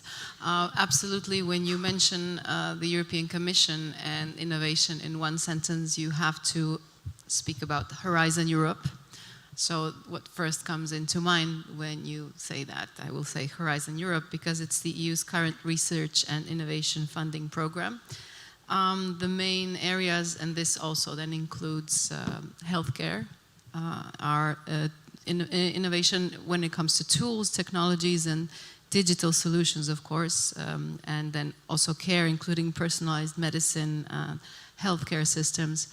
Also, I speak on behalf of the Commission, so I have to mention funds because whenever you see a name to a program, that means it's a priority for the Commission. And then when you see the funds attached, then you can virtually feel how important it is for the Union. So I can only tell you that for the current financial framework 2021 to 2027, it's been defined for the current and then for 21 and 22 we've had 14.7 billion in funding just for the medical sector under Horizon Europe. So if you remember one thing about the Commission out of this question, remember Horizon Europe and then check out all the support Europe is giving through its various sub-programs.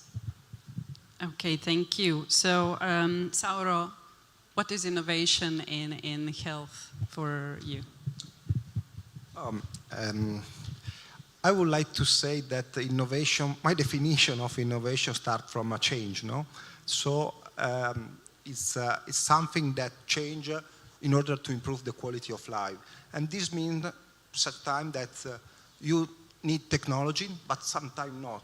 For example, today I'm here in order to looking for collaboration also for a project on health tourism that first of all is a matter of reorganizing the healthcare system.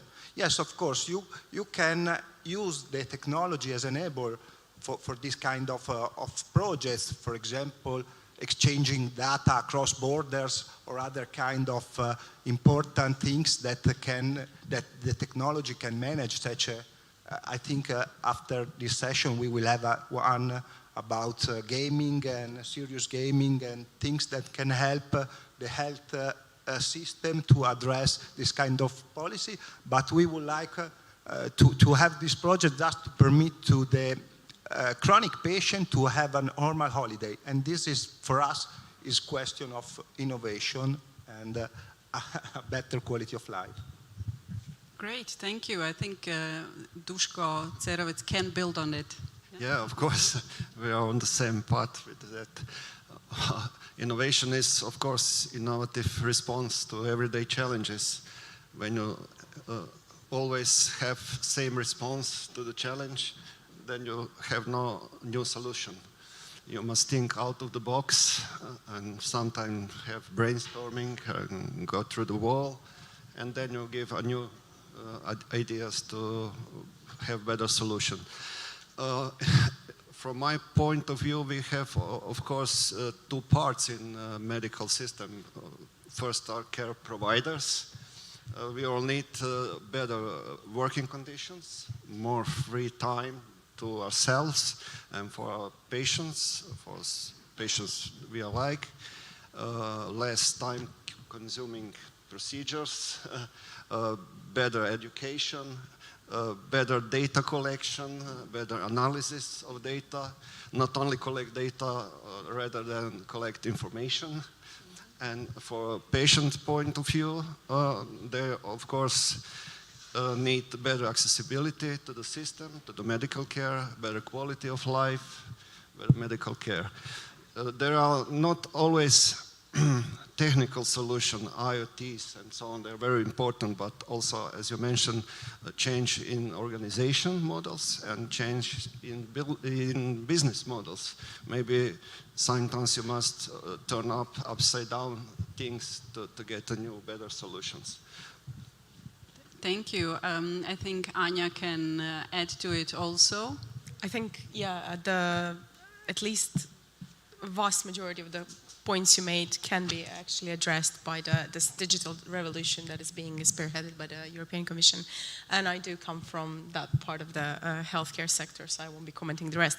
But I think I will argue that artificial intelligence, which is now the new boost in digitalization, can address a lot of these problems. What we do find, and I usually have a graph when I do the presentation, is the fact that coming from the research background, the vast majority of research in AI area actually is in healthcare. When you see how many papers are published, the most popular domain is healthcare. However, when you go to a GP, you see about 0 of these solutions being put into practice.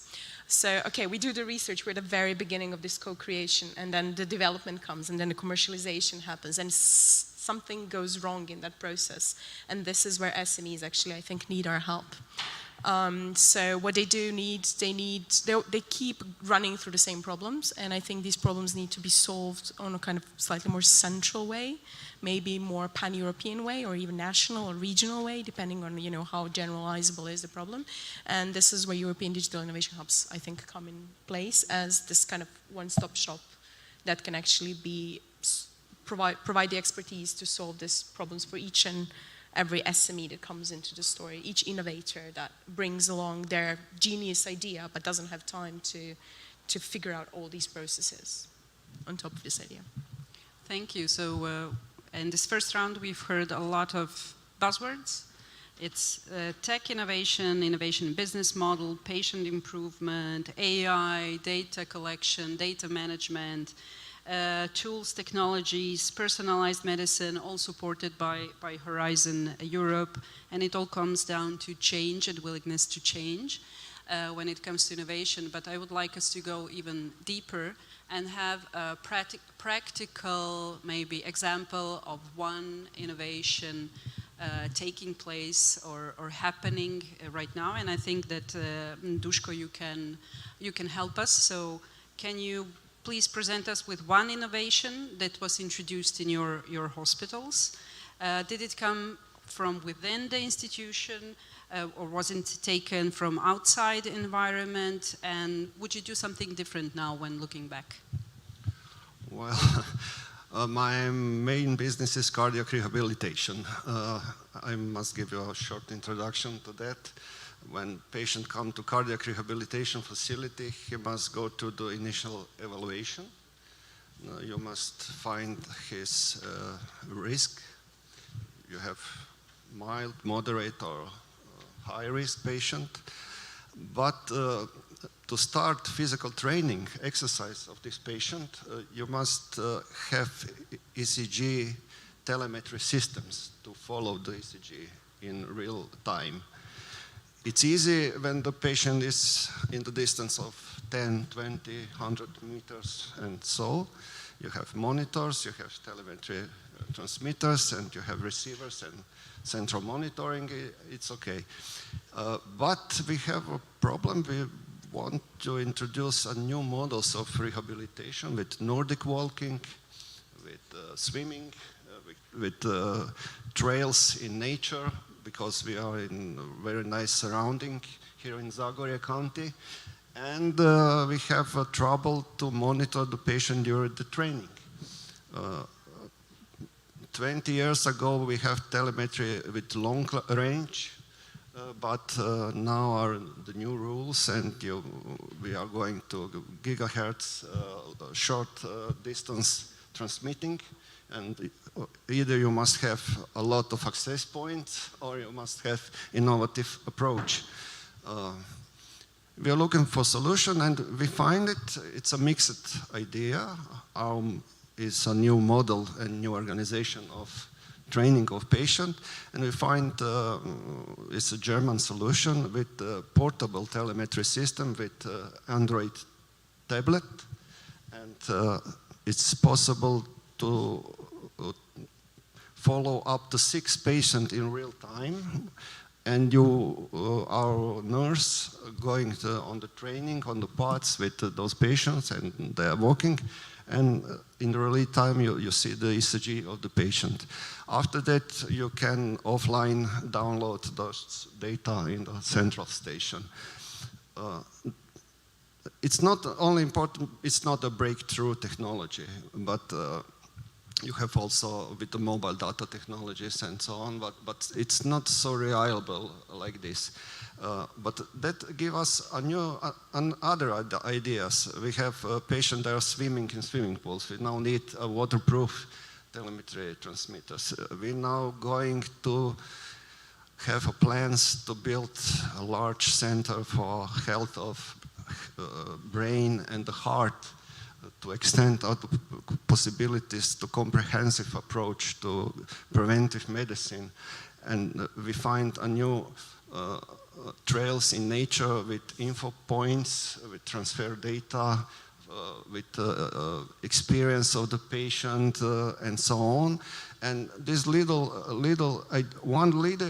idea is going to maybe another idea, and so on. That's maybe the point of that, what I want to say.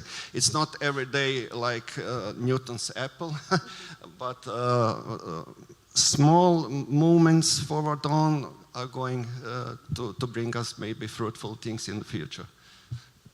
Thank you. Mišović-Vidović, so from the perspective of European Commission and policy regulation, how does Europe and top-level governance support this kind of innovation in health? Well, let me just go back in time a little bit. I think it was already mentioned how much COVID has changed everything from the bottom up. That was the hardest we ever shook, bottom up. I think probably for a very, very long time. So it has been very reactive. The responses from the EU's level, from the Commission's level, but I believe the experience of COVID has really turned the European Commission and the EU level governance into a proactive player when it comes to health and innovation. So, I mean, just you've seen it in the video we've shown at the beginning, but the buzzword for the Commission and the Union when we speak about healthcare is the European Health Union, because we would say there is no alternative. We've seen how much a health issue is not a national problem. It's definitely not a local problem. It is definitely, I would even dare say, global problem. So just this October, we've finally finished, let's call it set up the final building blocks of the European Health Union. And now I will read because it's a little bit long. So we've adopted the regulation on serious cross-border health threats, the regulation on the extended mandate of the European Centre for Disease Prevention and Control, and the Emergency Framework Regulation to provide extra powers to the European Health Emergency Preparedness and Response Authority, known as HERA. So it all sounds very technical, but this is actually very strong, and it's the legal framework to make all sorts of trans-border, transnational types of cooperation when we speak about healthcare, to make them possible. I believe I have to mention a couple of more programs and instruments, if you don't mind. Again, if you remember anything from what I'm saying, try to remember the names and the numbers, because this is how you see the Commission present in everything we do through the projects that we need in innovation as well. So I will mention the EU for Health program. It is, again, a reaction to the fragility of national health systems that was exposed in COVID times, with a 5.3 billion budget for the 21 to 27 period. It is probably one of the most powerful programs. It's unparalleled, really, when it comes to the EU financial support in the health area, and we are all aware that this support is not a passive one. It also concerns innovation. So another important instrument, also sort of sped up by COVID, is the Recovery and Resilience Facility. You must have heard about this one. It's foreseen as non-repayable support and loans. The total amount is about 680 billion euro for this period that we're in financially, and a really large part of it will also cover innovation in healthcare. And I need to mention one more. It's a Europe's Beating Cancer plan. Again, it will have around 4 billion of funding, of EU funding. Another, I forgot, around 1.25 billion will come from the EU for Health program. And we are speaking about cancer. It is probably the thing we need to tackle the hardest, because we have only 10% of the world's population and 1/4 of the world's cancer patients. This includes children who are cancer patients. So this is a battle that needs to be won on the European level. There's quite a few more things to say, but I'll leave some space for the other speakers. Thank you, Andrea. So we've heard about one practical innovation that's being implemented in Krapina-Zagorje region and the hospital. Also, we've heard how the European Commission and European Union wants to support the fragility of the health system that was become obvious during these COVID times. But I would like to ask Ms. Barisic to maybe go to the perspective of technology and how can we use technology in healthcare, and what support to this technology implementation into healthcare system would be appropriate from the national or European level? we are all all evidencing the healthcare becoming very digital nowadays. So people saying that digital healthcare is the future, I keep correcting them, it's the present, right? Even in Croatia, which doesn't stand very well on the European digitalization rankings, we do have digital healthcare. Within the last 5 years, we switched to e-referrals, to e-prescriptions, and all of this is kind of, you know, the paper versions of it have died out overnight and everybody forgot about it. The main challenges, as I said, one of these are how quickly the innovation gets accepted into the system. And I think the main issue here is how digitally savvy are our medical workers and our patients. Don't forget them as well. So you have a gallop of technology on one end. You have medical professionals who are doing everyday work who are already overburdened. They spend about 15% of their time actually handling the patients, and everything else is admin, learning, and all sorts of other very mundane tasks. So they don't even have time to learn about the technological development. So we need to start educating them and also building the doctors of the future who will go into the system already pretty digitally savvy on one end. But also, I think what we need to start thinking about is this kind of transnational, this was been mentioned a couple of times already, this transnational aspect of Europe. And we're very mobile. People go across countries, they're across regions, across clusters, however you want to call them, and their data goes with them. Or it doesn't, and it really should be, which means that you will be getting your emergency treatment in a place where you have this emergency, whether you're on a skiing trip in Austria or in your hometown, but you might be going for a rehabilitation in Krapinske Toplice because this is the best place in Croatia to do that, but your data has to follow.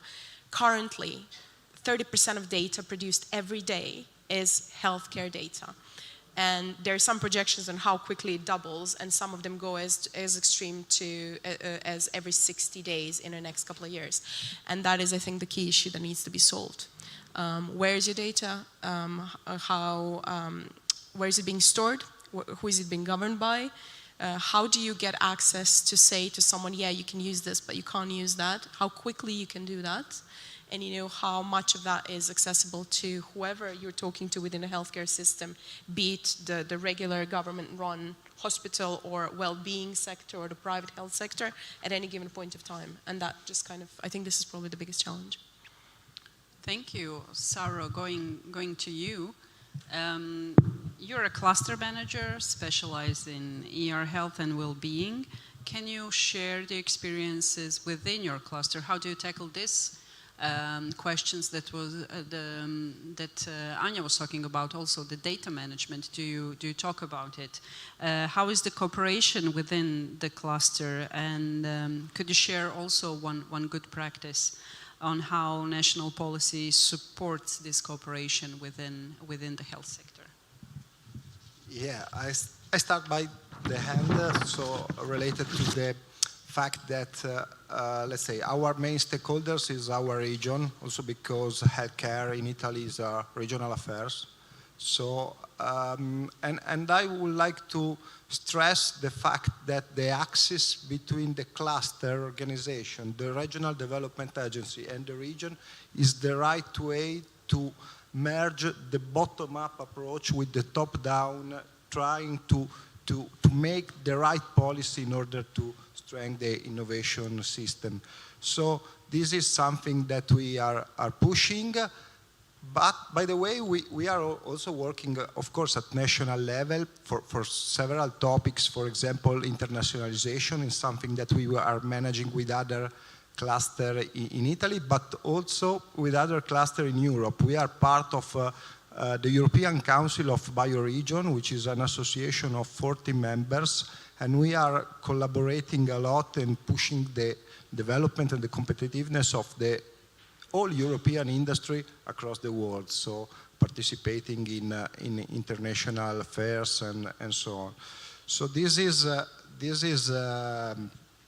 something that for us is becoming very important, because healthcare is a market, is an international market by definition. Related to the fact of data The data privacy, of course, we have, like everyone, I think in Europe with the GDPR, we have several problems in doing research, and this is an issue that should be addressed in order to maintain the competitiveness of several research centers, because in some cases the rules are not conceived for the research. They are just thinking to manage the day-by-day activities, and in this case works. But in order to have a very, very good research, we have to think to special privacy regulation for research activities. Thank you. So, Alina, going to you now. You also have a very good project to present to us, and to maybe showcase how are you tackling this, also data management and cooperation, but with the focus on precision medicine. So please, can you also present this project as a good practice example how this innovation can be easily spread within an ecosystem? Thank you. MedicNest project is the name of the project that it's focusing on precision medicine and personalized medicine. They are interconnected and sometimes interchangeable concepts, but they are going hand in hand anyway. And we are promoting precision medicine and to integrate digital technologies in order to have innovative healthcare ecosystem. So it's a cluster excellence project funded by COSME program. Imagomol Health Cluster from Romania is coordinated, and together with Medvia from Belgium, with Hellenic Biocluster from Greece and Biotecil from Spain, we are working together to interconnect the ecosystem and to commonly promote the digital technologies that every ecosystem has. So we are also aiming to enlarge these ecosystems that are interconnected through the main four partner, and we are aiming to establish a meta cluster in precision medicine in order to enlarge the emplacement and enactment of precision medicine. So we are working together to have a European strategy in precision medicine and to have a joint action plan in cancer, because we are addressing the cancer mission, like you have mentioned before. We are trying to implement and develop projects that can be funded by a European cancer plan. So this is one area of action, and we are aiming to develop a portfolio of projects. So we are more layers, let's say, of implementing the projects, the near future to interconnect the ecosystems, but we are thinking to have a sustainable project that have put in place a meta cluster in order to have a sustainable partnership that will contribute to the implementation of precision medicine. And also we are facilitating cluster exchanges, because this cluster exchanges scheme easily connects ecosystem stakeholders and promote startup companies, for instance, medtech, health tech companies. And we are supporting next year 4 events, 4 big important key events in each country. So we'll have in Iași, in Romania, Smart Health Technology Forum, where we'll be waiting to promote, let's say, all the stakeholders' innovation. We'll have a European pitching competition. We'll be opening our registration to the smart health companies in order to pitch their solution and to be implemented within healthcare organization environments. We'll have also a health tech summit in Leuven, organized in March by our Medvia cluster, and also have a Hellenic Biocluster forum in Greece, in Athens. So we are interconnecting this ecosystem precision medicine by organizing this type of cluster exchanges event. So we are very keen to enlarge our ecosystem and to invite all cluster that are involved in healthcare, and also we are working with European Digital Innovation Hubs. Imagomol cluster, for instance, is a member of a European Digital Innovation Hub also. So we have also in common this need to digitalize the healthcare, and we're having also session dedicated to clusters and European Digital Innovation Hubs working together for healthcare transformation. We are having also a session dedicated to that, to support the partnership between the cluster and EDICS and European Innovation Hubs. Thank you. Going back to Andrea, we've heard, I would say, 4 good practice examples from our panelist speakers on what the stakeholders are doing to support the innovation in healthcare.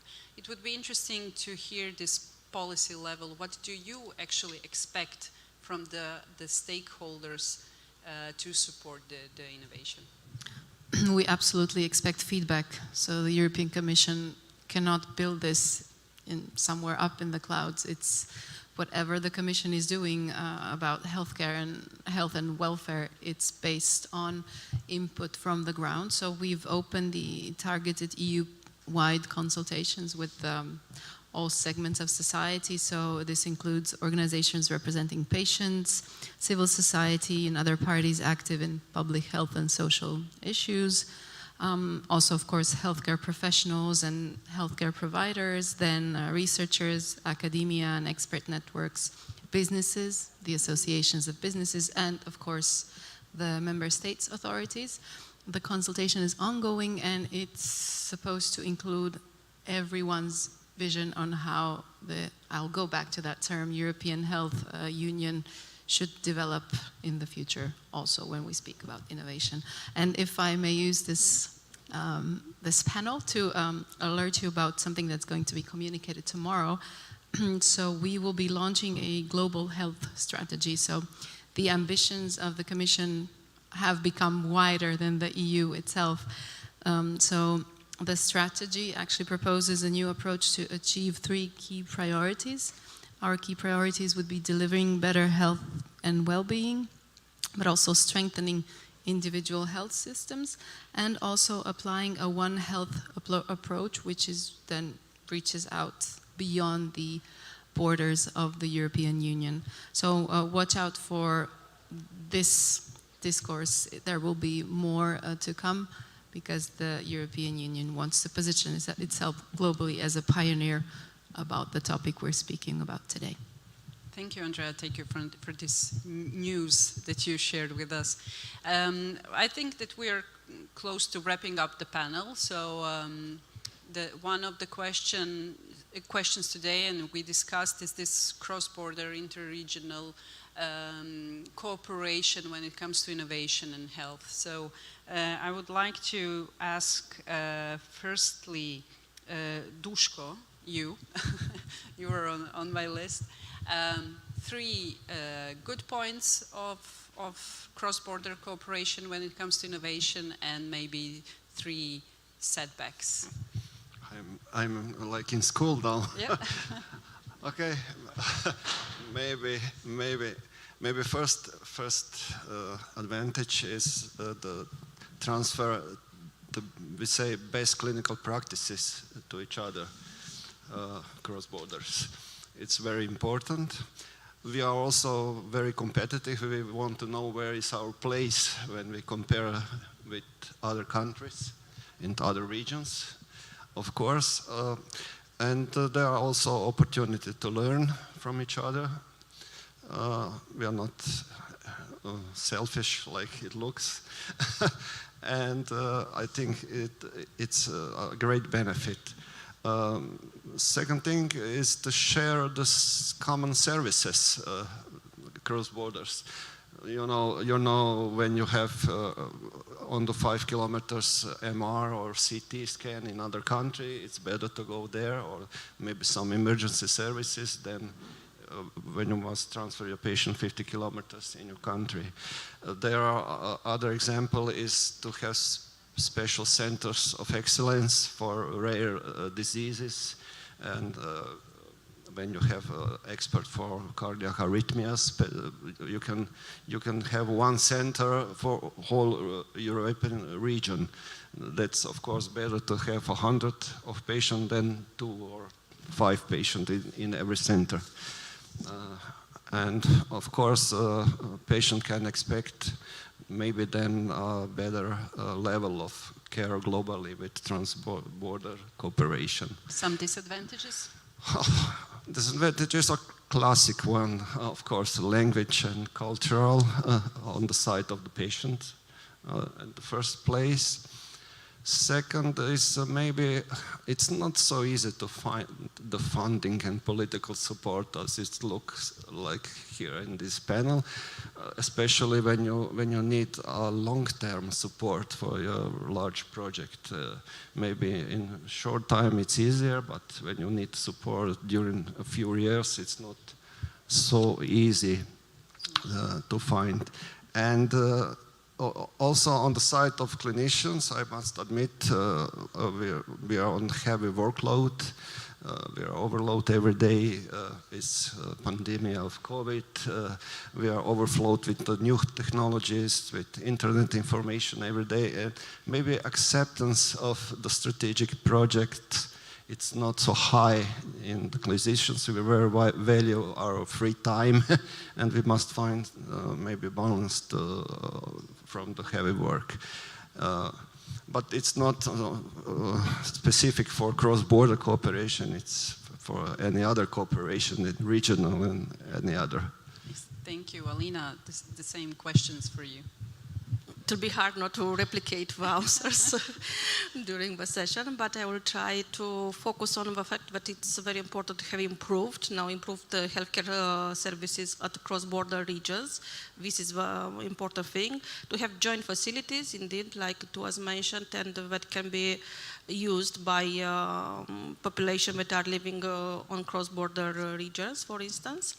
And it's very important to have this kind of cross-border cooperation in order to accelerate the implementation of digital, of telehealth, e-medicine, and all the concepts that are related to the implementation of European health data space, because I think it's very useful to have cross-border cooperation, inter-region cooperation in order to implement the European health data space objectives, for instance.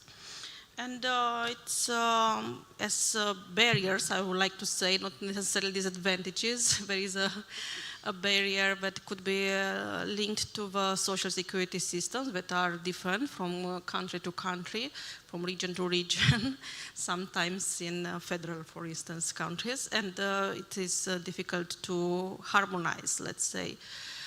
It's difficult to have interoperability in medical data. This is also an issue that can be addressed, but we need to have interoperability European health data in order to have the data that are following the patient, like it was mentioned before. Thank you. Anya, it's your turn now. Thank you. First, I would like to maybe point out to the European Commission and the two-way dialogue. Obviously, starting preparing for the inception of our project, we spend a lot of time on the ground talking to the startups who are trying to develop something in the terms of AI in healthcare. A few of them are actually in the corridor just behind you, and they've emerged from the Zicer's startup factory that happens every year. And there's two main things they are always screaming about. One is the regulatory framework that allows them to actually go from to be innovative, to go from an innovation to a finished product.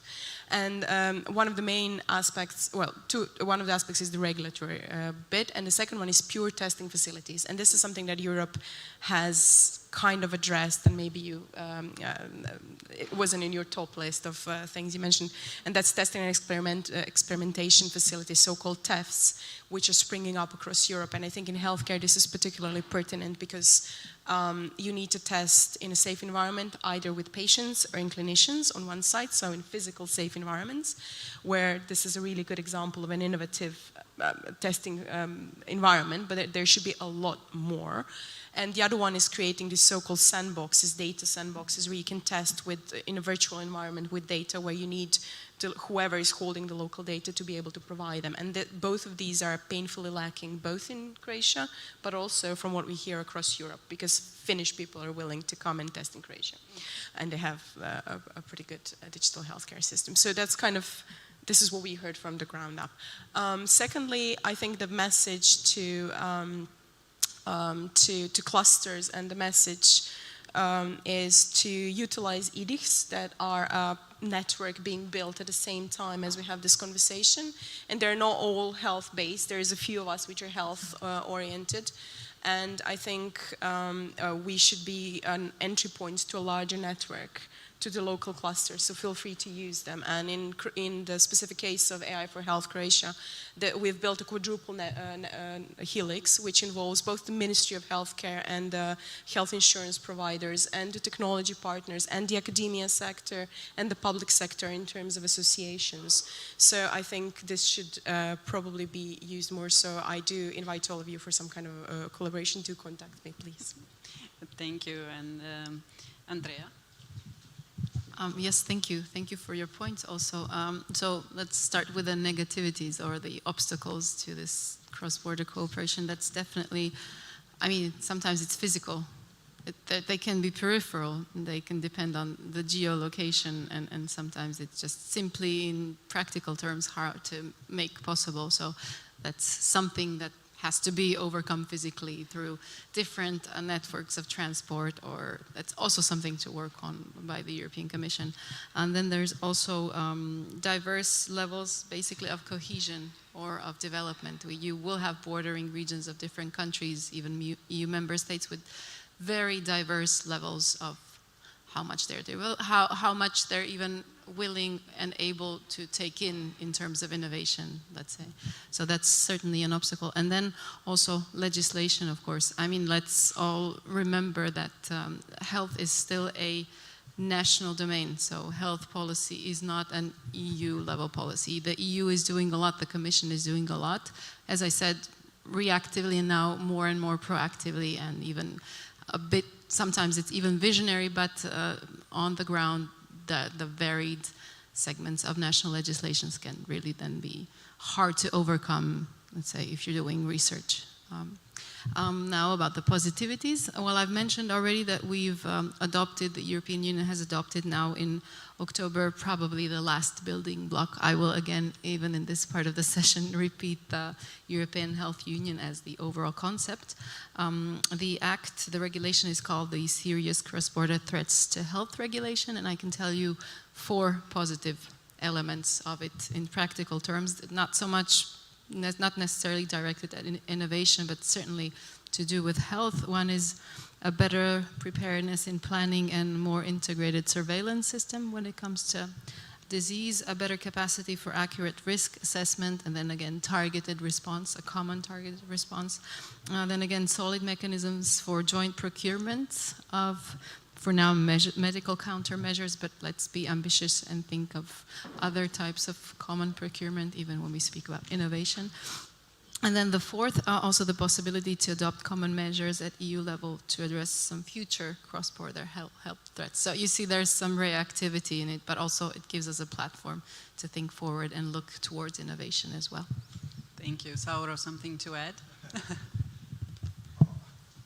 Yes, it's not an easy job to add something, but I would like just to stress the fact that the investment that we need in health facilities are becoming big and big again, and we need to share this kind of investment in having common facilities, for example, in production of radiopharmaceutical products, in cell factories.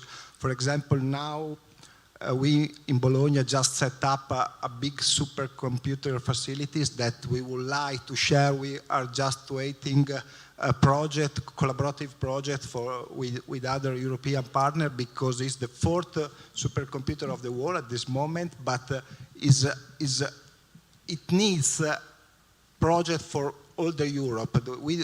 We cannot think to replicate the facility in every country, but we need to share this big investment, because every one of us made is a small part of this investment with the European funding. So this is what we need at this moment, I think, in order to unify the European Union more. Well, thank you. As I counted, we have 4 good points and only, 9 good points and only 6 barriers. So I think we're doing good. Thank you. Before we go to our closing remarks, I would like to open the floor for any questions from the audience, if there is any for our panelists. It's the afternoon after lunch, I know. Still waiting for the coffee. Okay. So let's not do the classic closing remarks, but only one short key takeaway message from our panelists. So Anya, you can start. We've heard about the security sector being really strong in Croatia. We will hear about gaming sector as one of the organizers. I think we should consider putting a third one on this landscape of Croatia, and that would be the AI in healthcare. Thank you, Anya, beautifully. Alina, your one key takeaway message. My key takeaway message is related to medicness and to precision medicine. And I would like to highlight that sometimes we spend a lot of time designing bridges, cooperation bridges, but not enough time in order to think about the people who are crossing the bridge. So precision medicine is about people. It's about tailoring prevention system for people, for patients to have precision diagnostics in order to have an appropriate treatment without side effects, for instance, in cancer, because it's a typical precision medicine cancer methodology. And it's very important to promote precision medicine because it's data-driven, it's knowledge-driven, it's ethical compatible, and also it's socially intelligent because we're thinking about people and how to better address their needs. Thank you. Duško? Life is short, play more. or collaborate more. I think the future is collaborative, but we must consider our equities and diminish our inequities with this collaboration and find strategic entry point and don't give up. Thank you. Sauro? Yes, me too. I would like to say that, yes, cluster, I would like to say something about the role the cluster on the global competitiveness, because the fact that we are here to speak about the collaboration among cluster, among regional agencies is the way to compete with the rest of the world. So we have this big challenge for all the Europe, and we have to address it with this kind of meetings and the follow-up, of course. Thank you. Andrea? Yes, thank you. So health is a shared political, operational, and scientific priority for Europe. And on behalf of the European Commission, I can only say that research, development, and innovation in healthcare has no alternative and is the crown of the European Health Union, and it will continue to be that. And let's all, working in the sector, let's all make it some sort of a mantra to help improve our everyday lives. Thank you. Thank you very much, dear panelists. So I think that key words throughout this panel sessions, as in every other sector we've touched today, is change, people, and collaboration. So thank you for coming here today. Thank you for sharing your knowledge and expertise with the rest of participants. And I wish you and the participants a good afternoon today.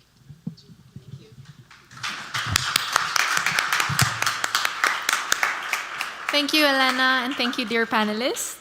So it really does go without saying that the pandemic has highlighted the importance of funding, innovation, digitalization, and actual on-the-ground implementation of solutions in the health sector. So thank you again to our panelists. And before we proceed to the next panel, to the last panel of the day, we would like to invite you to a coffee break. Coffee is available for you outside. Please be back in 30 minutes. Thank you.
Okay, welcome back everyone. So to close our day, we have an interesting panel to discuss clusters driving the digitalization in Croatian key sectors. I'd like to turn over the floor to Natasha Mirish. I hope I pronounced that right. She is a senior advisor for local development and EU funds at DURA to tell us more about the topic and to introduce us to the panelists. Natasha, please. Thank you very much. Good evening, everyone. Thank you for staying with us. Thank you for bearing with us. I know it's quite late in the afternoon and that you are quite exhausted by now, but I'm sure you won't regret it for staying here because we've assembled a couple of fantastic panelists today who will share their knowledge with you, and I hope you will enjoy it. As it was previously said, we will talk about digitalization now on our panel. As you probably all know, it's a very, very important thing in today's world, in all business processes. So I'm sure that you'll be able to hear a lot of interesting facts and probably some figures about digitalization in Croatia in various sectors. You've heard a lot of things about clusters in our previous panel, so I will not speak about that anymore. Of course, I will give the floor to our panelists now, and we will speak about some key sectors, Croatian key sectors, namely it will be tourism, CCI, AI, and gaming. So we can start with our first panelist here today. We have Mr. Krešimir Partel here today with us. He's the State Secretary in Ministry of Culture and Media. Thank you for coming. Then we have Mr. Ivan Venturi here with us. He is a coordinator at Bologna Game Farm, if I'm not mistaken. Thank you for coming. Thank you for being with us. Then we have Mr. Aleksandar Gavrilovic, who is a Secretary General at Croatian Game Development Alliance. Again, thank you for coming here today. We have Mr. Ivan Bilanjic, Maestra Director of Revenue Management from tourism sector. Thank you for being here. And Andrea, my colleague from Sisačko-moslavačka Županija, Regional Coordinator at SIMORA. So once again, thank you for joining us for today's panel. Then let's start with the questions. Mr. Partel, you're the State Secretary in the Ministry of Culture of Republic of Croatia for the fields of culture, art development, investment, cultural heritage protection, international cultural cooperation, and European affairs, if I'm not wrong. Almost everything. Okay, so we can see that Mr. Partel is very busy. And let's start with some Ministry of Culture attitude. So what is the Ministry of Culture's attitude towards creative industries? And are we actually following the trends, European trends, which are actually encouraging the CCI in today's world? Please First of all, thank you for calling us to this interesting panel. I think that the Ministry of Culture and Media is in line with the European politics towards culture and creative industry. Maybe in some fields we try actually to take the leading role. And since Alexander is here and probably will talk a lot about the gaming industry, I think that this is something that we started in the Ministry of Culture in 2017 when we were drafting the new law on audiovisual activities.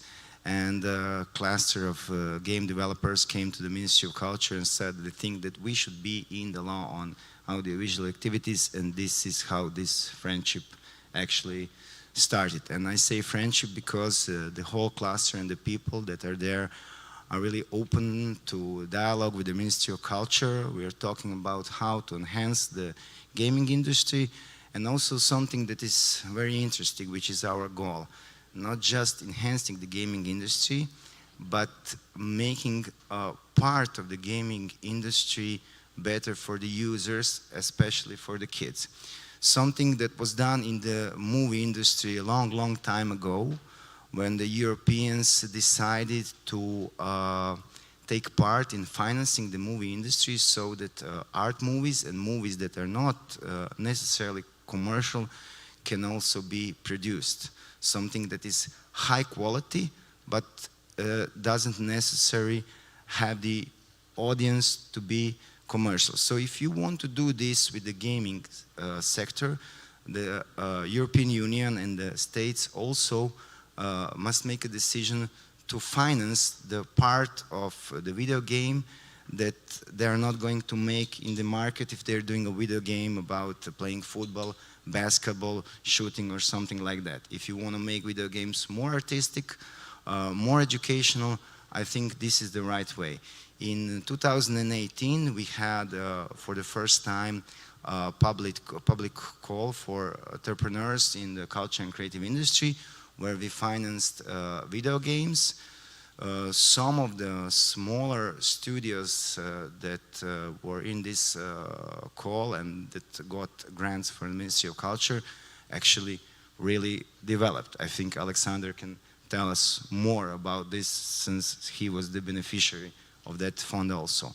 And during this year, we had the first public call from our audiovisual center for the development and producing of video games. So I think that we've done a lot in this area. I think we can do actually much more and somehow drive the way for the whole European Union. Maybe I don't actually know about the entire world. I wouldn't go so far, because United States, they have a different policy. Everything is there, from the movie industry to the gaming industry is more commercial, but European Union is somehow over-striving to be more artistic and producing movies and video games that can be that can have more benefit on the consumers. Yeah, okay, thank you very much for your answer. So actually you answered on my next question partially, because you mentioned that you already had a couple of calls for the supports and grants for the beneficiaries, but could you tell me how much does the CCI contribute to the GDP? Obviously, the Croatian government supports this CCI industry, but how much does the CCI contribute to our GDP? Well, in the European Union, it's about 4.4% of GDP. In Croatia, in 2019, before the COVID pandemic, it was about 3.1. But nevertheless, the creative industry had much higher growth than other industries in Croatia, and also had a significant fall during the pandemic crisis, especially not so much the gaming and IT sector, but other creative industries such as music and film, the ones who are dependent on audience, they had a fall of about music and film of about 40%. Yeah, so definitely COVID had a lot of impact on the CCI, and do you see that we are getting on the old path again? Are we recovering from COVID in the CCI, or we are still staggering? I don't know how to... I think that we are recovering. I mean, everybody was eager to come back to the cinemas, to come back to live concert. We actually had a 2 years expansion of streaming platforms, because everybody was at home, and something that would have happened in a period of 5 to 10 years actually happened in 2 years. And the audience developed different consuming preferences, but I can say that during these years people really returned to cinemas. You cannot replace cinemas with streaming platforms. I think that that will never happen. When actually they started mass production of television, they said this is the end of cinemas, and it wasn't the end, and I don't think this is really the end also. Yeah, I agree with you. I was not that pessimist as well. I knew that the things are going to come back to the old ways again. So thank you very much. And could you tell us, are there any other supporting measures by the ministry, and which are they? Yeah, what I mentioned about different consuming preferences, everybody going to digital, we took that into consideration while drafting the Recovery and Resilience Fund, and we have about 35 million euros for digital transformation. These are grants, not financial instrument, for the culture and creative industry, especially for this digital transformation, and also maybe to push them more international. Because like when you produce a video game, it goes international either way. But when you produce a movie, it's hard to place it in different countries, especially if the themes are more local. So I think that with this program, we will give a boost for the whole creative industry, the publishers, the musicians, the artists, the game developers, the producers, directors, everybody in the creative industry. Yeah, so that you definitely think that this digitalization is going to boost up the competitiveness between the CCI industry. Yeah, that's really nice to hear that the Croatian government actually supports quite well our industry. And you spoke about international components. So today we have with us Mr. Ivan Venturi. And he's, as we already said, coordinator at Bologna Game Farm. You began developing video games in the early 80s, so I guess you were one of the pioneers in video games. And you published your first video game in 1987, so it's quite impressive. And you design, produce, and develop indie video game. And could you tell us your story in short? How did you start, and what was the situation when you started back in the 80s? Okay. Hi, everybody. And yes, I published my first video game in '87 and co-founded the first Italian video game company. I started working on Commodore 64 and never stopped producing video games. And I spent my time between, from the middle of 90s to 2010, almost completely working on serious games, applied games, so the kind of games you talked about. And after that, I started again to producing video games for commercial, for the business to consumer market, PC and console. And now I coordinate since the last year the Bologna Game Farm Accelerator, which accelerate for companies, funding them with 30,000 euro and giving them an acceleration. And we have our own way to do things because we like to work with a few teams and to work with them very deeply because the most of the time a junior company has maybe a lot of passions, have some vertical strong skill, but often they miss some crucial point. Not only under a business point of view, because maybe they produce some kind of game, but they miss the budget dimension of the game, and also under a technical point of view, because producing video games at the present day is not simple. And for example, if you produce a strategic video game, you have to get in your team, for example, a programmer skilled in a database or whatever. So we work deeply with them and in the first phase reviewing the team and the project and the strategy. In the second phase, producing the vertical slice. And in the third phase, after they tested the vertical slice in an event we have in Bologna, a big indie event, they begin to pitch their vertical slice to publishers.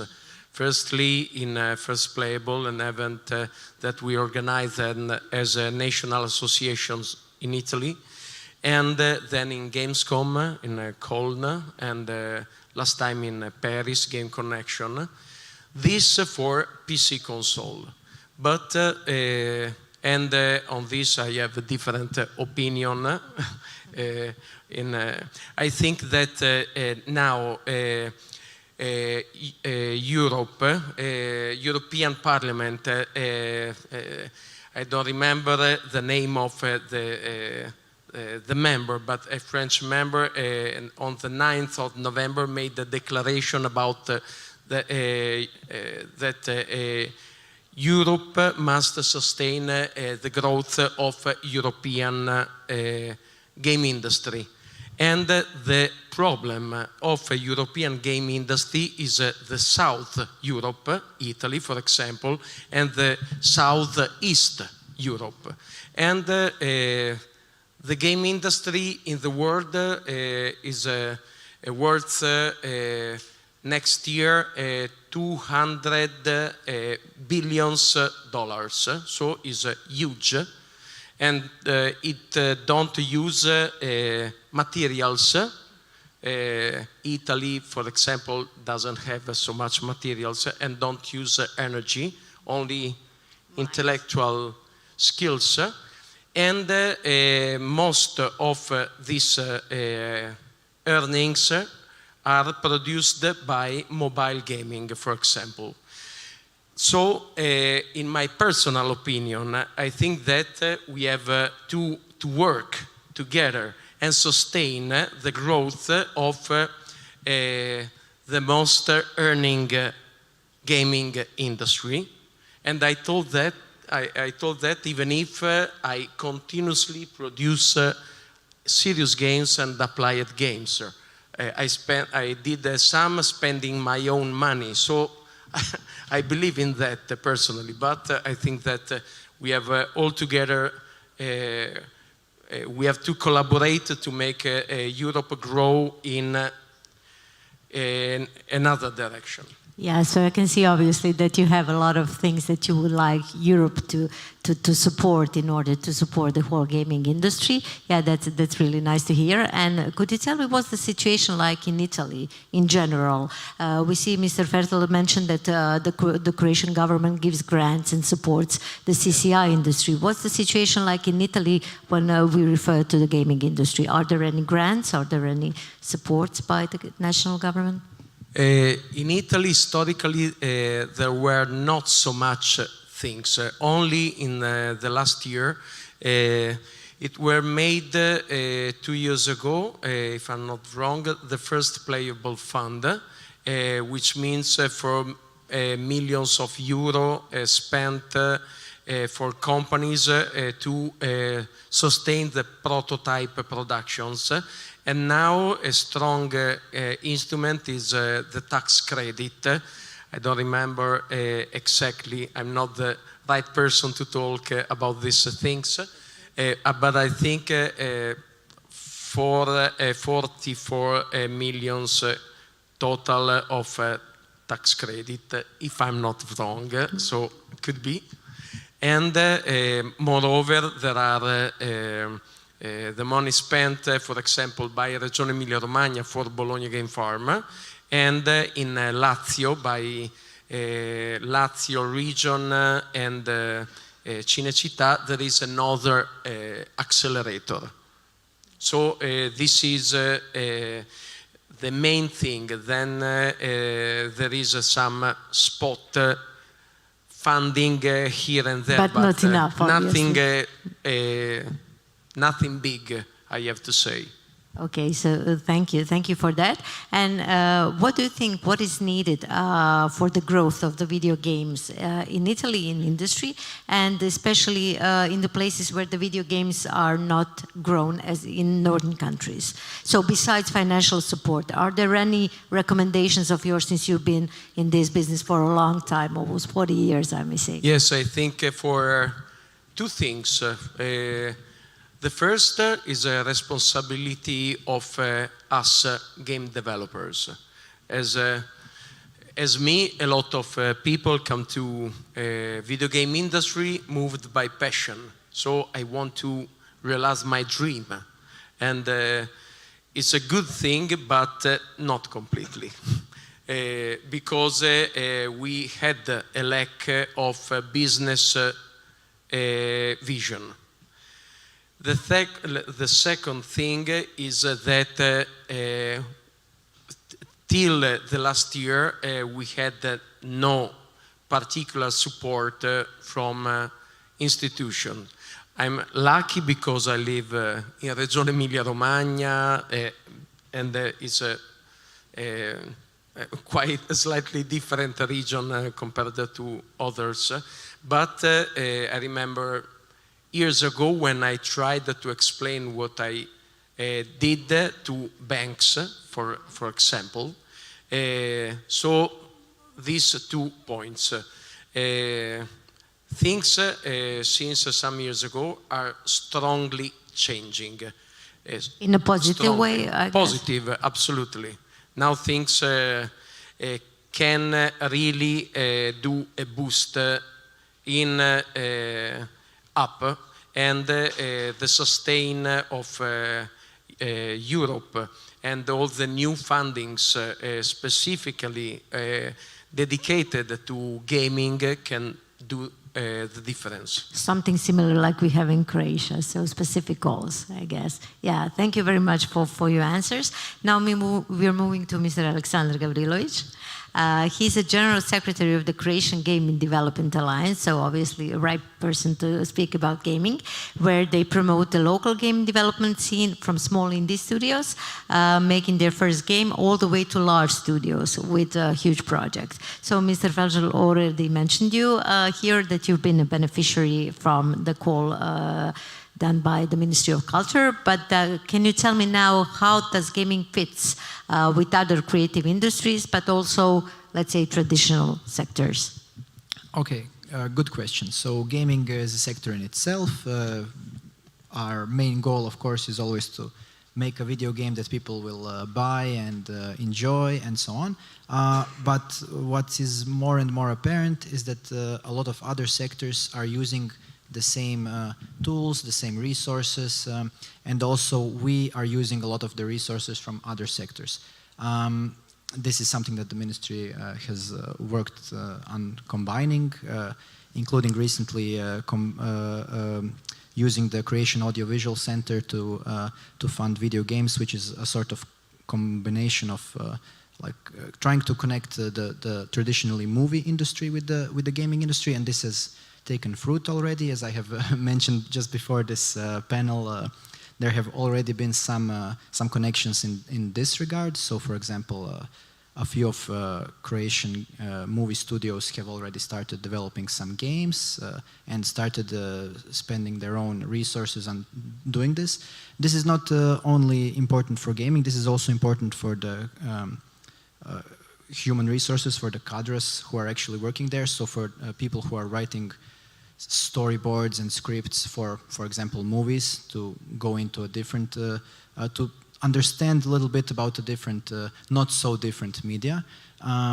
Also comic book artists, animators, and all the other different valuable artists who could help. Because video games are not just IT, they're not just engineers, they're also writers, artists, animators, and so on, level designers, architects, actually. Yeah. So they generate a lot of jobs, actually, right? Yes, a lot of jobs, which are usually thought of as suficitarni. So not usually thought of as jobs that drive growth, you know. But it is now obviously changing. So these jobs actually drive growth. So when your kid tells you that they want to be an artist, you know, you don't say, oh no, that's horrible, how will we support you your whole life? Now you can say, great, go into game development, be an artist there. So that's good, but also there are other sectors, as I mentioned, which use the tools that we use, right? For example, 3D modeling, which game developers understand and use every day for 3D games, is useful for pharmaceuticals, for simulations, for different medical supply applications and so on.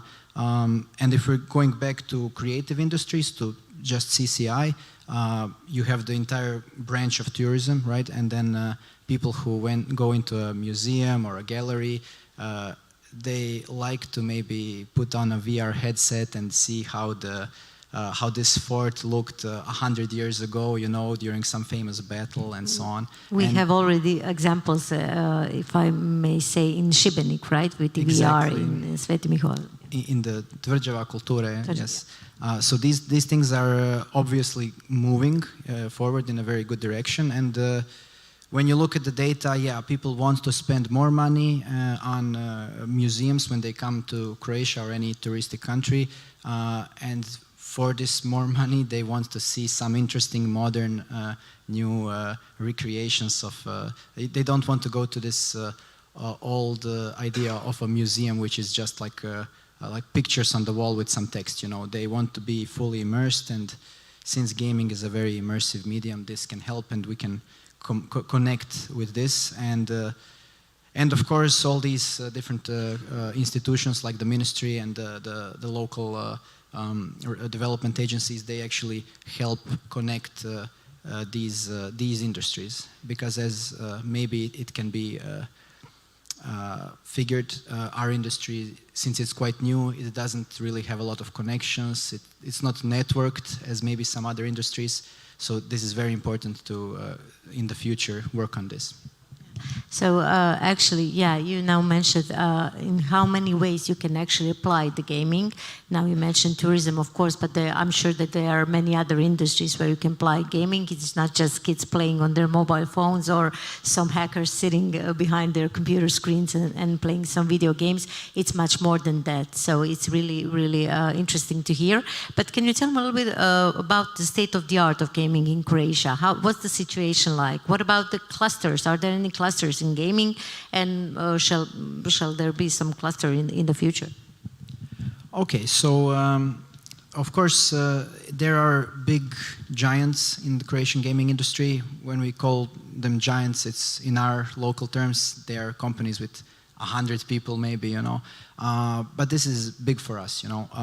There are some companies with 20 people, 30 people, and so on. All around there is around 50 companies with a total of 500 people, let's say. If you calculate it in the right way, it comes up to that. So what does this mean? This also means it's around 75 million euros of revenue, right? So these numbers, in and of themselves, they don't mean much. You know, you have to show other industries and how they're actually developing, and you have to see the graph and see how actually it's moving faster than the other industries, and then you paint a picture of this actually being something of potentially strong strategic industry for Croatia, where you can actually apply all of our heritage, all of our knowledge, all of the decades we had before in animation. You know, we're now here in Zagreb, so Zagreb is famous for the Zagreb School of Animation, which actually won the Oscars, and we have all only this. Croatian Oscar It is, but the director is Montenegrin, but it is the Zagreb studio, so it is ours, let's say. And all of this is in Croatia, right? This is untapped potential, which could be tapped, right? So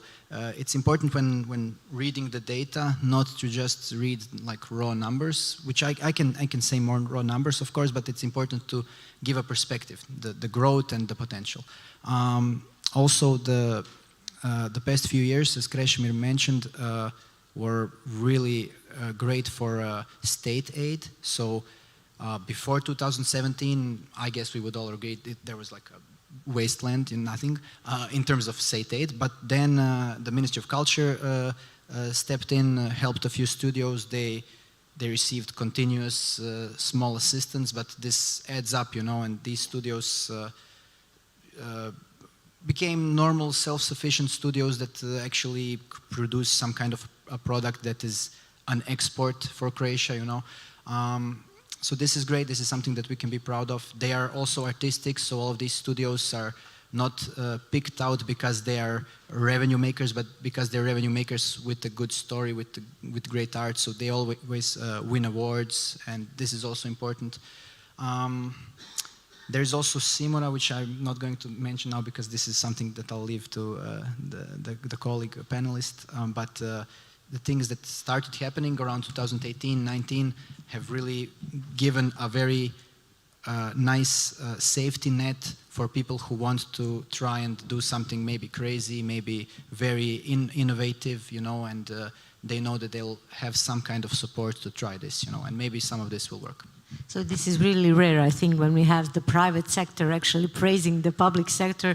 So I think this is really not common to hear. It's also very nice to hear. I'm really glad that the things are moving on. So I believe that you think that the future of gaming in Croatia is good. We have the good perspective. As you believe. We had luck that the Corona crisis didn't really apply to us, because it's even better, because people are at home, they have to play games. So it's been good, right?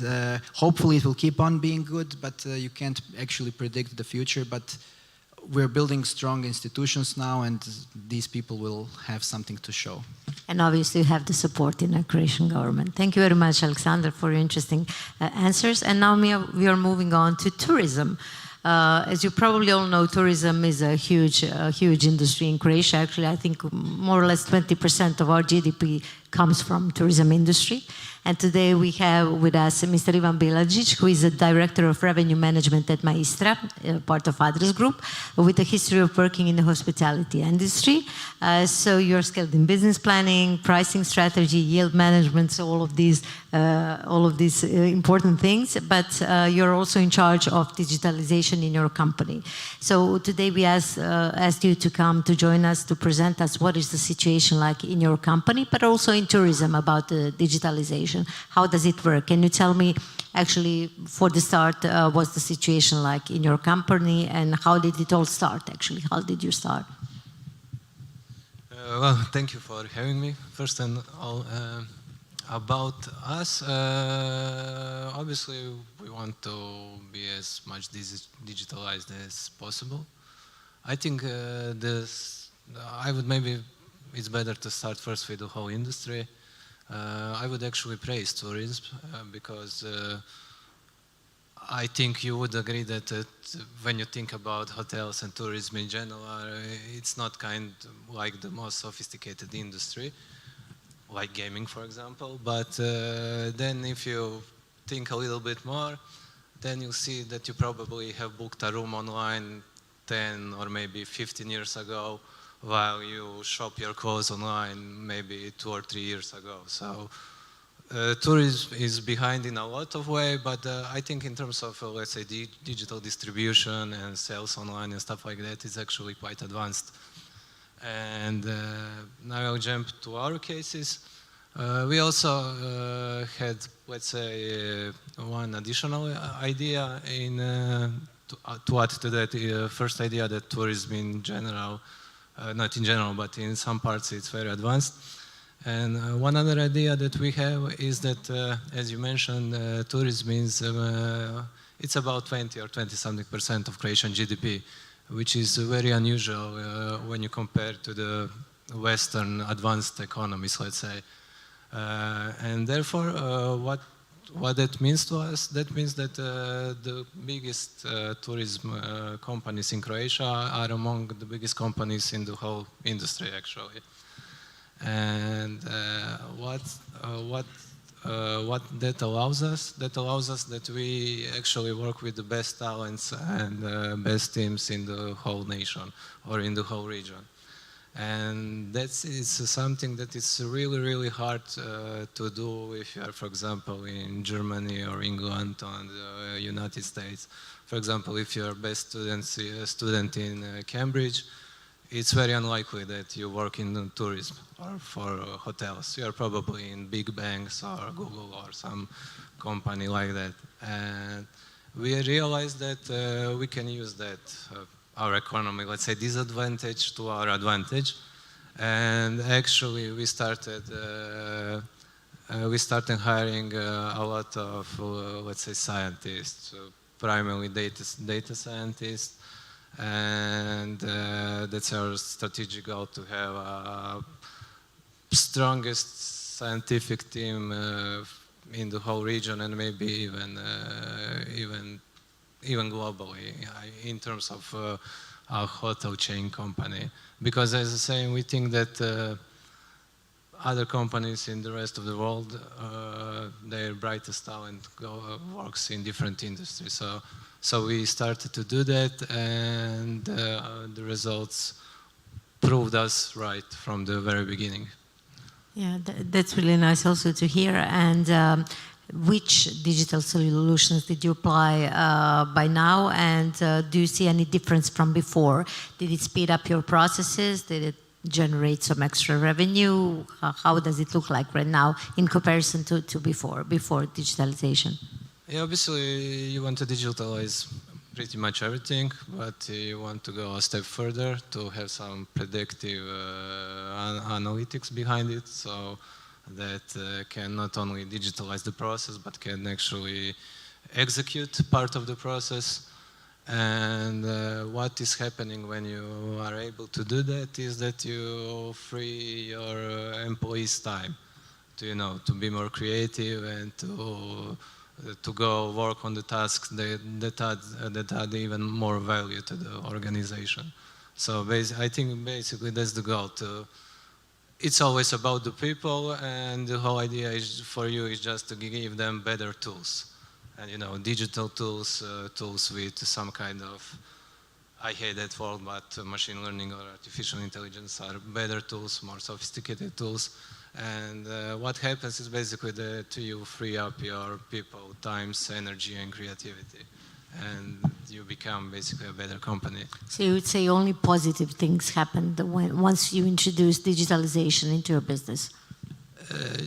Yeah, I would agree. For example, my, let's say, beginning was in revenue management. Revenue is some kind of volume multiplied by some kind of price. So basically it's price and distribution. And when we started to do this,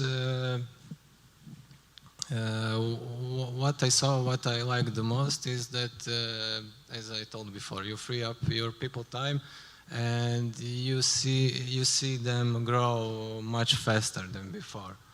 So basically now we can have a junior in our team, let's say directly from the college, and we can see that person making important decisions in 2 or 3 months' time, because he or she have all the right tools that enable he or she to be able to do those quite huge decisions correctly. And before that happened like that needed 1 year or maybe even more for a person to become this competent to make such kind of decisions. And that's actually something that it's nice to see young people, a young person being competent very fast and being able to make important decisions. And of course, you as the manager do not need to work as much. And so you're proud of your team, I guess. That's no, really nice. yeah, but I think, as I say, the main point is that you are freeing people time, so they can be competent faster, and they can can do much of the work. And actually, what I think it's quite rare in let's say small medium firms or big but not globally big, is that even the top management is not working or thinking strategically because they have so much operational work to do. What we saw in Maestra that the top management have plenty of time to think really strategically to solve the problems not of today, of tomorrow, but of 2 or 3 years in advance. So I guess you are going to continue to work like that in the future and proceed with digitalization in your company. Yes, of course. And actually, there is also one other thing. For example, now in COVID, obviously the tourism industry was hurt very much. And in order to grow in tourism, you can make huge investments in buildings, of course, or you can try to invest, in the technology and in the people. It's much smaller investment, but it's not that small, obviously. It's more risky, but the rewards can be as big as if you invest, in capital-heavy projects like new hotels or stuff like that. It's nice that you recognized actually that because COVID, as you all mentioned, really struck many industries really hard, and especially tourism. And it's nice to hear when someone actually did some investments during that COVID. They did not fire people, they did not save, but just suppose you invested in your people and in your technology, which is really actually, good. we a bit slowed down, not stopped, but slowed down a bit on the big projects, obviously. But now they are in full motion again. But during the 2020-2021, obviously we slowed a little bit. But actually we doubled down on the technology and let's say organizational development. Thank you very much, Ivan. Thank you for answering the questions. And now, last but not the least, our lady, the only lady among the panelists today, Mrs. Andrea Šeperac. She's a regional coordinator at SIMORA, as I already mentioned. And now we are getting back again to gaming. But could you please tell us how did gaming develop in Sisačko-moslavačka County, and actually why gaming? What was the reason for this? Alexander said one word, crazy, and it's all started with the crazy idea and crazy people, let's say. When we started to talk about this, it was late 2016. Tomislav, that is in public, and me got the assignment to write a project about the gaming. And I was thinking to myself, like, what? I mean, Sisak-Moslavina County, for those of you who don't know, that was the region of heavy industry, metal processing, oil companies, petrochemical, food industry, wood industry. It really was a strong region of heavy industries that just collapsed in one time. We struggled with the numbers like 33% of unemployment rate. The young people were leaving our region, industries were disappearing and everything else, and we were just thinking how to save our economy. And we saw the numbers of the gaming industry, as was mentioned before. It's stronger than, I don't know, music and movie industry, and it's something that attracts young people. But we didn't want, people were telling us, okay, so we will play video games, and we were telling them, no, we will create an ecosystem. So we started to build infrastructure, to buy equipment, but in the same time we started with the educations. So we now have the whole process of this ecosystem in our region, of course with the help of existing gaming companies, because without them we couldn't do all those stuff. So there's no any scientific explanation why gaming, only that it attracts young people, and it helps us to live, to help young people to be in our region, not to go, I don't know, to Germany or to Ireland. That's really, again, really nice to hear. And since that gaming started developing in 2016, what has been achieved by now? Do you have any success stories that you can share with us? Of course, it was really hard work. Firstly, we have built 2 buildings. They are now fully operational from 2020. In them, we have more than 80 startups. We have few types of educations, let's say types. We have 6 months education for unemployed people. That's in programs Unity and Blender for programmers and graphic designers. And now we have started with the new program Unreal for 3 months of education. We have, and I think that's another success story, we have realized cooperation with Croatian employment services, so our participants receive Croatian minimum salary as they are going through the educations. We have number of cooperations, number of events like this, number of projects that are raised from this gaming development in our region, and hopefully we will go further. Thank you very much, Andrea. This is also really nice to hear.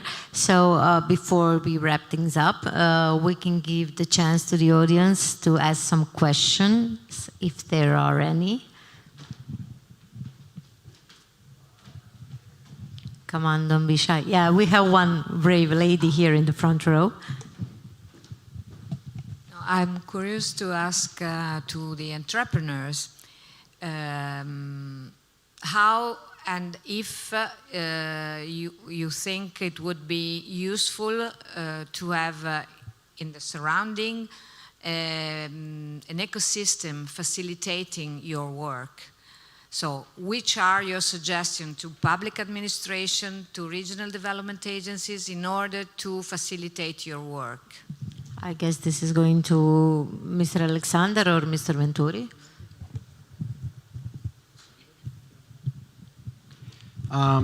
The most important one is education, because a lot of our resources are spent on educating people ourselves, because we only have juniors to hire, because there is no school for example, game development or game design.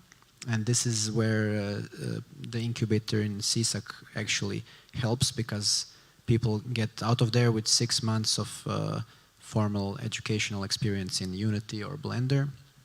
I know that we've hired a few of your alumni, but the long-term plan, if I understand correctly, is for the university in Zagreb to make actually an interdisciplinary program with programming, production, game design, game art, and people can actually finish it and become masters of this. Apart from education, I guess the most important part is also networking, but this is where it's also needed from us to connect, you know, so a lot of industry knowledge is locked in certain individuals, you know, and we need to work on a way to unlock this knowledge for the whole community. I'll give you a few examples. Contracts, when you sign contracts which are with big publishers from America or somewhere, there are all these little things you need to know and to keep an eye on. So these things are something that for the past few decades, every new developer has to learn for themselves, you know, by making a mistake, you know, and then now finally we're trying to make well, with the Croatian Game Development Alliance, from which I'm now here a member, we're trying to connect the industry and network them and actually share all this knowledge. We're also sharing the grants that we're getting and explaining how to apply to them and what's active and so on. So trying to actually help each other bootstrap the industry. So these two things, I think education and networking are very important. May I add something? You can give the same answer to the same question, not the same answer, to the same question, but I would like to add another part of the question, that is, he was talking about the gaming industry and what has to do with the gaming industry per se. But what about the relationship among your enterprises and the gaming industry with other sectors, with others, other area of activity like health, like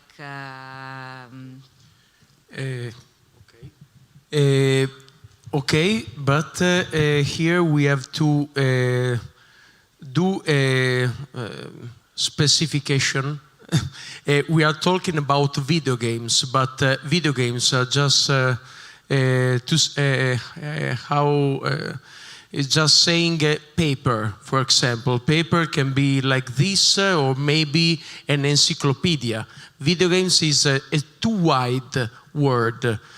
when we talk about producing video games, for example, connecting to the automotive or health or green education, we are talking about maybe assessment instruments, maybe communication instruments, maybe didactical instruments.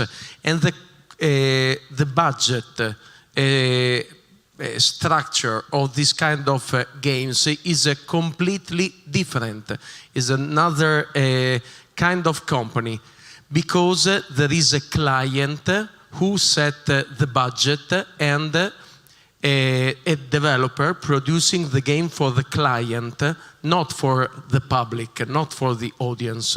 So is technically, we have Unity 3D, we have Unreal, we have maybe the same technologies, but the production structure is completely different.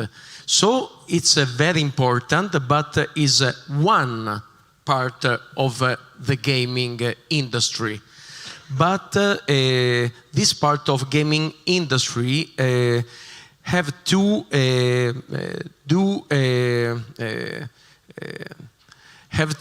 make its budget depending on the communication budgets, for example, of other industries. I mean that is not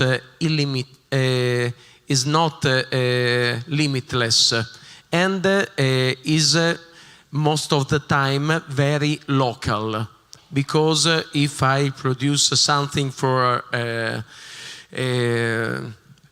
I can say, an Italian artist, could be that this kind of game will be sold especially by Italian people, maybe because it's funded by some Italian institution. So absolutely yes, but it's very important to go specific, to understand exactly how I want to use the video game. The video game is a tool in this case. It's a way, is not the aim of the. On the other side, coming back to the first questions, I think that, as I told, we have a lack of publishing company in the South and Southeast Europe, except Spain, maybe, which has some more, but publishers are the same in a video game industry that there are in movies, for example, Warner Bros. Or whatever.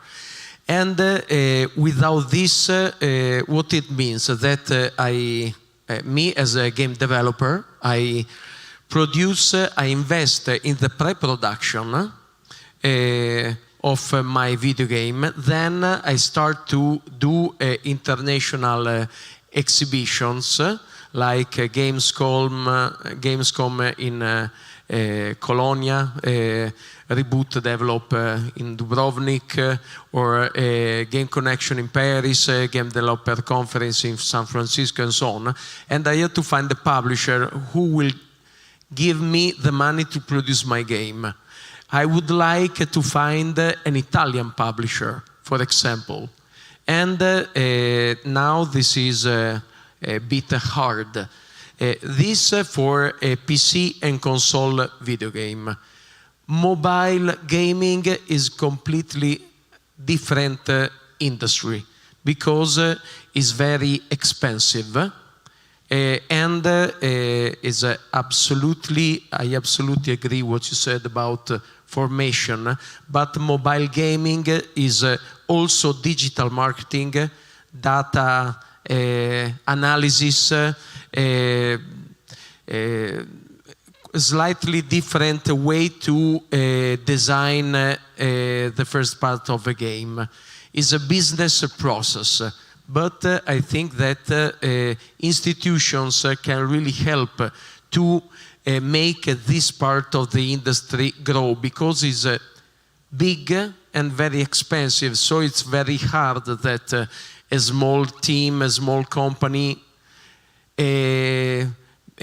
he's allowed to do a thing like that. So this. Thank you very much. Are there any other questions? Oh, another one.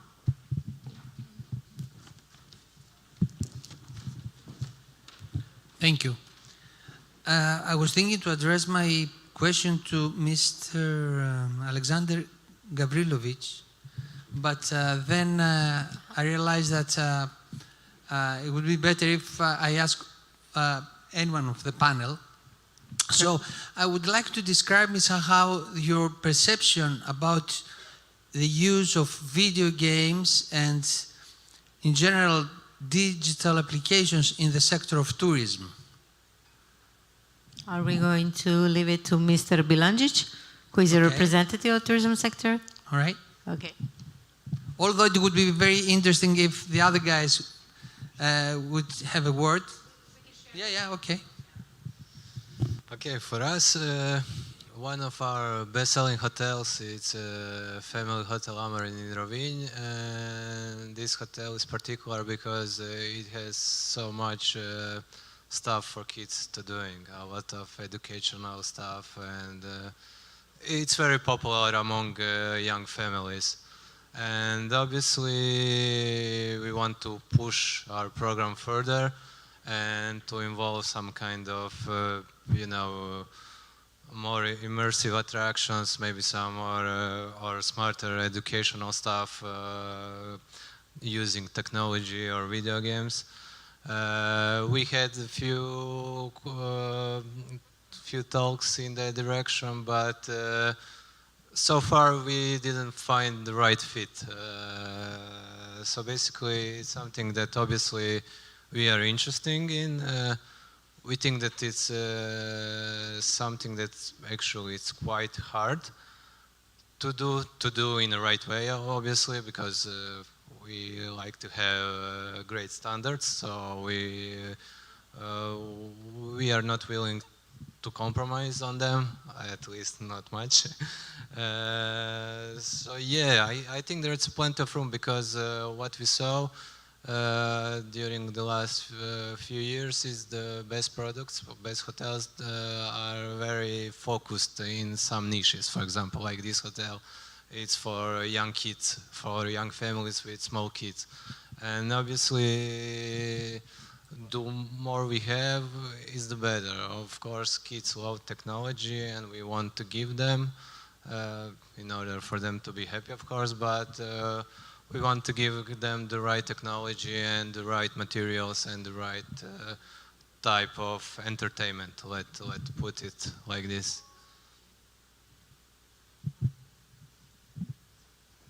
Yeah, so I guess this is a challenge for you, Alexander, because Mr. Bilanji said he has a high standards, and this is a challenge for you to try to satisfy those standards maybe for the future. And Mr. Bartel, please, could you tell us something about the question? Well, regarding your question, I would make an example with the video game Assassin's Creed that actually happened in the city of Florence, and actually that boosted tourism in that city. And we had a story that kids going there with their parents actually knew where to walk because they played the game. So of course that video games can boost tourism. Of course they have to be high quality, which costs a lot, and they can boost cities and maybe attract people to come and visit them.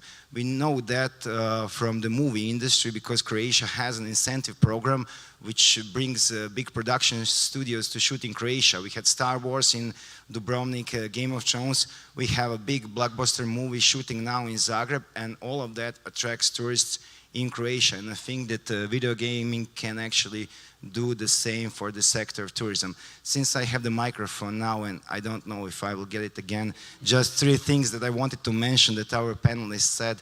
First, what Alexander said with continuous financing of the gaming sector. we actually want to see the merger of industries, of gaming industry with the movie industry, with the artists, with directors, with painters, with sculptors, with architects, with everyone from the creative sector. We actually have that in the European Union, 16% of audiovisual workers work in the gaming industry because it is more profitable than the movie industry. Also, we have to find a way to make the incentives that we give from the audiovisual center self-efficient. We've done that in the movie industry because we have big companies like commercial television operators that give the percentage of their incomes for Croatian cinematography because they benefit and they should give something back. And it's for me and Alexander and the Croatian Game Development Association to find a way. Is it Steam or something else, some platform that benefits from video games that can contribute and can boost small studios? Because the more studios we have, the gaming industry will grow. So I think this is something that we have to work on. And what our colleague from Italy said, of course, the best way to support culture is by taxes. The tax credit they have in Italy, it is really good. You can invest the money that you would pay in taxes in your other project. This is something that works in Italy, works in some country, and I hope that we'll be able to enroll this in Croatia. Thank you. Thank you very much. Any other questions? Maybe the last one for the day?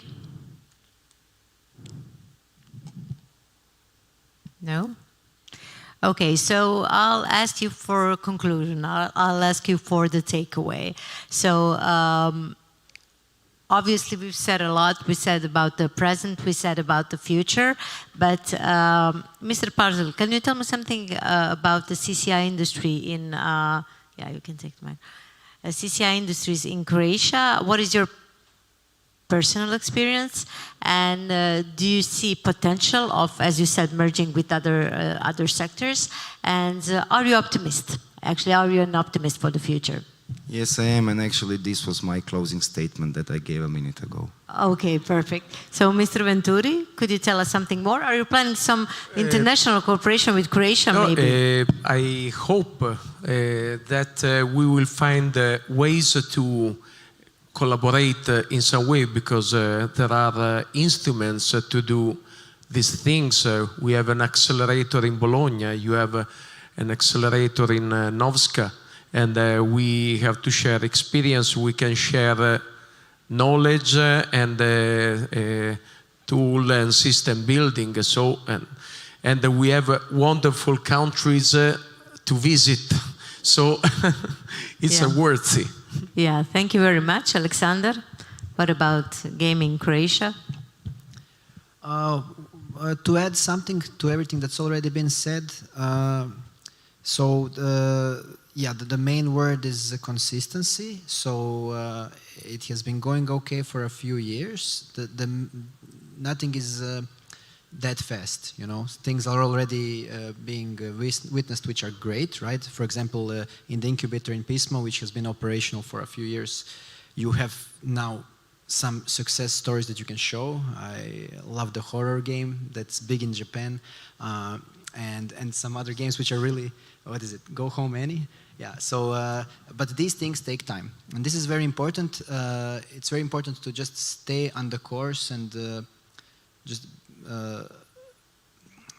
strategically believe that this sector is something important, you know, and there are reasons why. I mentioned this is a sector that can help creative people, artists get in and become actually people who bring revenue into this country, bring exports, and this is something very where you can actually experiment very much. And even if you fail completely and your game is, nobody likes it, it's too experimental, you still have the tools, you know, you understand how to use Unity, Blender, whatever, and you can use these tools in other ways and become a valued member for I don't know, a museum, you know, for the tourism industry, and you can make great VR virtual experiences or whatever. So it's good either way. So maybe some ideas already for Ivan. How do you consider now VR or something like that for your company? Or do you see on the horizon some other big tourism companies here in Croatia Do you see them like your competitors in terms of digitalization? Do you have some information about someone else trying the same thing? Trying the same thing. I mean, yeah, a lot of big hotel chains in the world are trying to do, virtual reality and, to some kind of immersive technology. Actually, I don't think I think nobody did right so far this, so there is a huge opportunity for, young minds and with creative ideas. So I think there is a lot of potential, and props to the gaming industry. I really didn't have much information about them. I hope this panel helped you. Yeah, I knew the few big successes that Croatia had in the last few years, but I didn't know that there is such a vibrant scene, let's put it that way, and I hope,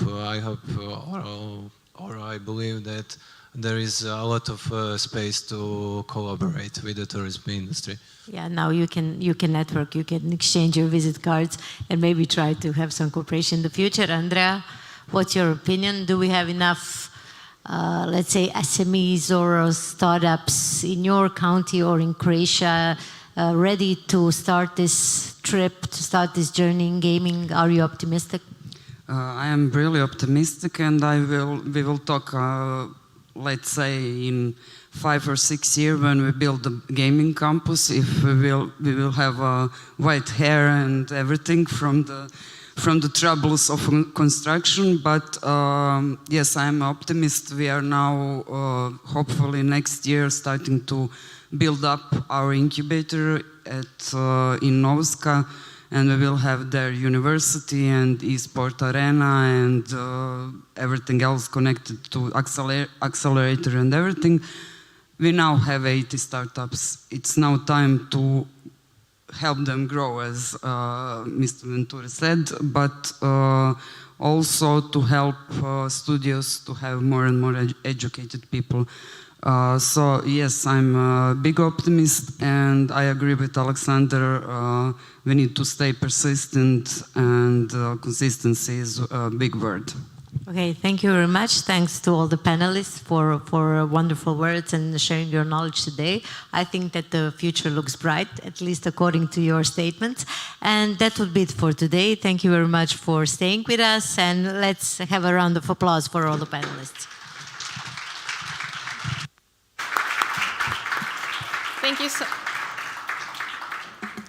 Thank you so much, Natasha.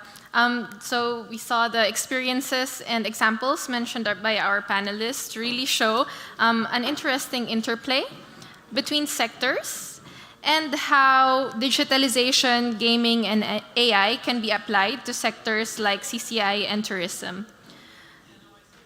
And I think it was Natasha who said that gaming and AI has evolved into something more than child's play, so that was very interesting.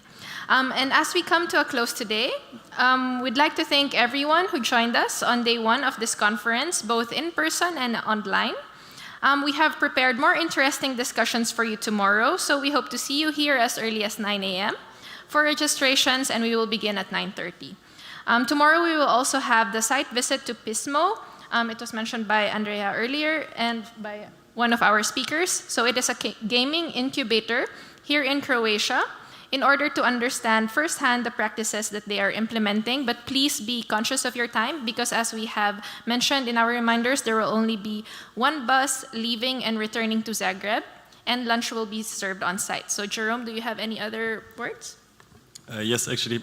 So to add to the many challenges of our time is, of course, also the green transition. So we try to be ever so slightly more sustainable. So please bring your speaker cards tomorrow as well.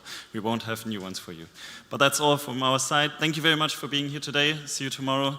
And now we welcome you to have a drink with us. And I think there's also some food, if I'm not mistaken.